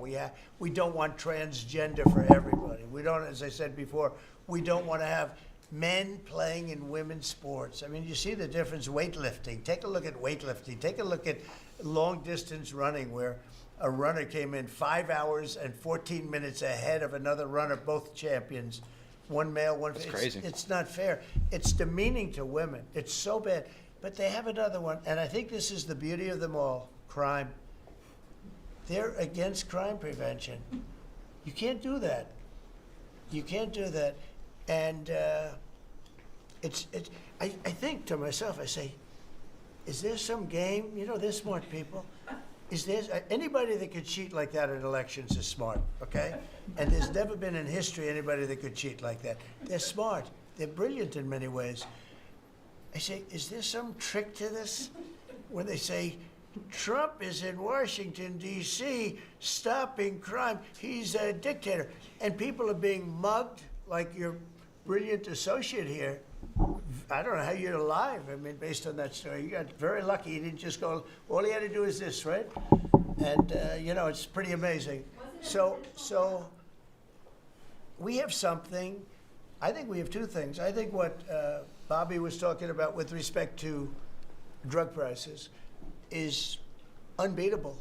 Nobody else could have done it but us. And I think that crime.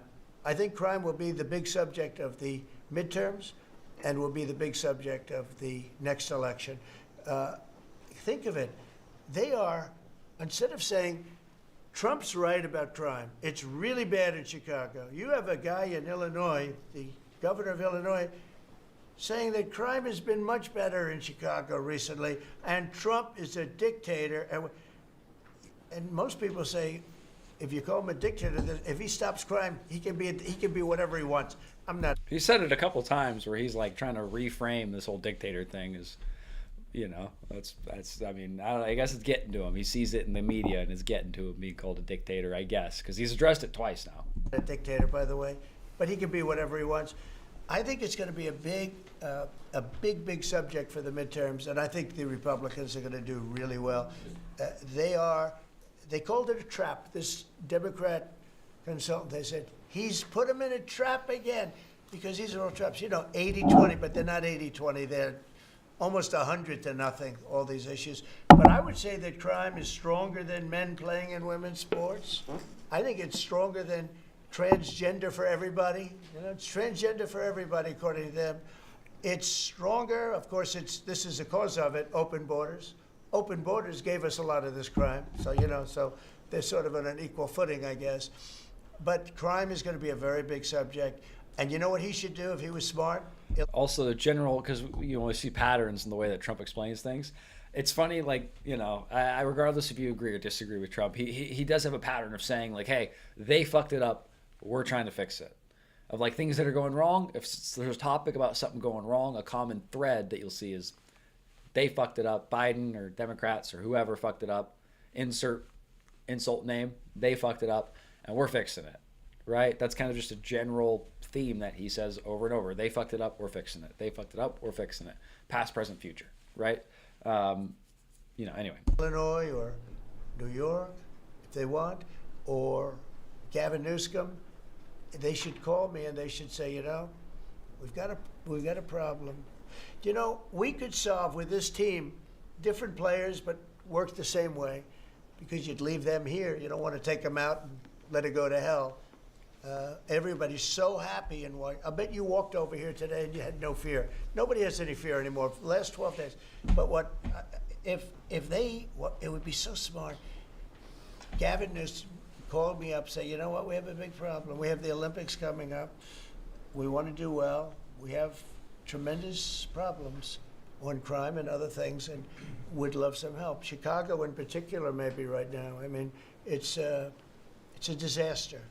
It's a disaster. We could solve their problem it's bigger than this, let's say 2 months, okay? Working with their police. I know their police very well. I have a big project in Chicago. I was so proud of it. It's the best site in Chicago. I got it. Nobody else got it. I was happy as hell. That was when I was a real estate guy, and I got it. The Sun Times site, they call it. And I built the building. It's a great building.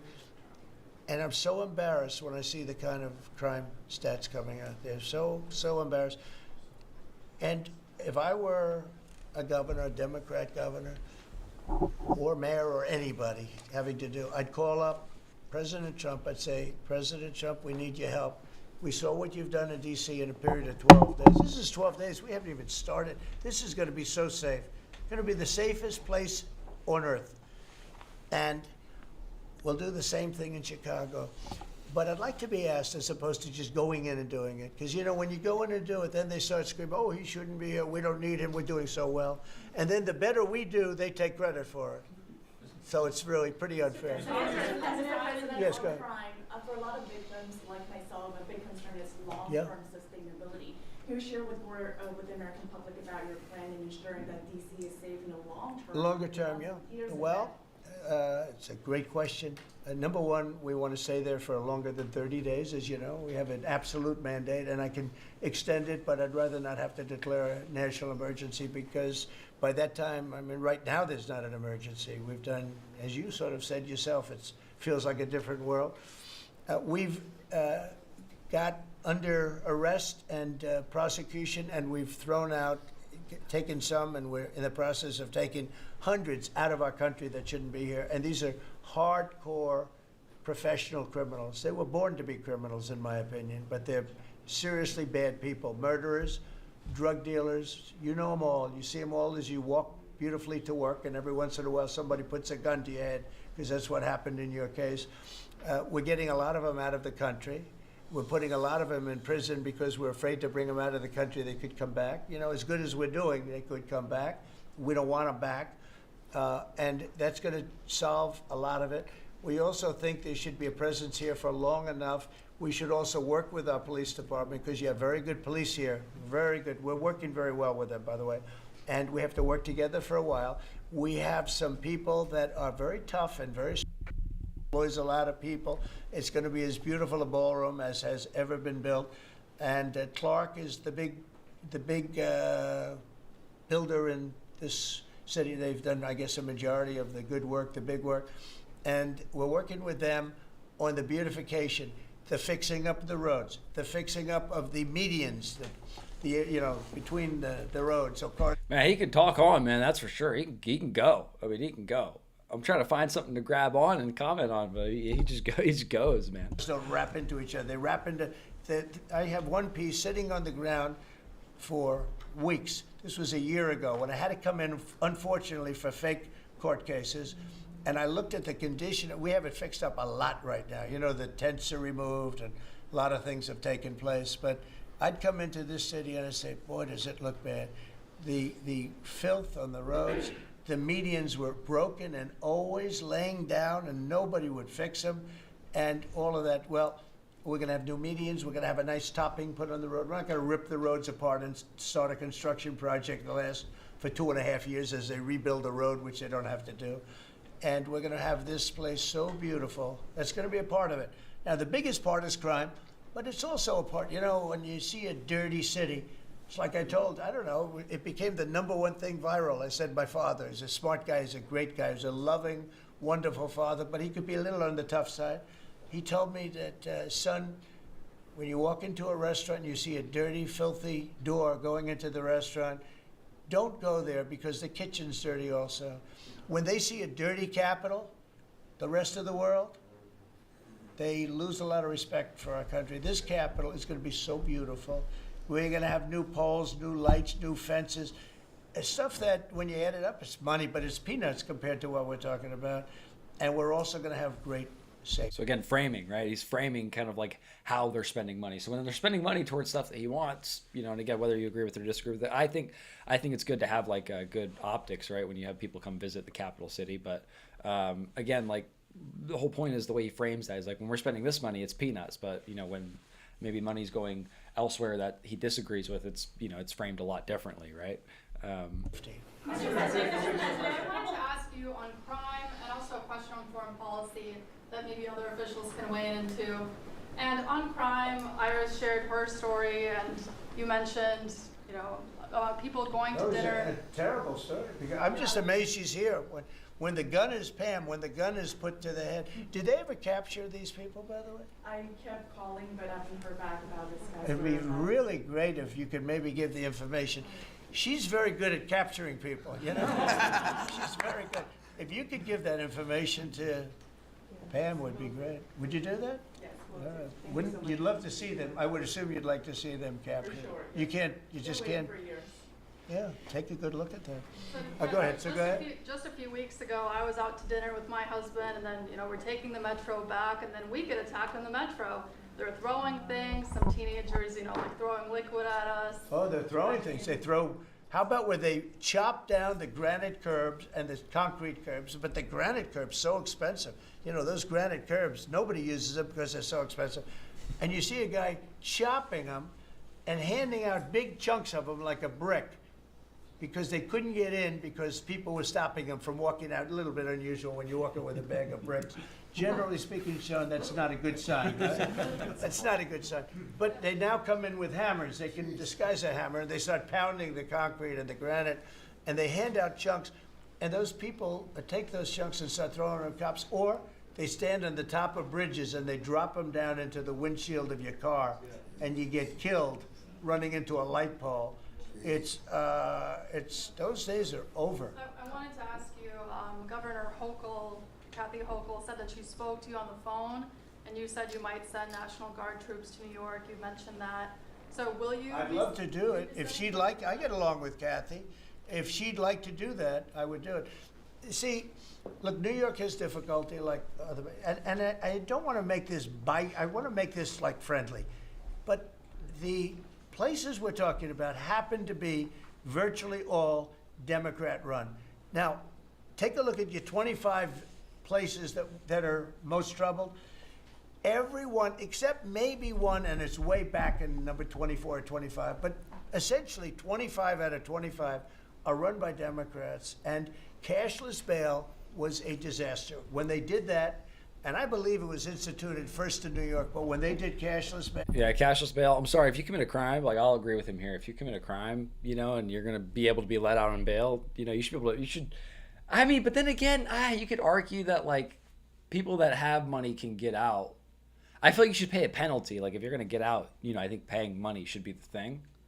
But, I guess cashless bail, does that mean that they're taking out financing for bail? I don't know. I guess, I don't really know enough to comment on that, but, it sounds buzzy. It sounds good.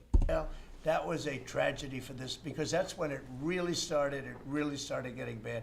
When somebody kills somebody, you don't say you can come out, you don't have to put up anything. You put that person in jail, and you find out whether or not it's true, but you don't give cashless bail with a promise to come back in a couple of months, we'll start talking to you. Because they go out and they kill other people, and you can't do that. The cashless bail has been, it's just a woke thing. It's got to stop.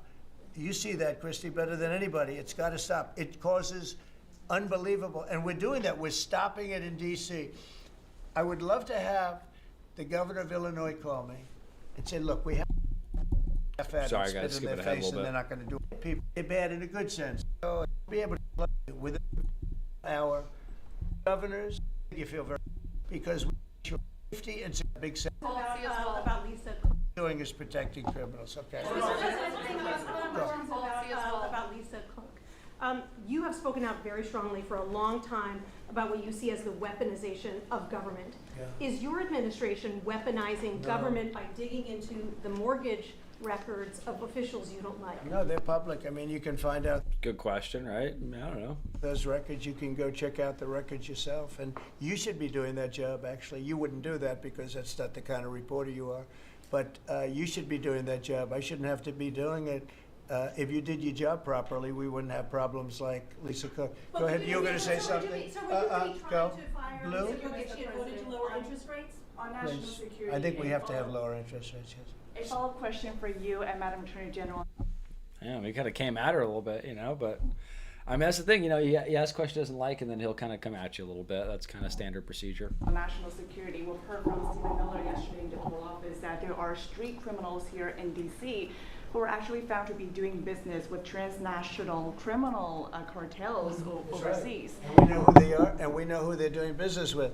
And we're arresting the people, very strongly arresting, and we're keeping them there because, your laws here make it very difficult. And one of the other laws we're trying to get done, because you have 14-year-old kids that are just as tough as a 25-year-old kid, just as dangerous, and they carry the same gun. And we have to make a provision where they're treated like older people, because these are seriously tough, bad. They're children, but they're criminals, and they're really bad criminals. And they're used by older people because they never get charged, because you can't do anything to them.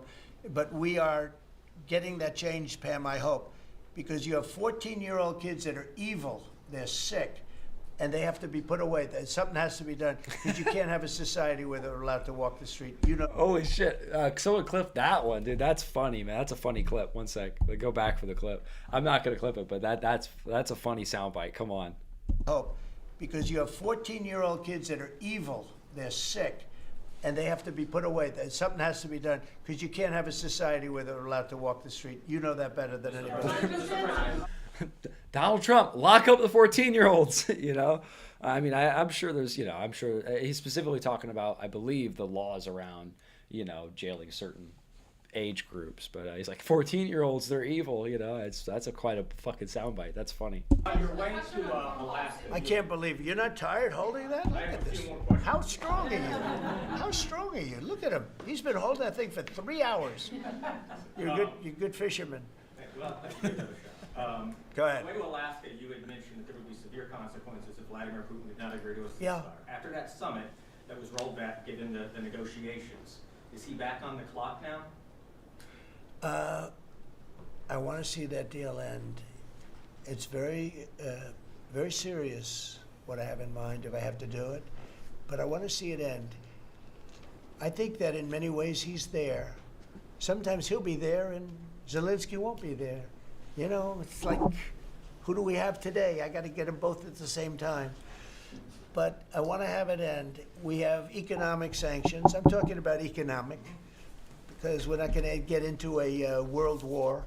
I'll tell you what, in my opinion, if I didn't win this race, Ukraine could have ended up in a world war. We're not going to end up in a world war anymore, but it would have ended up possibly in a world war. That would have been they were ready to trot. But just like India and Pakistan, we're going to end up in a nuclear war if I didn't stop them. You know, it's sort of strange. I saw they were fighting. Then I saw 7 jets were shot down. I said, that's not good. That's a lot of jets, you know. $150 million planes were shot down. A lot of them, 7, maybe more than that. They didn't even report the real number. And I'm talking to a very terrific man, Modi of India. And I say, what's going on with you in Pakistan? Then I'm talking to Pakistan on trade. I said, what's going on with you in India? And the hatred was tremendous. Now, this has been going on for a hell of a long time, like sometimes with different names for hundreds of years. But I said, what's going on? I said, I don't want to make a trade deal. No, we want to make a trade deal. I said, no, I don't want to make a trade deal with you. You're going to have a nuclear war. You guys are going to end up in a nuclear war. And that was very important to them. I said, call me back tomorrow, but we're not going to do any deals with you, or we're going to put tariffs on you that are so high. You were there, Howard, right? Yep. You're going to put tariffs on you that was so high, I don't give a damn, your head's going to spin. You're not going to end up in a war. Within about 5 hours, it was done. It was done. Now, maybe it starts again. I don't know. I don't think so, but I'll stop it if it does. We can't let these things happen. The Russia-Ukraine situation, last week, 7,012 soldiers, 7,012 soldiers died. They were Russian, they were Ukrainian, they weren't American, so a lot of people would say, what do you care? They're not American. I care. They're 12,000, over the last couple of weeks, over 12,000 people died like in 2 weeks. You know, we're talking about crime where somebody's killed here or somebody. Think of it, you have your son leaving Russia, leaving Ukraine, their little house, wherever they live with their parents, they're waving goodbye, just like our parents would wave goodbye. And they're waving goodbye, son. And then a week later, his head's blown off in a stupid war by a drone, a whole new form of military problem. So, no, I'd like it to stop. I want to get it to stop.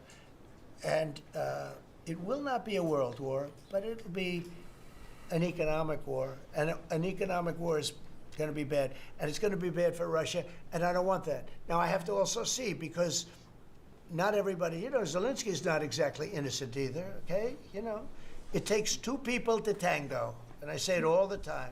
You got to get them together. I get along with Zelensky now, but we have a much different relationship because now we're not paying any money to Ukraine. Stop that.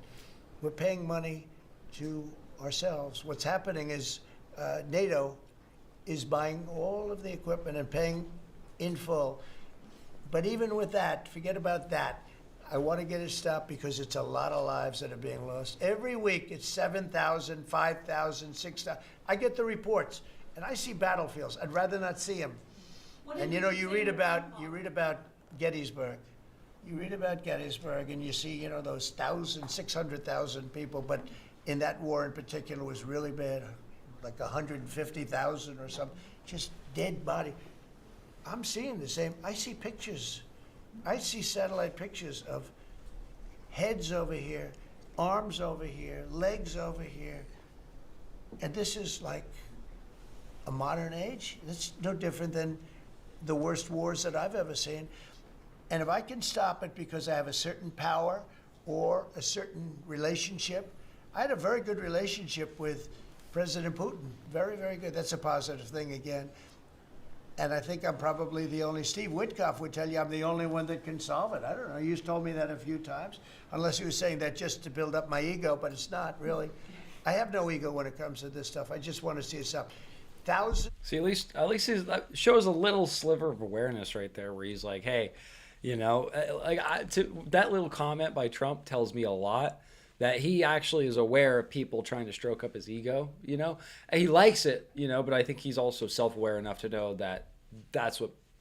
It says a lot. It says that he has self-awareness to make that kind of comment, so... Of young people, mostly young people, are dying every single week. If I can save that by doing sanctions or by just being me, or by using a very strong tariff system, that's very costly to Russia or Ukraine or whoever we have, But I stopped 7 wars, and 3 of those wars were going on for more than 30 years. If you look at Congo, if you look at, just look at any of them, almost all of them were going on for an extended period of time. Now, interestingly, one had just started. It was 2 days old, and that one. And we did that one when we were in Scotland negotiating. It was 2 days up, but there were 2,000 dead bodies laying on the border, and I got that one stopped too. And I'm very honored by that, but the one that I thought would be the easiest is turning out to be the hardest. That's President Putin and President Zelensky, but I think I'll get it done. So he admits he was wrong, He thought it would be the easiest and ended up being the hardest. Yeah, I mean, it fucking happens, But I guess it's convenient when you're campaigning. You never know. It's war. Can you stop the With war, you never know, right? War's very tricky, very horrible. But with war, you never know. Things change. People go into war, think they're going to win the war, and then they get their asses kicked. And they lose their country, and they lose millions of lives. Nobody goes into a war thinking they're going to lose. They go in. I'm sure that Ukraine thought they were going to win. It's going to be, we're going to win. You're going to beat somebody that's 15 times your size. Biden shouldn't have let that happen. Biden shouldn't have. I mean, the man was grossly incompetent. He should have never been there. That would have never happened. But you don't go into a war that's 15 times your size. Do you think the Fed Say it. just put out a statement saying that Lisa Cook has indicated through a personal attorney that she'll promptly challenge this action in court, seek a judicial decision that would confirm her ability to continue. That's all right, whatever it It is. says the Fed will abide by any court decision. Thank you very much for reading abide it. by a court decision. I abide by the court, yeah. I abide by the court. Yes, please. So he totally dodged that question. She's I'm actually curious about that. Like that Federal Reserve lady, he's verbally fired her, but she's claiming he doesn't have authority to, and that's a valid question. He just dodged it, I mean, I don't know. I wish he wouldn't dodge questions from people he doesn't like. I mean, I think that might be the same lady he had beef with earlier. Maybe not. I think so. And so, I mean, Like nobody's gonna call him out on it, but yeah, he just doesn't answer that. That's enough. That's enough. Mr. Go ahead. President, what other companies are you thinking about taking stake in? Well, we didn't take a stake in the sense that it was reported. Everyone said, I bought a stake in Intel. No, I got it for free. I said I was with is that correct statement? Howard was there. Absolutely correct. Scott knew all about it. They came in, a man was charged with something by a very good person. Senator Cotton made some statements about the gentleman that was running Intel. When he came in, and I said some rough things about him, I said, I'm not happy with it, and they called, and he was very devastated at what I said. I said he should immediately resign. And he came to see me, and I was very impressed by him, actually. And he made a mistake, or factors happened where something like this could have taken place. And in the meantime, his board was staying by him. And I said to him, and took about, I would say, less than 45 seconds. I said, you know what you should do if you're smart? Give the United States of America 10% of your company. And he looked at me and he said, I'll do that. I said, I just made $11 billion for the United States. And we made the deal. I didn't pay, we didn't write a check. Now, I guess Biden, with his stupid CHIPS Act, handed money to all these people that didn't need any money. It didn't do anything. They're giving billions of dollars to everybody. They all have so much money, and they have more money. But there's no commitment that you had to build. They just took all this money. It's the stupidest thing I've ever seen. See, with tariffs, they have to come in, because if they don't come in, they can't sell into our country. So it's power, and you don't have to give up any money. But I said to him very simply, I'm glad we're straightening this out, because everyone thinks I bought in. No. I said, it would be great, we'd be a great partner for you, and I want to see Intel do well. Intel was a great company, and it can be a great company again. But I said, I think it would be good if we own 10% of your company. He said, I'll make that deal. And it happens to be worth $11 billion. So we made $11 billion for the country, and then I was criticized by some of the fake news media. That's not the American way. Actually, it is the American way. Now, if I can help other countries or do those deals with others, I would do that. I think it's great. It's good. Builds up our balance sheet. Let me tell you, our country is becoming very rich again. You don't see it. When the CBO came out on Friday and said, we just found $4 trillion, and that goes to reduce our deficit, $4 trillion, and it was from the tariffs. Our country is becoming very, very rich again. I hope you get used to it. You're going to have to get used to it. The deficit. Any update on your previous talking about potentially giving Americans a tariff rebate check? Well, we have a lot of money coming in, rebate. Hey, they talked about that in the beginning, tariff rebate check. That'd be cool, get a little. I mean, I guess that's what Trump did that in his first administration, right? He found a way to hand out some money. So I guess it seems to be a way that he would. I always try to think from like the most selfish perspective on these people. So I'm not trying to be cynical, but like if he was trying to gain a lot of popularity, that's a way, and which we know that he likes to do that. That would be a way to do it, right? Check for the Americans, and it's coming in at tremendous numbers. Don't forget. I would say, Scott, we probably are talking about right now 50%, maybe even less than that. With all the money you're hearing is coming in, you're talking about, a lot of it hasn't kicked in yet. And when it really kicks in is in 2 years when these plants are built and opened and the money starts pouring in, right? But, there's a concept of making you could call it a dividend, as we would say, making a dividend to the people in this country who have had to suffer through stupid leadership, and they paid a lot of tax. Honestly, they should do that instead of Social Security. Instead of paying into Social Security, they should do little dividends based on like revenue of the country. They put it away in a little account. Even if they buy treasury bonds, even if that's what they use to buy treasury bonds. I'm not an economist. Please, if there's an economist here, can we put together a theory, of like, hey, instead of paying into Social Security, like, a lot of, we all do, can we just take revenue from buying companies like Intel and invest that, or take dividends. I don't know if Intel pays dividends, but like, the United States owns a lot of assets. I'm sure we own mining companies. We own Intel. I'm sure we're going to own part of these semiconductor companies. We're going to own part of these AI companies. Supposedly we're going to be getting a lot of money from tariffs, right? It's like, it makes sense. Instead of a dividend for cash, we know people are going to spend cash quickly. So that would be a good short-term thing. But like, investing in the long-term wealth of Americans, I think putting that away, funding Social Security that way would probably, I don't know the numbers on it. I'm not going to speculate, right? Don't take it from me, but maybe I'm saying it so maybe someone more educated could start some conversation about it. Anyway, we'll keep going. And they got nothing for it, or they got attacked like you were, okay, for it. No, there's a possibility. Primarily, we want to pay down debt, but there's a possibility that we take a piece of it and make a dividend to the people. Mr. President, I have a question for Steve Witkoff, if I may. Yeah. This past weekend, Sergei Lavrov was saying that Putin will not sign a peace deal with Zelensky because Russia views him as illegitimate. I'm just wondering if the Russians had been relaying this to your team. What was that? Putin will not sign a peace deal. Who said that? I have a question for Steve Witkoff, if I may. Yeah. This past weekend, Sergei Lavrov was saying that Putin will not sign. Sergei Lavrov. Who is that? Because this is a he said, she said. So he said better be important. Sergei Lavrov. What's his name? I'm sorry, guys. I don't know my Russian phonemes well. A piece this past weekend, Sergei Lavrov. Lavrov. Okay. I'm sorry. I got volume up a little bit.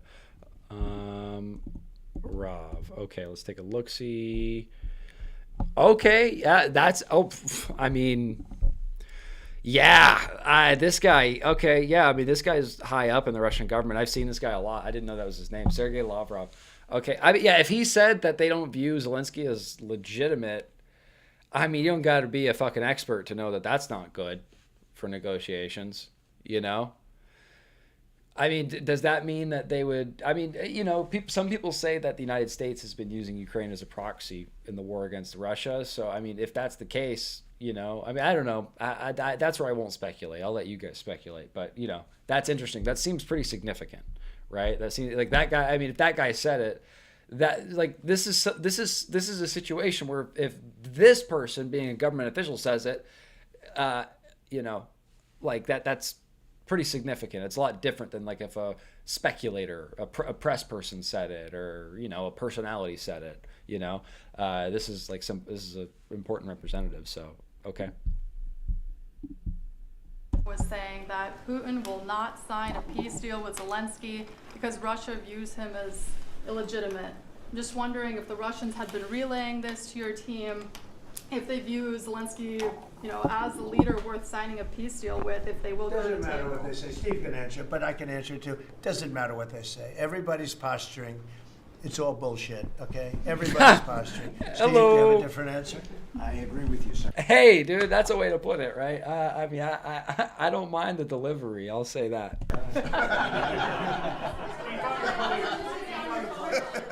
In this city, there are 500 people short on the police department, Metropolitan Police.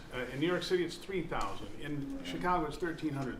Would they have had to bring in troops from the National Guard if the police departments in this country were fully staffed?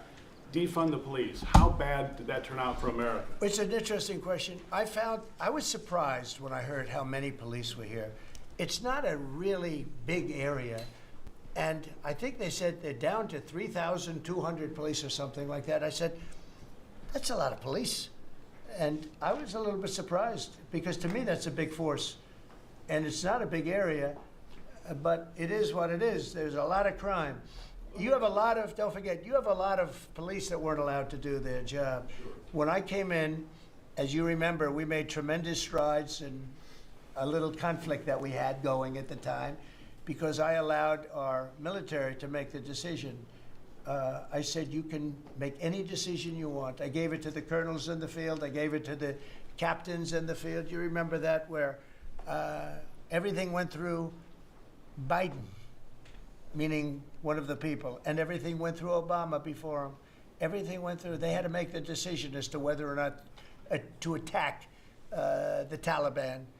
So they'd find 30 people together, they'd call up Washington, and they'd go to a political hack who knew nothing about it. My first night, I got that same call. Like, they called me, and they said, I got a call at 3 o'clock in the morning because I listened to their system, and they were calling me, and they were asking me whether or not they could attack a group of people having to do with you-know-what war I'm talking about.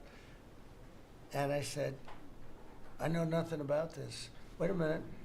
And then I said, who is he? Let me speak to the people calling. They're calling from Afghanistan. And I said, let me speak to the people. I want to speak to them. And it was a colonel. I said, where'd you go to school, Colonel? I went to West Point, sir. Were you a good student? I was, sir. I was a very good student. So you're calling the White House to ask for permission to attack, and by the time you get the answer, how long does it take? Sometimes 2 or 3 weeks. So by the time you get the answer, the people that you want to attack have already left, right? He said, how did you know that, sir? I said, let me ask you, so you're a good student, you went to West Point, and you love the military, right? Yeah. You make the decision. And I gave all those guys that went to all these great schools, and they're all military people, I gave them the right to make their own decision, and we kicked ISIS's ass. So again, that's Trump does this a lot. If you've been here the whole time, you've seen this, you've heard this a couple times from me, but Trump does a really good job at using stories to convey his narrative, right? Everyone that speaks most of the time on camera has some sort of narrative. So like that, so when he's putting his narrative that way, using stories, right? We do this in sales a lot, right? A lot of my sales guys watch and know this, that like, a lot of times salespeople will use stories to tell, instead of facts, right? The old saying is stories sell, facts tell, right? So, I think it's a pretty effective method of communication that Trump's, really good at using, right? Don't forget, ISIS was supposed to take 5 years to terminate him, and we had a man named Raisin Kane, who happens to have done the whole thing in Iran. He's a great general, and he's a wonderful guy too, believe it or not, but he's a great soldier. We let them do their work, and we defeated ISIS. We defeated everybody. Every fight that we had militarily that I had, I won. And I let these great soldiers do some make a mistake, I guess. But like this colonel, I'll never forget it. Where did you go to school? I went to West Point, sir. I did ask him a question. I like good students as opposed to bad students. He said, I was a good student, sir. And I said, you do what's necessary. And, I don't want to sound overly vicious, but he wiped out the entire group of very bad people that want to kill us. So you have to let them do their job. In Washington, they're not allowed to do their job, okay? They're not allowed. You have great police. You have great police, but they're not allowed. Hello. Go ahead. On Congress, Mr. President, would you be open to a year-long continued? He said, oh, I didn't mean to mute it. He says, hello. Like, I bet you this is the red dress lady, not the one closest. There's a reporter in a red dress. I think it might have been the same one I made fun of last stream, because everybody, like, just about, this is different. This other lady must have seen the last interview, because the last White House press conference, actually the one before last White House press conference, this lady down at the end, we might see her in a second.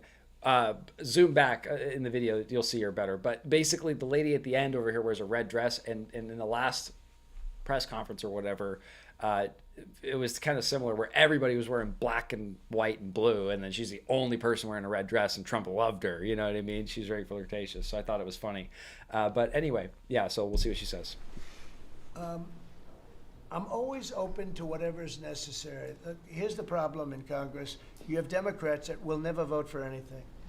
I could say that we're going to lower your taxes by 50%. We're going to guarantee you free cities, safe cities. Nobody will ever get touched, molested, beat up, shot in the head. We're going to give you the greatest country ever. We need your vote. And they won't vote. And they do it in unison.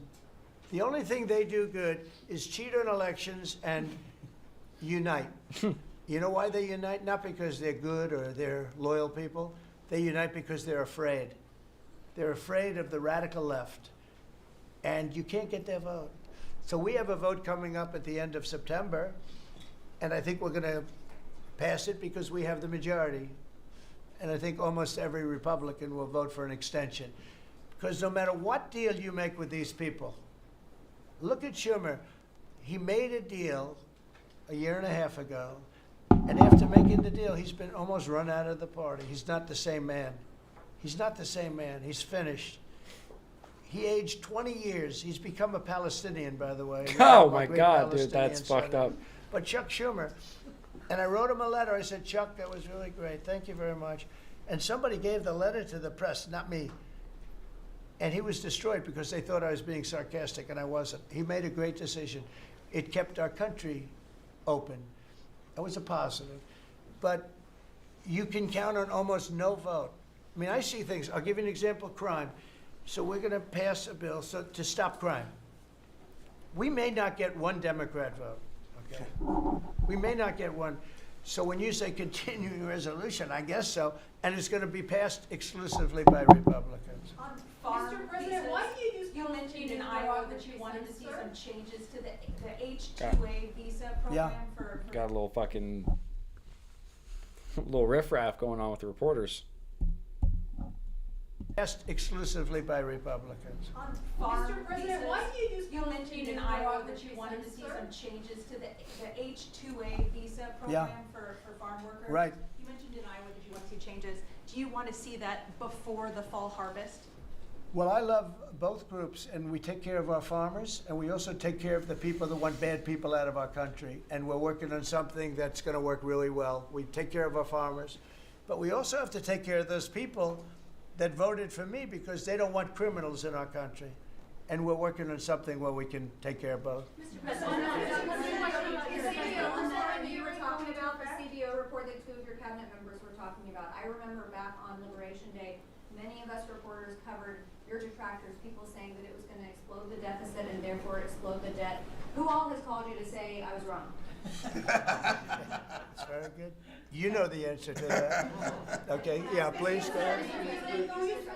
Governor Pritzker said yesterday that he, at a press conference, that he would encourage nonviolent resistance to the National Guard if they were sent to Chicago. What's your response to that? He said what? That he would encourage nonviolent resistance if the National Guard is sent to Chicago. Look, this guy doesn't know what resistance is or nonviolent resistance is. He's a bad politician. It's amazing. I mean, if he didn't have the money, he wouldn't get any votes because there's no compelling reason to vote for him. The guy's a major loser. But it would be nice if he would call me. I would change my mind immediately. He said, you know, because everybody knows Chicago is a hellhole right now. Everybody knows. It's not like he's saying, Chicago has much better numbers, right? Well, what's much better? You mean 100 people are going to be murdered? It's going to be much more than that. So I would have much more respect for Pritzker if he'd call me up and say, I have a problem. Can you help me fix it? I would be so happy to do it.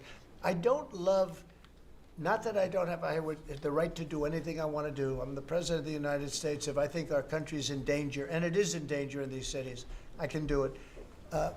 No problem going in and solving, you know, his difficulties.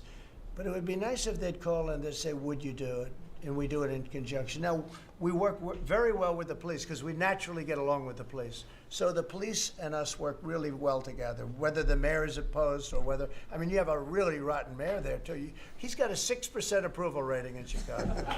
And I see black women wearing a red MAGA hat last night on television. Please let the president come in. My son was attacked. You have a force of black women. They're like only Trump. They want Trump to come in. And you see them, they're all over the place in Chicago because they're afraid to go out and they don't want their son or their daughter killed, just like your parents didn't want you killed. And we have a tremendous, look, it's not about winning elections because we want to have nice, fair elections. It's not politics. We want to see a safe country. You have people that want to see a safe country, and they're great people. You have great people in Chicago. The mayor is at 6% approval. He's an incompetent man. He should have never been put in a position like that. He can't handle it. You have an incompetent governor there. You have an incompetent governor in California, Gavin. I know him very well. He's incompetent. He's a nice guy, looks good. Hi, everybody. How you doing? He's got some strange hand action going. I don't know what the hell his problem is. It's a little weird, to be honest. There's a little something shaky going on there. But, you know, all he has to do is call me and say, we have the Olympics coming up. He had to shit on his hand motions. That's funny. It's ridiculous. I'll make it really good and safe. And I'll put some really good, great American patriots in there, and you won't have any problems. Don't forget, it's loaded up with some stone cold killers, some really bad people, some people that were just born to be bad. They're criminals, bad criminals, dangerous. And we can solve the problem for them very quickly. Very quickly. Okay, you know what I think? I think this. You have not had this happen for 4 years. You sat and you'd ask one question to Biden, and it was always the ice cream question, right? What flavor ice cream do you like best? I like... So if we know his format, he's going to use a story to get the fuck out of there. He's trying to tell a story of like, I've done great, I've done awesome, I'm tired, let's get the fuck out of here. That's what he's doing. This is his wrap-up speech. Vanilla. And that was the end of the conference. I think now we've done enough. These people are very busy. I want to just thank, this is the greatest, this has never been done before. First of all, a cabinet meeting was sacred. You'd never let the fake news media in. But the fake news media isn't all fake. It's, a lot of it is, but it's not all. I think it's a great thing. I think maybe it's going to be done in the future. I hope it's going to be done. But you really get the word out. I mean, we had, each one of these people spoke. I think each one, if I thought one of them did badly, I would call that person out. I would say, Chris. Now, honestly, you know, as far as him saying like cabinet meetings in public, I'm sure this is a lot different than a cabinet meeting they would have, you know, in private. Like, I'm sure they would, you know, I like, you know, you need room to argue a little bit, you know, in a good meeting. So, you know, you wouldn't do that in public too much. I know they've done it before, but, you know. Say, what the heck are you doing? No, but no, seriously, you have a very talented group of people. They get along, they work along together. And there's something really nice about just, you know, the openness of what we're doing. It's government. It's an open government. That's what we are. And we haven't made too many mistakes. We maybe will, but we haven't made too many mistakes. We've called it right. And I think you can be very proud of your country. We are a respected country again. We are really, right now, respected at the highest level, and we're doing great.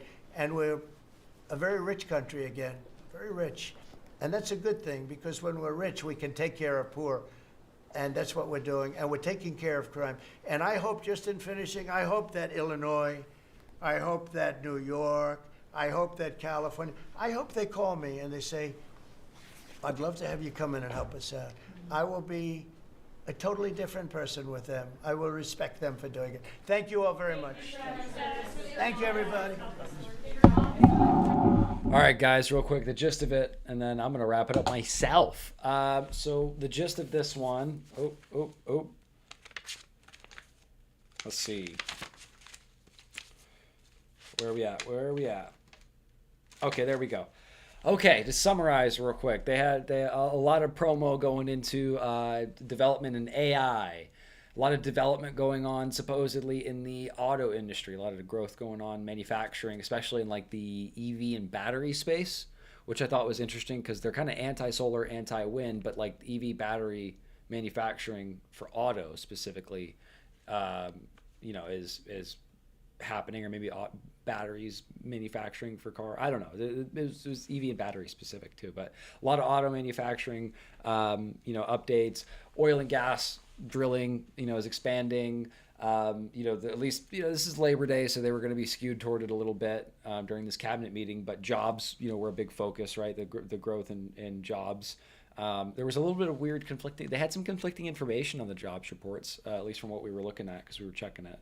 But maybe you guys could comment and let me know what you think. But they're relaxing regulation around all the things that I just mentioned and some of the things coming up. But just generally as a whole, it seems that's a theme of the administration. From my understanding, is that publicly, at least they're saying that they like to relax regulation. Also, they had some conflict during this cabinet meeting. There was also a little bit of confliction. So Iran, they've made clear is kind of an enemy of the U.S. as publicly. And China, they've kind of gone a little bit both ways. They've kind of talked out of both sides of their mouth a little bit. Or, the different people in the cabinet meeting have had kind of different things to say on it. Or maybe it was Trump actually the whole time. But basically, they've said that China on one hand is an enemy, an existential threat, literally, as far as like AI, technology development, which is very academic, and you'll see why I say that in a second. But at the same time, they were very dismissive of any critical questioning around the 600,000 Chinese college students that are coming to the U.S. So they weren't critical of the hundreds of thousands of the reporters asked a critical question about the 600,000 Chinese students coming to the U.S. And then at that point, China wasn't an enemy. But before, when they were talking and asking questions about AI, China was an existential enemy, and so it's just interesting little takeaway there. Also, expect growth in non-renewable energy sources and nuclear. Trump was really heavy on nuclear as well. Also, the framing is trying to be tough on crime. That was a big thing they were talking about, is basically the kind of the big crime issue going on right now. So later we will be clipping up this stream. So check out YouTube, check out TikTok, check out X, check us out on literally any platform. We're posting everywhere. So anywhere that you consume content, we're going to be having shorts and clips and videos. This is hard to digest. Props to everybody that stayed with us. I know there's quite a few of you guys that stayed all the way through, but we're going to be chopping this down into bite-sized segments. We're going to be doing some breakdowns, some added commentary, double checking a lot of the claims and statistics, because if I did that here, we'd be here for 8 hours, and so after the fact, I'm actually going to have some videos breaking down some of their claims, and then also some social framing. The last thing is if you guys, for those of you that stayed through and watched to the end, or if you're watching after the fact, we did talk about, kind of some negotiation tactics. And this is something that I there's not much that I'll claim to feel qualified to talk about, but I've been in the sales, business development, and recruiting, hiring space for the last almost decade. And so I'm a young guy, but it's all I've really done before I started getting into public commentary stuff, right? So basically, we may do a video on how to negotiate for a higher salary. Whether you're an employee or a contractor, just general tips how to negotiate for more money, right? Because there's clear frameworks that just from these guys, and then also from other background, context, experience, that there is a right way and then a wrong way to do it. And when I talk to people I know, salespeople and non-salespeople, trade people, people from all fields, I feel like there's generally kind of a struggle to negotiate for higher pay. It's kind of a common thread I see. So I'll put out some content about that as well. That was just something that we talked about during the stream. So basically, I'm saying all that to say, hey, tap in, right? Subscribe, follow, give this thing a like if you don't mind. It helps the algorithm. We talk about some controversial subjects sometimes, so every like really, really helps, and I appreciate it. Other than that, guys, feel free to shoot me a DM. If you guys want to suggest what we talk about next, feel free. This channel is really going to develop over back and forth communication between all of us, right? This is kind of a community where we can kind of figure stuff out. Obviously, I'm a little biased towards sales, right? That's my background. Sales, business development, kind of building out departments, building out teams, and a lot of, hiring and recruiting and stuff like that. And so I'm a little biased that way, but, outside of my professional time, I'm definitely a nerd, so we could talk about anything. So other than that, guys, thank you very much. I appreciate you tapping in, and we will see you again next time.